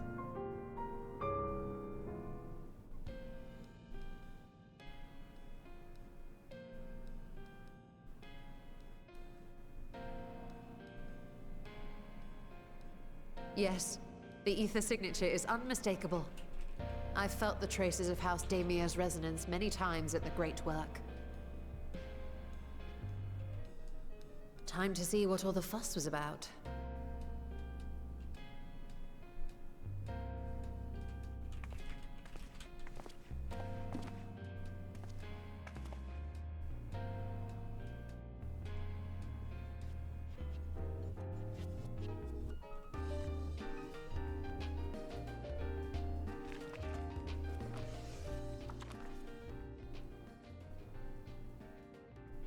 Among the ranks of the Voidsent, there exist entities with the power to call forth their brethren from beyond.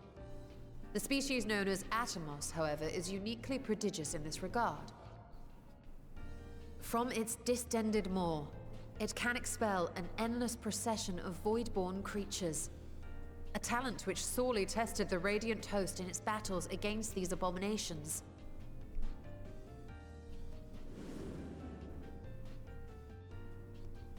Surmising that the entity itself was acting as a void gate, we endeavored to capture a small specimen and subsequently examine its physiological structure. Our findings revealed that the Atomos had absorbed a planar fissure into its own flesh, which it could expand at will into a functioning gate. Wow. Upon further analysis, we identified an ethereal wave pattern emitted during this process.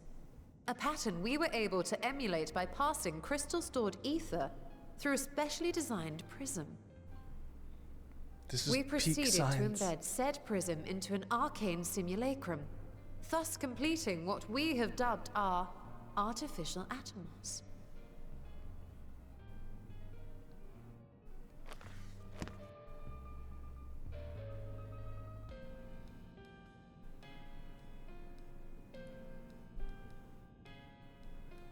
How could I have been so blind to the possibilities?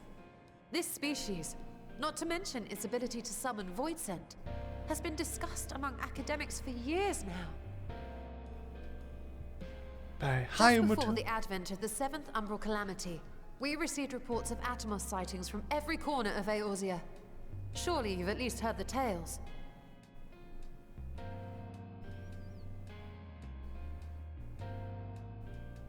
And still, House Daimia went and built a mock Atomos of their very own.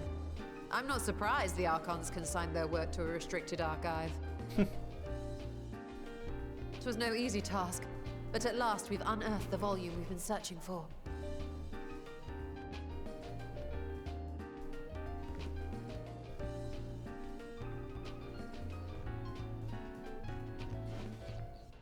I'd be lying if I said I wasn't tempted to stay longer. See what other forbidden titles might be lurking on these shelves. Ah, but that would be abusing the very special privilege we've been granted now, wouldn't it? Better not.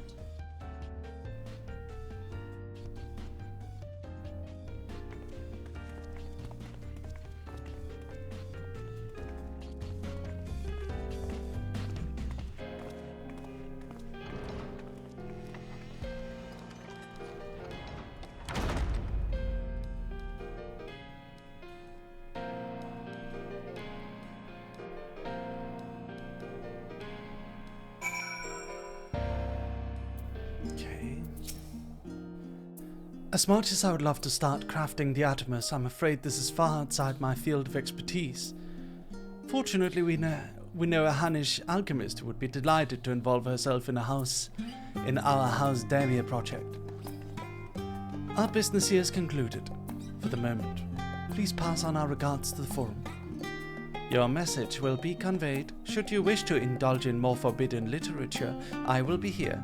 Patron mode disabled, security mode engaged. If anyone can help us, Nidana can. I say we return to Favna and look for her at the Great Work. Excellent. Let's go back. Come on, guys. Let's go back to Favna. Where's Favna?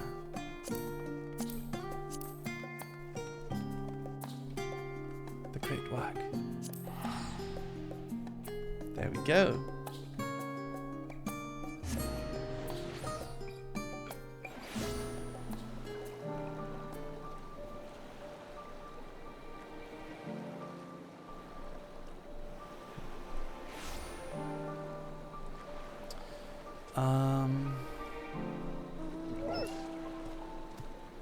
Guys, I'm gonna be right back, okay?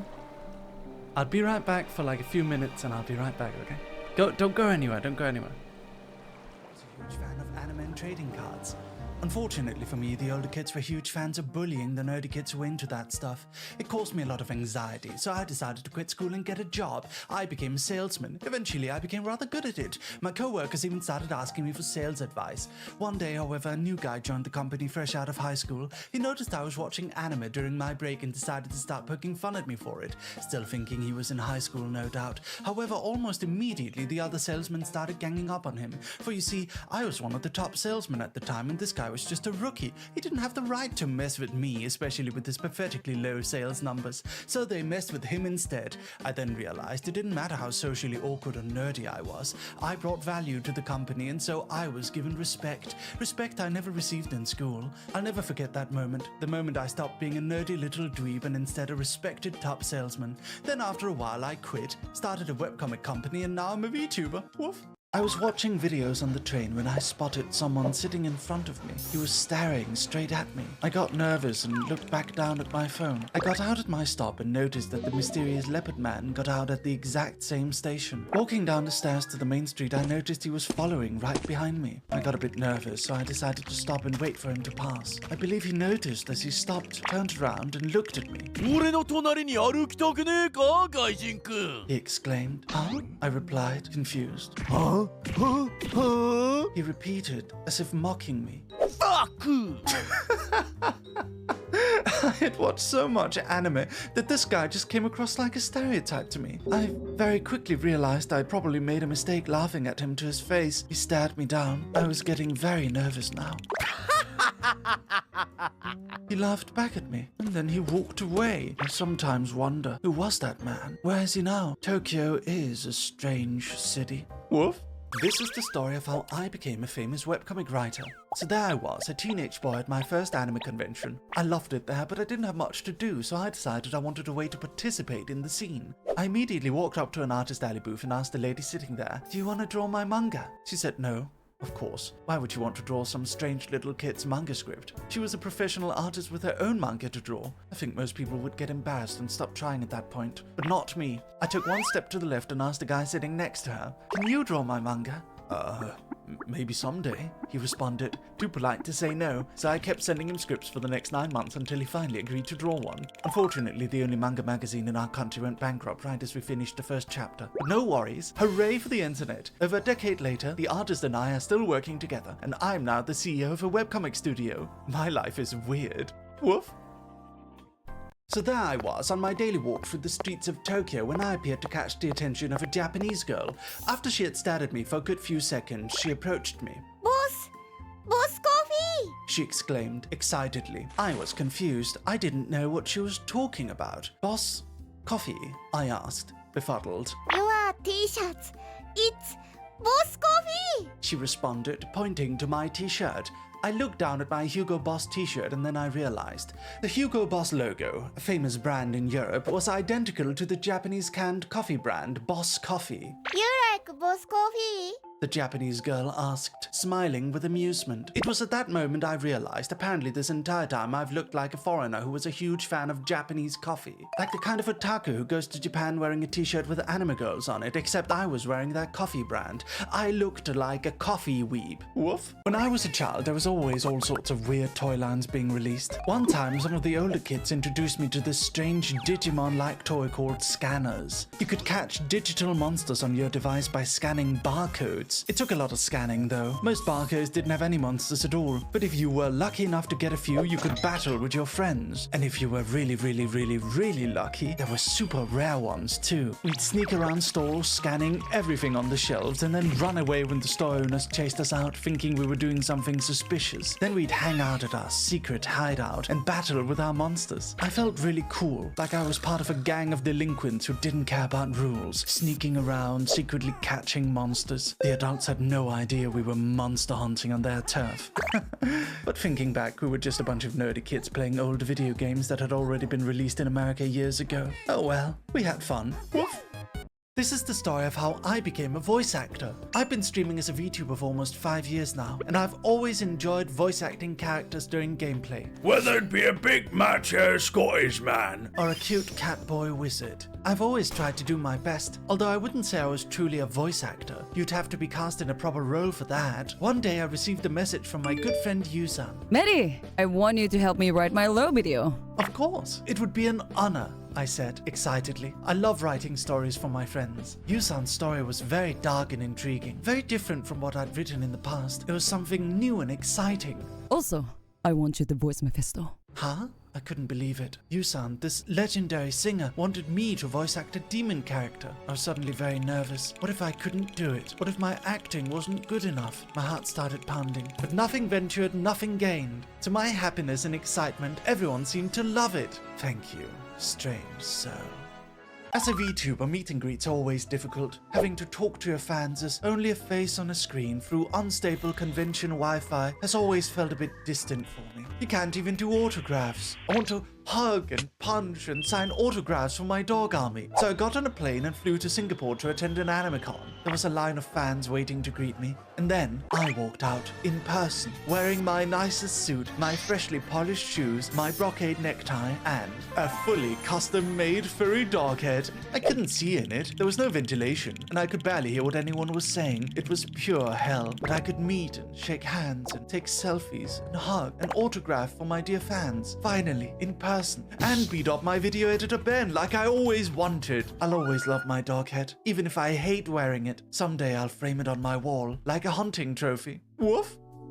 I tried to roleplay in Final Fantasy XIV, and here's what happened. When I was a child, my cousin Lumi and I used to roleplay in World of Warcraft all the time. I was a human wizard, and she was a night elf, and we went on adventures together. As an adult, my newfound obsession is Final Fantasy XIV. The characters, the world, the atmosphere, everything about this game is just amazing. I was curious about the roleplay scene, so I stopped by the quicksand in my nicest glamour. There were so many people, all dressed so beautifully, and then a tall, dark-furred Hrothgar approached me. Hey, cutie, you lost? I looked up at his eyes, his muscular arms crossed over his shirtless, fur-covered chest.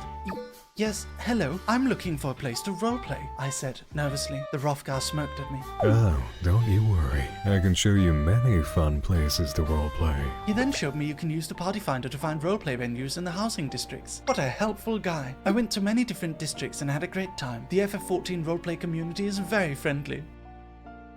Hello, dog. That's a beautiful cup you've got there. But don't you want to look at something more colorful? Behold, you may now quench your thirst in colorful style with our brand new deluxe cups from GamerSupps. Isn't it beautiful? Every cup is enchanted with powerful magic to ensure that your drinking experience is always superb and fresh. Disclaimer. To the best of our knowledge, magic is not real. Cups do not contain actual magic. Shut up, lawyers! Every cup is magic, and that's a legally binding guarantee. But that's not all, Dog Army. Crafted by a special team of elite ink dogs, we have luxurious apparel for you to wear as well. And we even have a brand new acrylic standee of yours truly, and stickers. Go get your Lucius Merryweather GamerSupps merch today at gamersupps.gg/Merry. Woof! Mary, what are you doing? Selling my merch, of course. To dogs? Yes. When I was a child, I discovered this cartoon called Beyblade. It was about a group of kids having overly dramatic battles using spinning tops that channeled the energy of ancient mystical creatures through them. Naturally, I was hooked immediately, and I, along with all the other kids at my school, started duking it out on the playground. One day, I was telling my dad about my wish to be the strongest Beyblader at my school. I asked him if he could help me. He was always good at tinkering with stuff. He took a good long look at my Beyblade, and then he got an idea. The next morning, I showed up to school with an extremely unusual Beyblade. It had a huge metal core locked between the upper and lower parts. It was so heavy that the very second my schoolmates' Beyblades ran into mine within the arena, they were sent flying across the room. That was the day I became the strongest, most powerful Beyblader at my whole school. This lasted an hour or so until my Beyblade caused one of the other kids' Beyblades to break in half. After that, they didn't want to battle me anymore. But at least I got to be an anime villain for one day. Thanks, Dad. So there I was, wandering through the neon-lit streets of Tokyo when I saw something strange. It was a man with the head of a horse, surrounded by a circle of dolls. He was playing the drums. I walked closer and watched him play. He was terrible, absolutely awful. So awful, in fact, that I almost became entranced with this performance, like I was getting hypnotized. And then, suddenly, he stopped. He was now staring directly at me with his empty black horse eyes. I was getting nervous. My thoughts started racing. Was he perhaps a magical being that could read my thoughts? Was he offended I didn't like his drumming? After what felt like a full minute of silent staring, he lifted a sign and pointed to his Twitter URL. I nodded politely and smiled and went on my way. I completely forgot his URL. Damn it, I kind of wanted to follow him. Woof. Have you heard the legend of the dog man? So there I was, attending an anime convention in Germany. I was sitting behind my booth selling comics and merch when I spotted two cosplayers taking selfies with my stand. Thinking to myself that I had an opportunity to do something funny, I took hold of a dog head plushie and threw it gently at them. The two cosplayers who were simply taking a selfie with a standee found themselves mysteriously pelted by a Mary the Dog plushie head, not knowing where it came from. I snickered to myself at their confusion and decided to make a tweet. To all Dokumi attendees, please be aware, there's a strange dog man throwing dog head plushies at VTuber cosplayers by the Merryweather media booth. I later found out from my cousin Lumi that her cosplay group chat had shared the warning and been discussing the mysterious dog man, warning people to be careful in case the dog man would strike again. I took pride in my secret villainous alter ego. Where would the dog man strike next? Nobody knows. Help spread the legend of the dog man. Get your dog head plushies at Merry.mo. Woof. I own a comic studio and we frequently contract professional Japanese voice actors for the dubs of our comics. That means I have the power to do this. いやーどうだい俺にはおはようスキビリギャットシグマリーズを感じているかいお前何を言っているやはり貴様はファナムタックスだフォートナイトフォートナイトフォートナイトフォートナイトフォートナイトフォートナイトフォートナイト Stop wasting company funds, Doc, damn it! I never get to have any fun! So there I was, on my walk home from the train station. Tokyo's suburban neighborhoods are usually quiet and peaceful at night, so I was enjoying my walk with some videos. However, suddenly I nearly bumped into a man that I hadn't seen before. He was a tall Japanese man wearing a business suit with a black overcoat. He spoke in German. I'm sorry, I responded, confused. He flashed a smile at me. He replied, looking me straight in the eye. I stared at him in befuddlement for a few seconds before I realized he was speaking German. I quickly attempted to recall what little German I knew. Ich spreche nicht Deutsch. He then let out a small, sensible chuckle and walked away. Did he think I was German? Why would he think I was German? I loved playing Yu-Gi-Oh! As a child. My friends and I would duel each other every chance we got. We even announced our summons like in the anime, and when we lost life points we would recoil in pain. It was so much fun. One time I even cut out and painted a bunch of paper stars, handed them out to all the other Yu-Gi-Oh! Players in my year, and we did a Duelist Kingdom style tournament on the playground. We even had special rules, like by the water fountain, water monsters had more attack points, and by the tree, earth monsters were more powerful. Later on, as an adult, I had returned from a year in Japan and felt somewhat nostalgic. I decided to dust off my old Blue Eyes deck from when I was little and attend my local tournament. And then I got absolutely, completely and utterly destroyed after my opponent did a 5-minute long first turn combo with an endless stream of summons and effects, with cards that had a novel page's worth of text on them. What the hell is a link summon? This is the story of how I became the CEO of a Japanese company. I tried to run my comic studio from my home country of Denmark many times. Unfortunately, not a single bank in the entire country would let me have a corporate bank account. After over a year of trying, I was starting to feel hopeless. But then I had an idea. If my home country wouldn't accept my weeb comic business, then surely Japan, the land of anime, would. So I packed a suitcase and got on a plane. I sent over 20 emails to Japanese law firms, but they all declined me. I had no university or high school diploma. I was told there's no way the Japanese government would accept someone like me. I was beginning to feel it was hopeless again when I received an email from a small law firm. I showed up and the lawyer was an older, elegant lady. I pleaded my case to her and she told me, this entire law firm seemed to consist of women, as the 3 lawyers that worked under her were also women. 6 months later, I had a company and a full working visa. I brought them 4 boxes of the finest chocolate from Europe as thanks. I love my lawyers. Woof. So there I was, a tiny little child watching cartoons as I usually did, when suddenly a strange new show appeared. It was about a spiky-haired guy who challenged villains to surprisingly intense card games. At the end of each duel, he'd use ancient Egyptian magic to crush the mind of whatever evildoer he had defeated. I just discovered Yu-Gi-Oh! And like millions of other kids, I was immediately hooked. This was nothing like any cartoon I'd ever seen. I begged my dad to buy me the cards and I even attended local tournaments. It was so much fun. Then I bought the manga and was surprised to learn it had nothing to do with card games at all. In fact, the protagonist in the manga straight up killed the bad guys, or if he was feeling merciful, turned them insane. The card game doesn't even get mentioned until a bunch of chapters later, along with Seto Kaiba, who was just meant to be a one-off villain. He later became one of the most iconic anime characters of all time, and the card game became so popular that the entire manga got rebooted to focus entirely on the card game. Yu-Gi-Oh! The trading card game went on to earn billions of dollars. What's the moral? I have no idea. Capitalism. As a child, I was a huge fan of anime and trading cards. Unfortunately for me, the older kids were huge fans of bullying the nerdy kids who were into that stuff.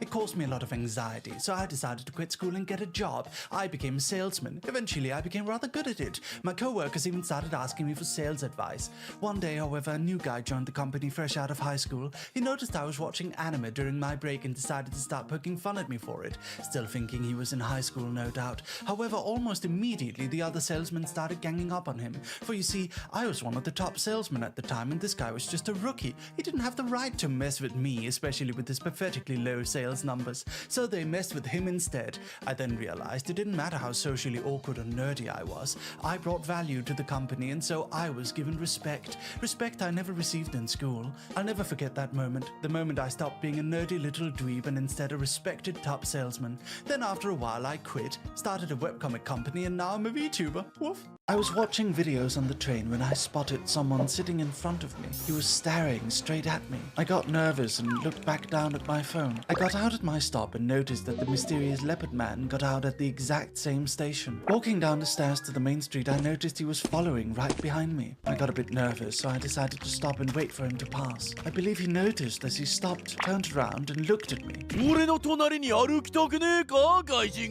He exclaimed. Huh? I replied, confused. Huh? He repeated, as if mocking me. Fuck! I had watched so much anime that this guy just came across like a stereotype to me. I very quickly realized I probably made a mistake laughing at him to his face. He stared me down. I was getting very nervous now. He laughed back at me, and then he walked away. I sometimes wonder, who was that man? Where is he now? Tokyo is a strange city. Woof. This is the story of how I became a famous webcomic writer. So there I was, a teenage boy at my first anime convention. I loved it there, but I didn't have much to do, so I decided I wanted a way to participate in the scene. I immediately walked up to an artist alley booth and asked the lady sitting there, "Do you want to draw my manga?" She said no. Of course. Why would you want to draw some strange little kid's manga script? She was a professional artist with her own manga to draw. I think most people would get embarrassed and stop trying at that point. But not me. I took one step to the left and asked the guy sitting next to her, "Can you draw my manga?" Maybe someday, he responded, too polite to say no, so I kept sending him scripts for the next 9 months until he finally agreed to draw one. Unfortunately, the only manga magazine in our country went bankrupt right as we finished the first chapter. But no worries, hooray for the internet. Over a decade later, the artist and I are still working together, and I'm now the CEO of a webcomic studio. My life is weird. Woof. So there I was, on my daily walk through the streets of Tokyo when I appeared to catch the attention of a Japanese girl. After she had stared at me for a good few seconds, she approached me. Boss! Boss coffee! She exclaimed, excitedly. I was confused. I didn't know what she was talking about. Boss, coffee? I asked, befuddled. Your t-shirts. It's Boss coffee! She responded, pointing to my t-shirt. I looked down at my Hugo Boss t-shirt and then I realized. The Hugo Boss logo, a famous brand in Europe, was identical to the Japanese canned coffee brand Boss Coffee. You like Boss coffee? The Japanese girl asked, smiling with amusement. It was at that moment I realized apparently this entire time I've looked like a foreigner who was a huge fan of Japanese coffee. Like the kind of otaku who goes to Japan wearing a t-shirt with anime girls on it, except I was wearing that coffee brand. I looked like a coffee weeb. Woof. When I was a child, there was always all sorts of weird toy lines being released. One time, some of the older kids introduced me to this strange Digimon-like toy called scanners. You could catch digital monsters on your device by scanning barcodes. It took a lot of scanning though. Most barcodes didn't have any monsters at all, but if you were lucky enough to get a few, you could battle with your friends. And if you were really lucky, there were super rare ones too. We'd sneak around stores, scanning everything on the shelves, and then run away when the store owners chased us out thinking we were doing something suspicious. Then we'd hang out at our secret hideout and battle with our monsters. I felt really cool, like I was part of a gang of delinquents who didn't care about rules, sneaking around, secretly catching monsters. The adults had no idea we were monster hunting on their turf. But thinking back, we were just a bunch of nerdy. Woof. Sorry for the wait, dog army. Just had to join a meeting real quick. We're scrambling to do something right now on Final Fantasy Sunday. It's kind of bad timing, but you know, when the business needs me, I am there, even if I'm streaming. That's how it is.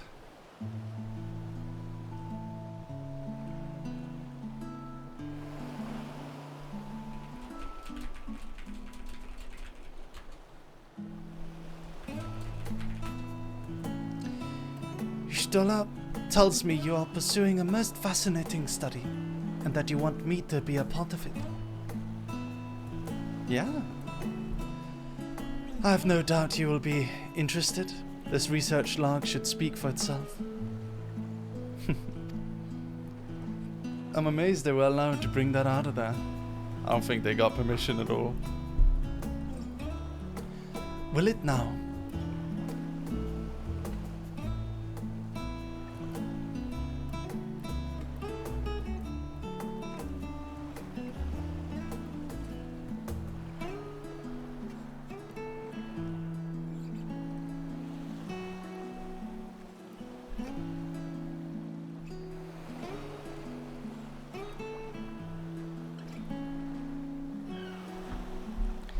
By the sisters, this is the mark of House Demia. I never even knew such a work existed. Why are you not human? Why are you not human? You're just text on a screen, W. You seem far less human than me. Look, I've got eyes, a face, and a mouth. What do you have? You're a bunch of letters. D-O-U-B-L-E-U-W-I-N. You seem less human than me. Phew, shit. It was sequestered in Numenon's restricted archives after all. It was, but that means every word is within is forbidden knowledge. A forbidden tome filled with forbidden research, and you put it right into my unsuspecting hand. I can hardly wait to read it.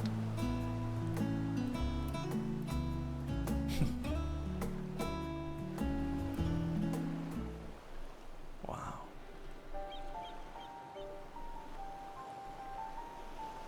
To think the Daimyo were developing such marvelous techniques so long ago. How many innovations have been lost over the centuries, I wonder. Now that you've glanced over the notes, what say you to helping us build a new mock Atomus? I say yes, 1,000 times yes. Work on Daimyo projects that had even the redoubtable scholars of Charlian trembling in their sandals. No alchemist of the great work could resist. You are a woman after my own heart. Oh, I suppose I should ask. What do you mean to do with this big-mouthed simulacrum once we've built it? No, so there's a secret void gate, and it's sealed in the ruins at the bottom of the bounty. Today is the day of revelations indeed.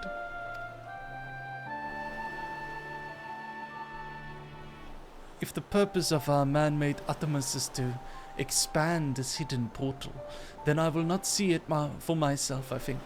Manipulating rift-spanning apertures is not the sort of thing you want to attempt without first taking into account every single factor.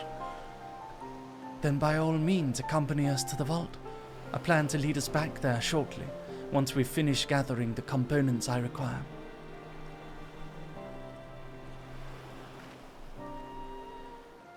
Charlian's markets provided the raw aquamarine and pure water crystals, but I might need help obtaining a small quantity of astrally infused water. For such a liquid you need go no further than the font of Maya. The ascetics of old once favored the place for their meditations, and the water which pools there now is known to enliven the flow of ether. That sounds perfect. If you'd be so kind as to fill a flask at the pool, I'll petition Vitra to join us. The idea I have in mind won't amount to much without his authority to command the Void Gate. Shall we be about it then? We meet back here anon.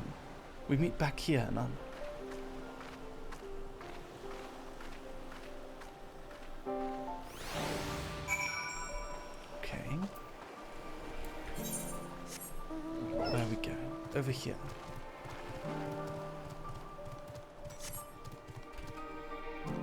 If you use multiple star codes, you would get gamer subs for free. I don't think so. I don't think they stack, my friend. I don't think so, I'm sorry.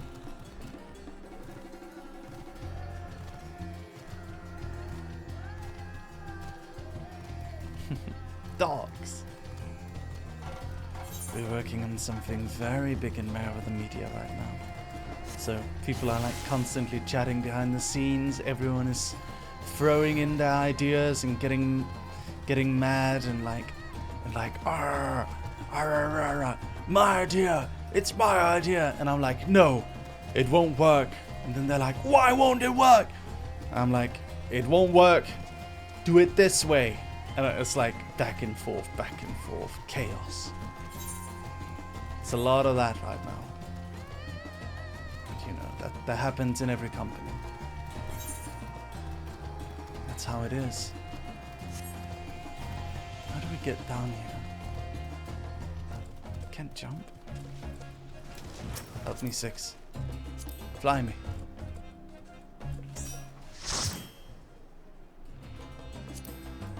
Go.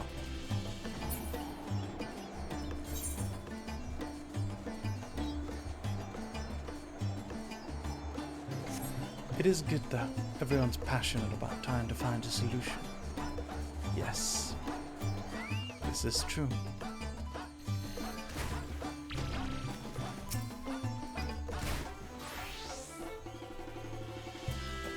There we go. Water. Now back to the great work.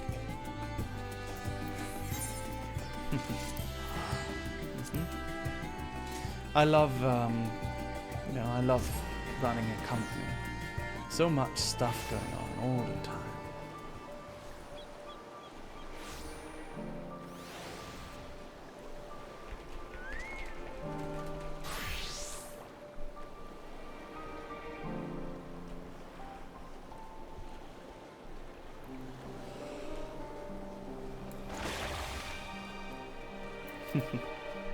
Let's talk to Stola. Do you have that flask for me? Here you go.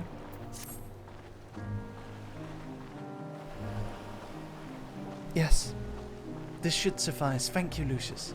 So the way that this old house in this country built a theoretical working void gate, they took this creature from the void that was able to kind of create a portal that summons void creatures from its mouth. They were able to build it. They were able to build a simulacrum of it, and they would like get readings from this creature's mouth that like suggests, and that's how they were able to kind of attune to the right frequency. Doesn't that suggest that if you tune it to a different world's frequency, you can go to a different reflection? That's what it suggests, at least. Okay. Look who I came across. Istinian seemed in need of a diversion, and we may in turn have need of his lands. Right then. Now that our little party's assembled, let's make our way into the ruins. Will we have need of Matya's boat again? Not this time. Once Istela informed me of our destination, I arranged for a vessel to be made ready at Akyali. Your Excellency is ever the gracious host, shall we?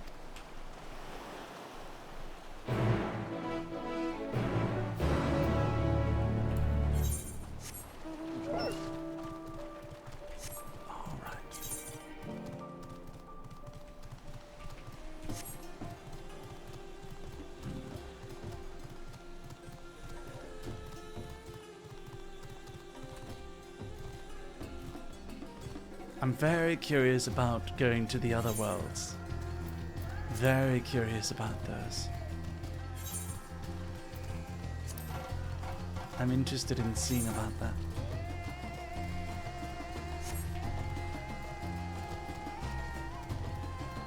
What they might look like. What might be on them. What manner of people live on them. What manner of civilizations they've created. Just like Emmett Selk said. He said we'd be fascinated by by the strange civilizations that have popped up on the other reflections. Very curious about the other reflections.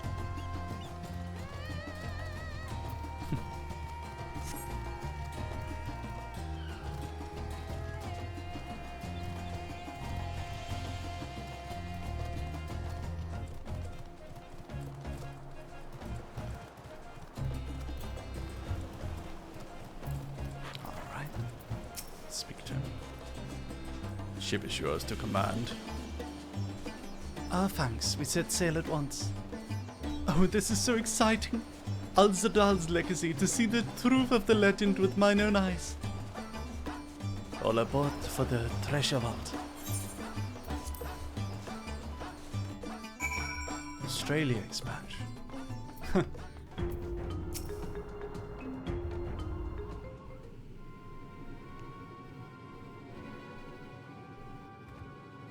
The ruins alone were impressive enough, but I never dreamed such a treasure lay hidden in the depths of the bounty. It may have been helpful to know this device existed, Your Excellency. My apologies. The gate was a secret I shared with none but my closest advisors. I feared for what might happen should those with ill intentions learn of its existence.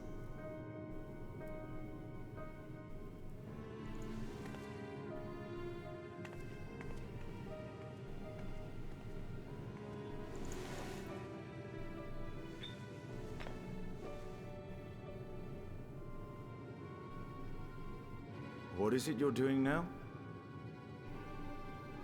There is something I wish to verify.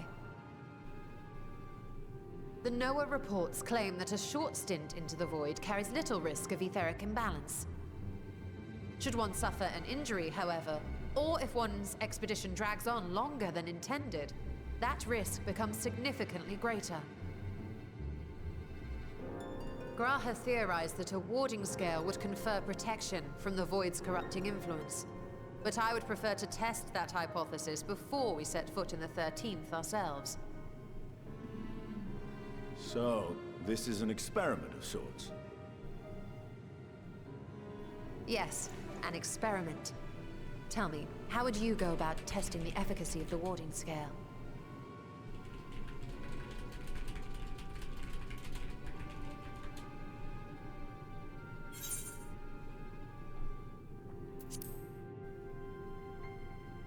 Might as well go myself. And how would you do that? The gate is still too small for any of us to pass through. Estinian is correct, which is why I've elected to send a familiar in our stead.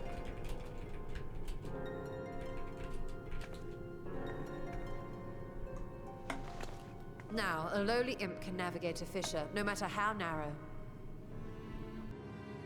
Which means an arcane entity of similar stature should be able to manage the same. I hadn't wanted it to come to this, but no other familiars will do, I'm afraid.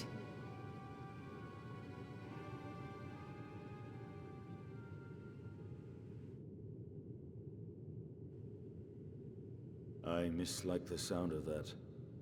What manner of fiend does she mean to summon? From ocean rise and cloudbank form, from mountain spring and rainfall storm, from river flow and life be born. Oh.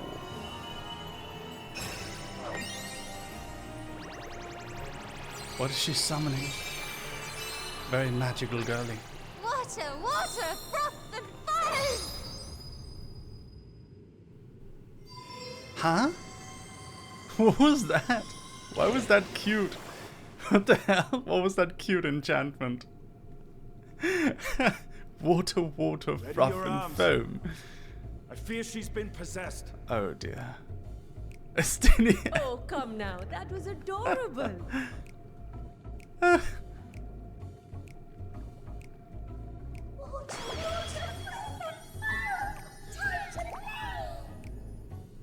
Okay.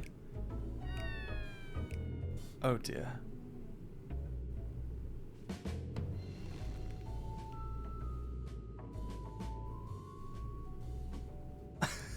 Is she embarrassed? Though not my Aw. first choice. These familiars I conceived of as a child have the best chance of fitting through the gate. Oh dear. I only wish my younger self had considered a more dignified ending to the creation ritual. Water, water, froth and foam. In any case, these two should serve as well. This one will bear a warding scale.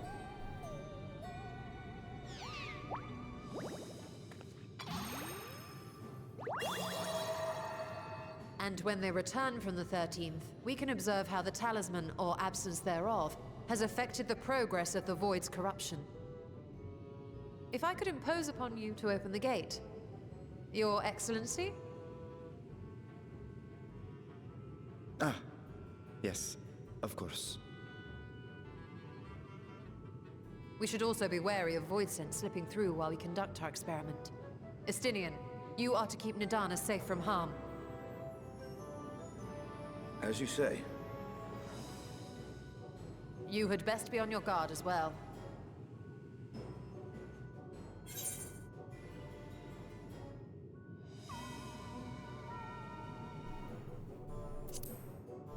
Oh, I always am. I should have clicked And we froth are and glad, foam. right? Damn it.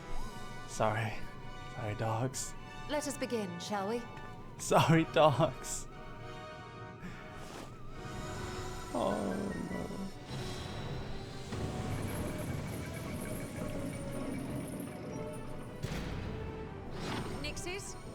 into the void.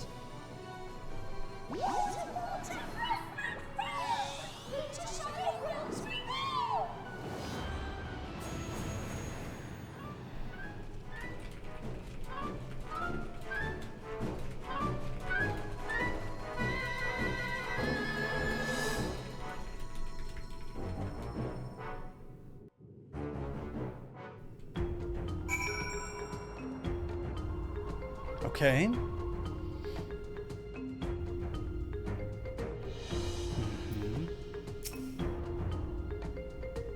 Destination.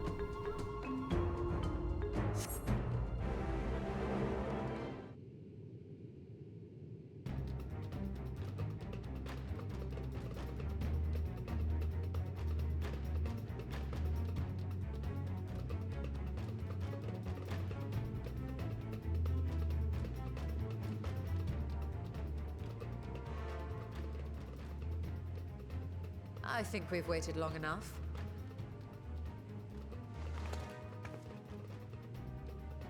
Nixies, return to my side.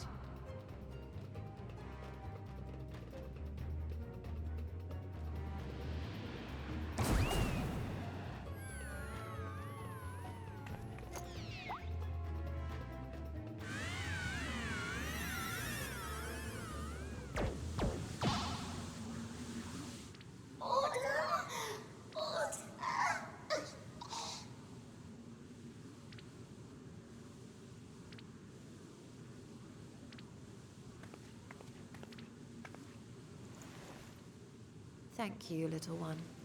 You did well.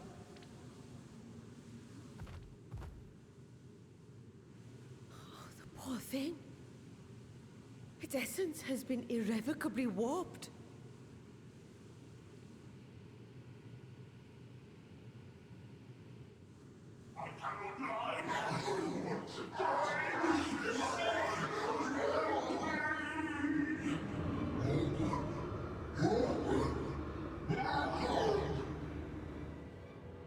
We're out of time. I must reseal the void gate.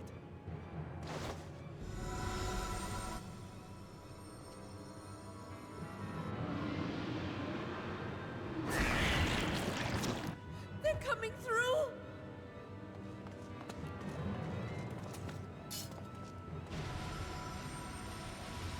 In the name of Alzadal III, I bar this door unto the void.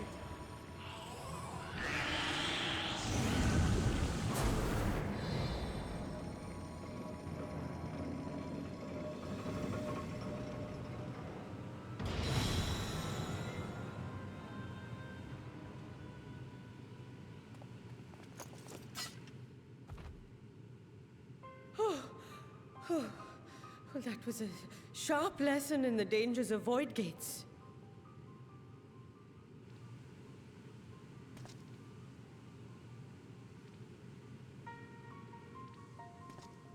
And what of our experiment? I'd say the results speak for themselves.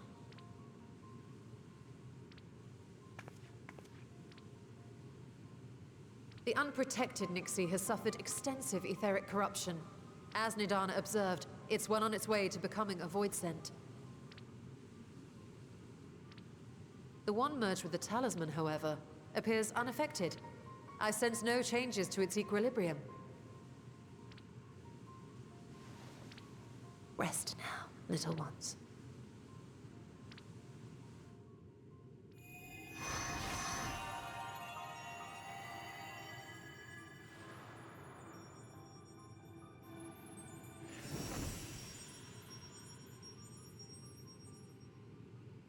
Graha's theory was correct then. So it would seem. But while our second familiar was untouched by void energies, the talisman itself shows signs of degradation. It was, of course, originally designed to shield the soul from primal tempering. It stands to reason that etheric corruption of a different sort would affect it differently. We may need to modify the warding scale's design to account for the 13th's uniquely unstable ether. You've said much of the Void's instability, but my imagination fails me. What manner of place is this broken world? Ah, my apologies.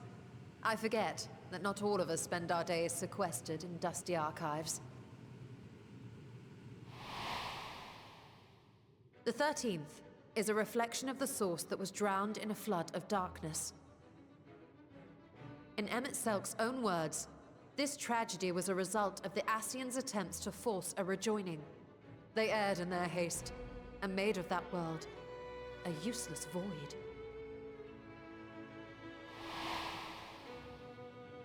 And what of your own experience?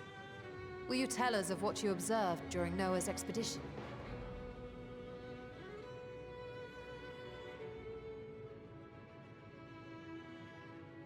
Emmett.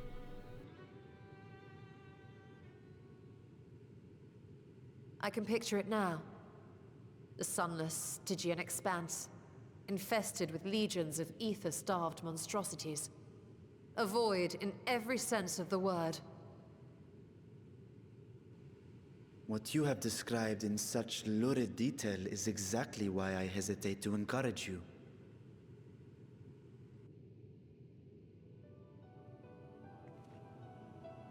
Worry not, great Vritra. Our journey into the 13th is but the first leg of a longer voyage. A voyage that shall lead us to other reflections, to new mysteries and discoveries. And I mean to be there every step of the way. New worlds. There could be anything on those other worlds, Darkami. But first I must focus on refining the warding talisman. Then I can begin work on constructing an artificial Atomos. Or I could if I had the relevant manuals to hand. Might I be so bold as to request access to the Satrap's family archives?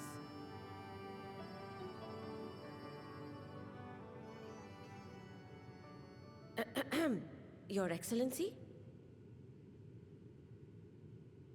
He's lagging. Oh, yes. That can be arranged. I will speak to my officials upon our return.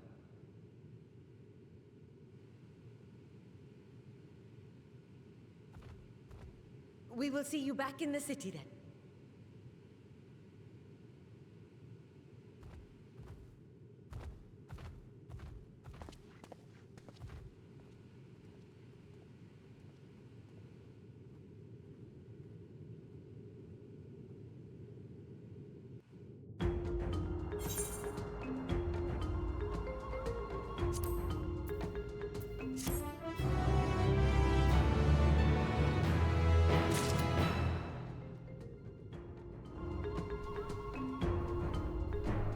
Alright. You like Nidana? She is very pretty.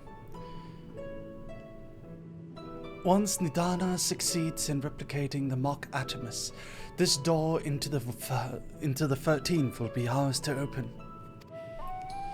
Will you be crossing the threshold alongside us? I realize this is my endeavor. This is more my endeavor than yours. To be honest, I have no interest in visiting the void myself. Might we discuss this later? There's something I must do first. Ooh, mysterious Estinian walking off. What's he gonna do? Why does everyone insist on being so secretive? I at least had a good reason to not want to explain my Nixie ritual. Shall we proceed with our other preparations then? As we saw, the warding scale can be effective at protecting the bearer from other sources of etheric corruption. Nevertheless, the talisman's durability will need to be improved if it is to withstand the void's influence for a prolonged length of time. And I think it is a problem we can address without involving the brilliant but busy alchemists who created it. Who do we know who excels at this kind of structural augmentation?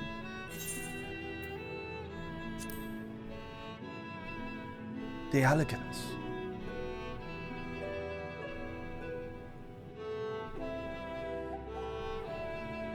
Perhaps they once did, but availing ourselves of elegant insights tend to be an involved process in and of itself.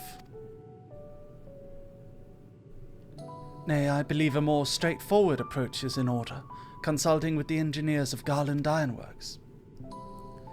As I recall, Sid himself is no stranger to the void and its volatile energies. With his experienced hand at the helm, I have every confidence that the Ironworks can strengthen the warding scale. Come, let us visit their operation in Vralga's Reach and commission their best and brightest.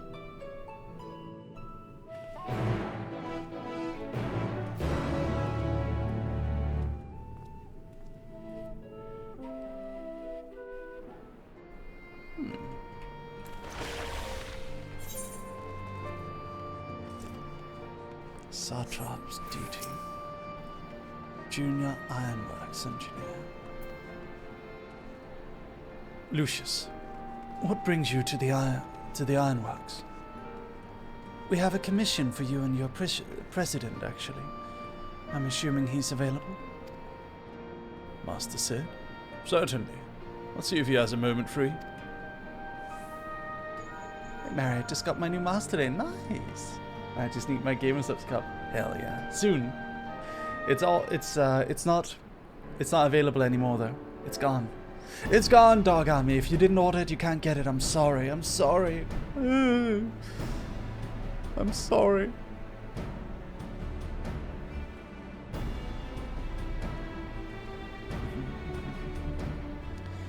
A pleasure as always.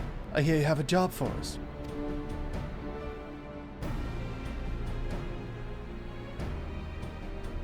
Nice, Kyle. Heading into the void to find a lost dragon. Sounds almost pedestrian compared to your last adventure. Honestly, I don't know if you could say anything that would surprise me after Meteon and that bloody mess. Alright, let's take a look at this talisman of yours. You said there were signs of degradation.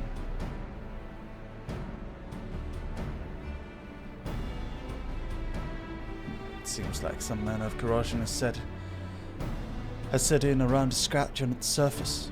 Much as the void's corruption seeped into Nero through his wounds, in which case our best bet may be to simply prevent the scale from being damaged in the first place. And how might we achieve that? We have a coating agent for strengthening trinkets and the like, but I'd be wary of applying any compound which might upset the scale's delicate and chemical balance. Far safer to dress it in armor.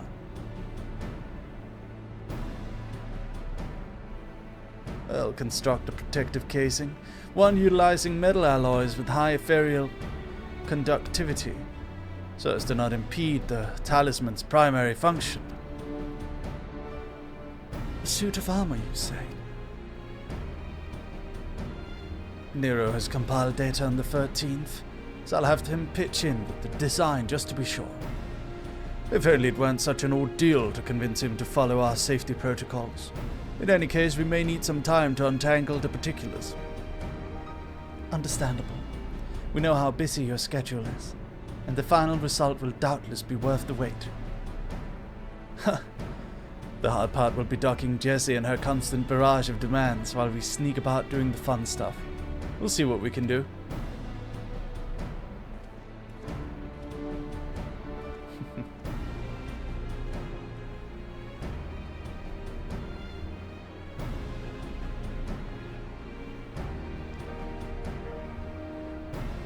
I think we can leave the rest in Sid's capable hands.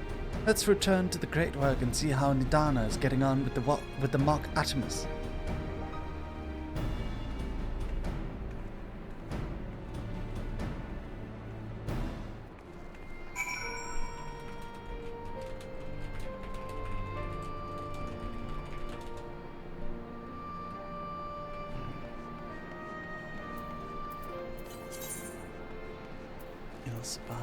Off to the Great Work, dog. Let's go.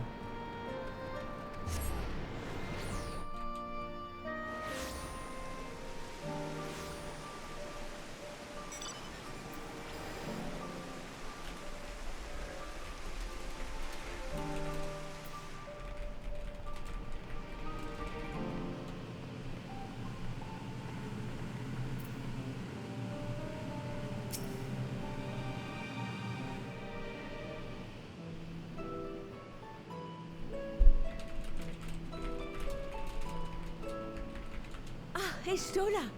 The adjustments are going well, I hope? 'Tis a lengthy process, but the end is in sight, yes. Nice.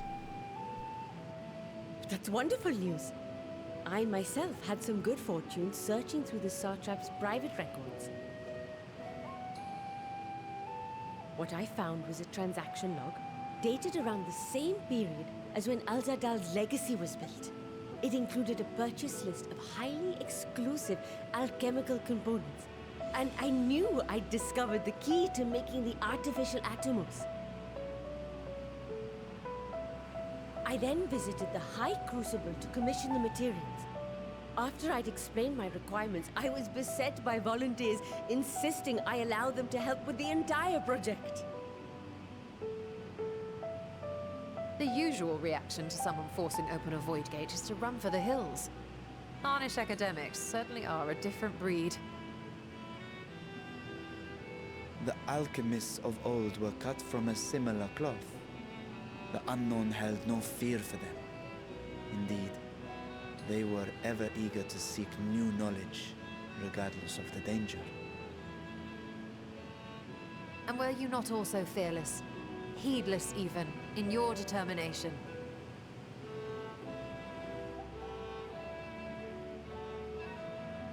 My sire entered his dormancy before I was hatched.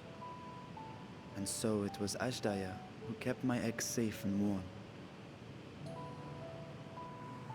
It created a bond between us. Even long after I learned to fend for myself, I rarely strayed from her side. She was my guardian, my sister, my dear companion. And not a single day passes that I do not mourn her absence.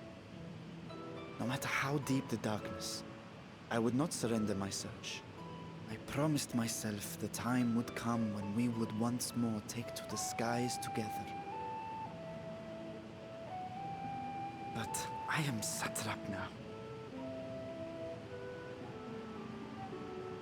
The Radiant Host is here to serve, Your Excellency. Nabdeen, what is this about? Sir Estinian told us of your predicament. For centuries you have protected Rads at Han, never showing your true self, hiding behind a curtain and living only in service to the people. Your dedication meant more to us than your deceit, and so did we accept you as our rightful ruler. After all that you have sacrificed for this nation, did you imagine we would begrudge you your heart's desire? We survived the final days. What did he look like, We are Kaya? a strong and proud people. We, the Radiant Host, will keep Thavnair safe in your absence. Yeah.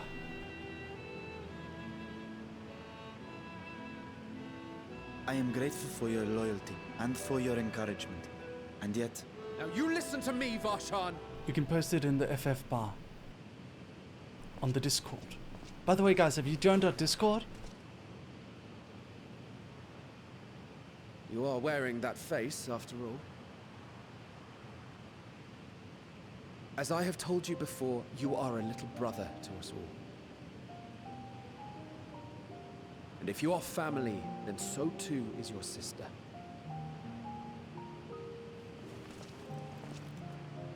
We are there for you if you need us. But do not ask us to sit by and watch while you abandon a sibling you have ached to rescue for millennia.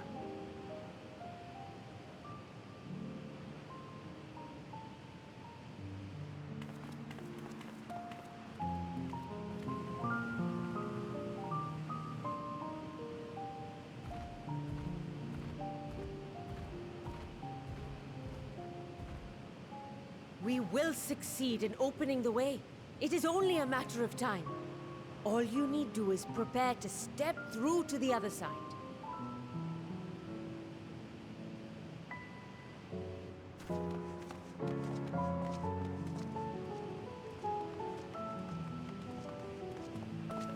Your Excellency, I wanted to thank you for building the orphanage. It means so much that my sister and I will have a place to be together, safe and happy. And I hope that you and your sister can be together again too.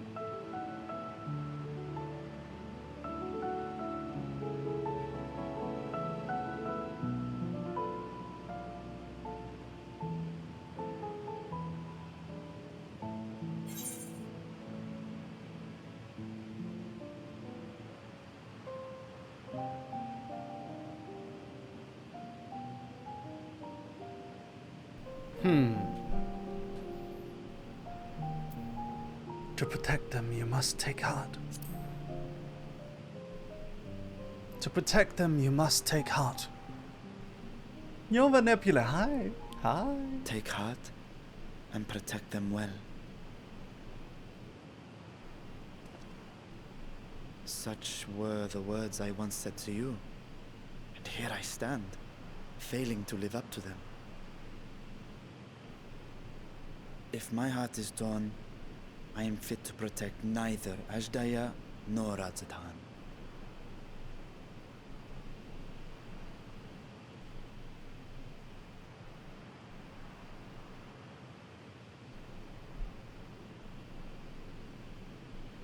My people, I have come to a decision.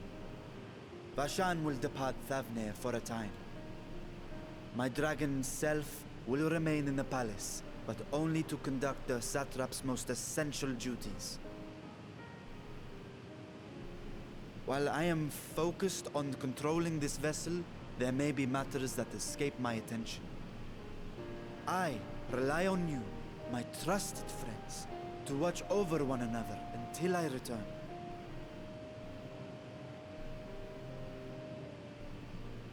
Take care and fair fortune, little brother. Many tears would be shed should you come to harm. I would not dare make you cry.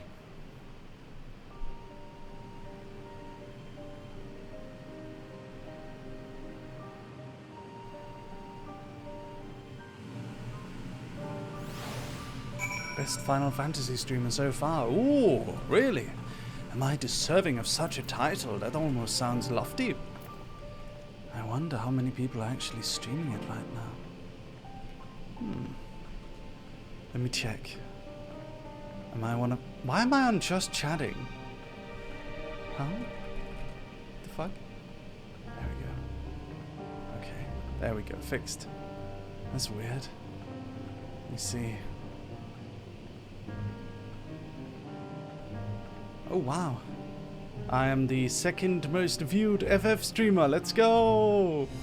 Let's go! Dogs! Dogs! Dogs! Let's freaking go! That's awesome. Who's the most one? This person. Let me see.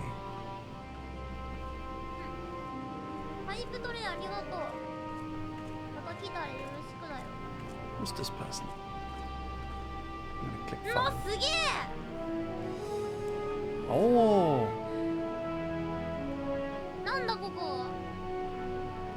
They are in... They're sponsored by Rakuten. What the fuck? This seems to be a very big VTuber. I've never seen them before. Are they from... Also Galleria? They have a lot of sponsor. Who are they? Never seen this person before. Who is this? Totoro VTuber.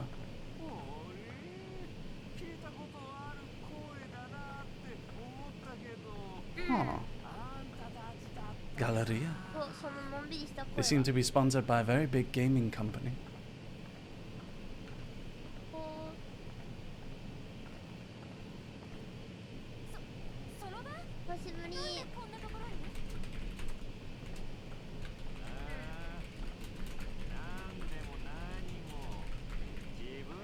There we go, I'm sending them a nice message. Oh, I can't send them a message. I'm locked out. Well, they seem pretty cool. Anyway, back to game, sorry. Brief intermission, I was curious about who else might be streaming. can hear the clicking. What clicking? Oh, by the way, did you see that I have a tab open that's called Merry Goblin Encounter 2024? What is that tag? This tab up here. Merry Goblin Encounter 2024? Merry Goblin Encounter? Goblin Encounter? That sounds crazy. Unbelievable. You surprise me, Stinian. For a lone wolf, you've shown an unusual degree of what we say, involvement in helping Vitra reach his conclusion. 'Twas for the greater good. The worm's thundering sighs. I was about to read that as thundering thighs. The worm's thundering sighs were keeping his citizens awake at night, and had travelers believing this palace racked by some unnatural storm. What's up, Aoife? Aoife, have you been paying attention? There's a lot you missed. I'll be sending you a wall of text for you to examine and read after stream. As I noticed that you weren't watching for some of the earlier parts. What of your own answer then? You seem disinclined to venture into the void. When I was one with Nidhogg, his vengeful faults were my faults, his endless rage my rage, and the soul-chilling grief he nursed for Ratatoska's death. I would not wish such agony upon a foe, let alone a friend and ally. If there's a chance we can spare Vitra that pain, then I will follow you. Any other former scions we should call on? I'd rather not bother our comrades with aught less than a dire threat to the star. We four should be sufficient for our purpose. Now, on to specifics. Unlike the first, where the flood of light has halted before its devastation was complete, the 13th has been utterly subsumed by darkness. My plan as such is to explore the void in stages, withdrawing to safety after each brief foray. 'Twould be more convenient had we some manner of base camp nearer to the gate itself. One of the palace chambers should serve. Come, let us reconvene outside Mekaduta. Alright. Let's go. Aoife, what's going on right now, Aoife? Aoife, what's going on right now is that we have to open a gate to the void to help save Vitra, the dragon who, the big dragon who runs the city of Ratzatan. We have to save his sister who got lost in the 13th reflection. The 13th reflection is the one world which is nothing but darkness. And within that world, the reason why it's nothing but darkness is because the Asians tried to reunite that world with our world by force without inciting an apocalypse. Goblin Encounter 2024 going on? No, that has nothing to do with this, Aoife. Has nothing to do with this. Aoife! Aoife! Has absolutely nothing to do with this. How dare you. Aoife, by the way, that sponsorship for the Girl Gun game, is it gonna happen or what? I kinda wanna play that game. Not gonna lie. Kinda wanna play that game. But now that they've offered the sponsorship, I'm not playing it unless they pay me. That's the deal. I refuse. I refuse. Hi, Mary. I come back off Twitch. You come back off Twitch? Welcome. Lamar, probably no, La. What? It's a probably no? Oh, man. What? I'm gonna kill them. The fuck?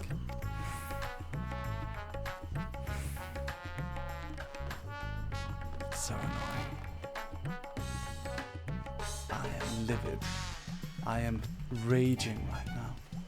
How would you advise people to get into this game? Start from level 1. Enjoy the story. That's what I'd say. Enjoy the story.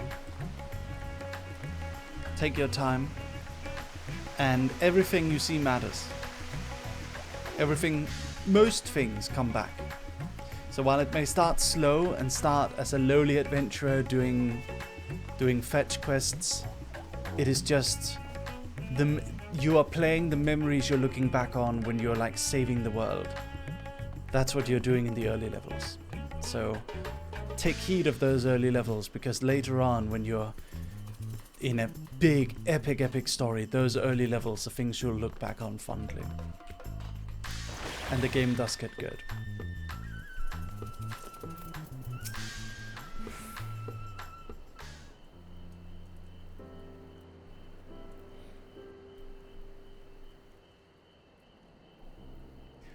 And so, we require suitable accommodations. Might we make something available for our guests? All the chambers are presently hosting the great mounds of treasure we carried out of the vault. Once the Foundation's activities begin in earnest, however, we can redistribute the trove and make a room or two ready for habitation. Good. Please inform me when you've completed the arrangements.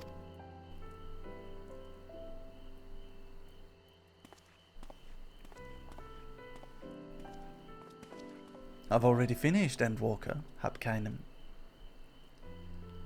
As you heard, we will have you settled in Migaduta in due time. As ever, you are most gracious, Your Excellency. You risk yourselves to aid me in my search for Asdaya. Providing comfortable quarters is the least I can do. I only wish we knew more about our destination. The gods only know how long our explorations might possibly take, or what our chances of success might possibly be. Succeed or fail, I am grateful to you for convincing me to make the attempt.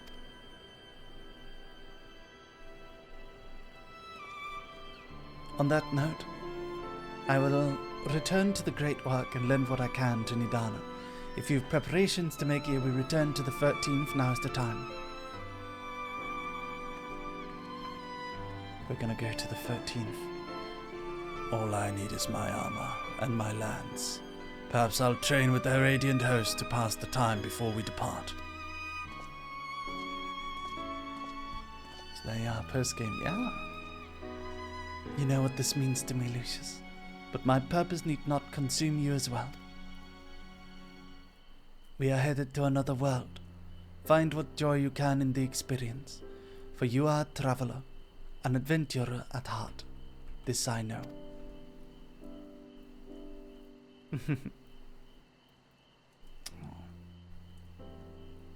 What a sweet boy.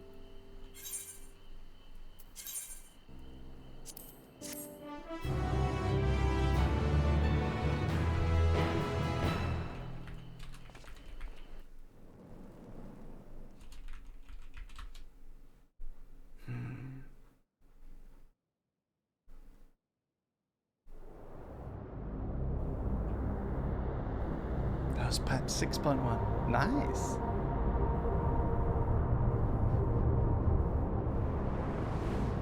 What now?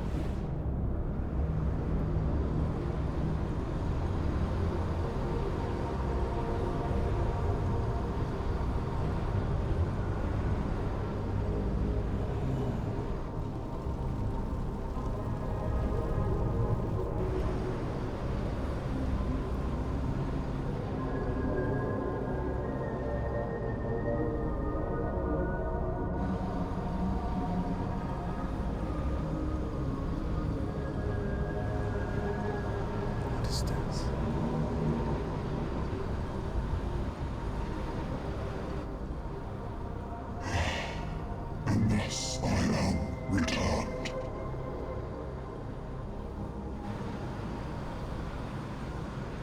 To be swallowed, bereft of savours.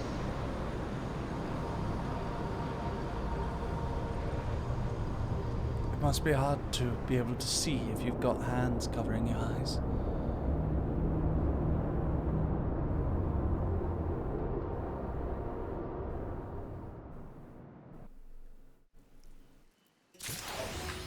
Okay. Huh. Wow.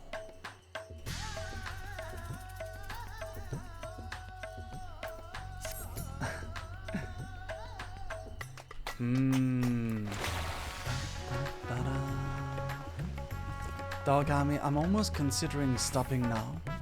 And then when I'm back in Denmark, we should be able to do the story quests for a longer period of time. Just because I have to prepare for my journey. And I have some other things I have to do at the company to make sure that things, proceed in good form. I hope you don't mind. I'm looking very much forward to continuing the story with you all. I'm so sorry that today I've been somewhat distracted. I'll do my best to not allow myself to be so distracted moving forward. I'll try to finish what I can tonight. And if we have time, maybe I'll do a YouTube short stream tonight. I love you all so much, and I can't wait to continue. I was excited for the dungeon, but you got work, so go ahead and work on it. I'll do my best. But I want to do a proper FF stream when I get back in Denmark. When I'm back in Denmark, then we can do that. And I also want to do the, the Gods quest. The new Alliance raid series. I want to do that with Nyx and bring in some of the other boys for it. I want to do that so badly. Love you, puppy. Take care. Thank you, Jakob. I love you too. I love you too very much. Ooh. Yeah. Dogs!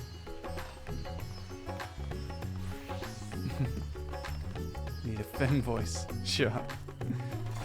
I'll let you know. I probably am gonna bring in some of the boys for it. No women! Although Kaya's not a woman technically, so... yeah. I don't know. We'll see. We'll see what happens. But yeah, Dog Army? Oh yeah, Kaya, you broke another rule. Although it's technically not a rule. You can't ask me to collaborate you in chat, okay? Okay? Don't do that! Bonk, Kaya. I understand though. I understand. You're just very, very excited about FF. I understand you're wanting to put it out. Don't worry about it. Don't worry about it. Ban/J? No. I've just been told by management I need to equally enforce the rules. Because if I don't equally enforce the rules, then I'm fucking up. And I can't be fucking up, dogs. It's not okay. I'm a streamer. I need to equally enforce the rules. I can't give anyone special treatment. I want to give every dog special treatment. And I can't give every dog special treatment, hence I should give no one special treatment. I need to treat every dog nicely and equally. So, Dog Army, it's been an absolute pleasure to be here with you today. I love you all so, so much. And I will go and I will... Who can we raid today? Who's available? Who's around? Who's dogging? Who's dogging? Let's see. Who's around? Let's raid Pia. Thank you so much for watching today, Dog Army. I am so sorry for ending the stream a little bit early, although early for me is like 5 hours, 30 minutes. And I promise you next week we're going to do another FF stream. It's going to be in Denmark and it's going to be very fun. I'm looking so much forward to it. I love you all so much, Dog Army. I cannot wait to see you again soon. I love you, dogs. Mwah! Love you, Dog Army. Love you. Good night. Good night, Dog Army. Good night. Woof woof. Good night.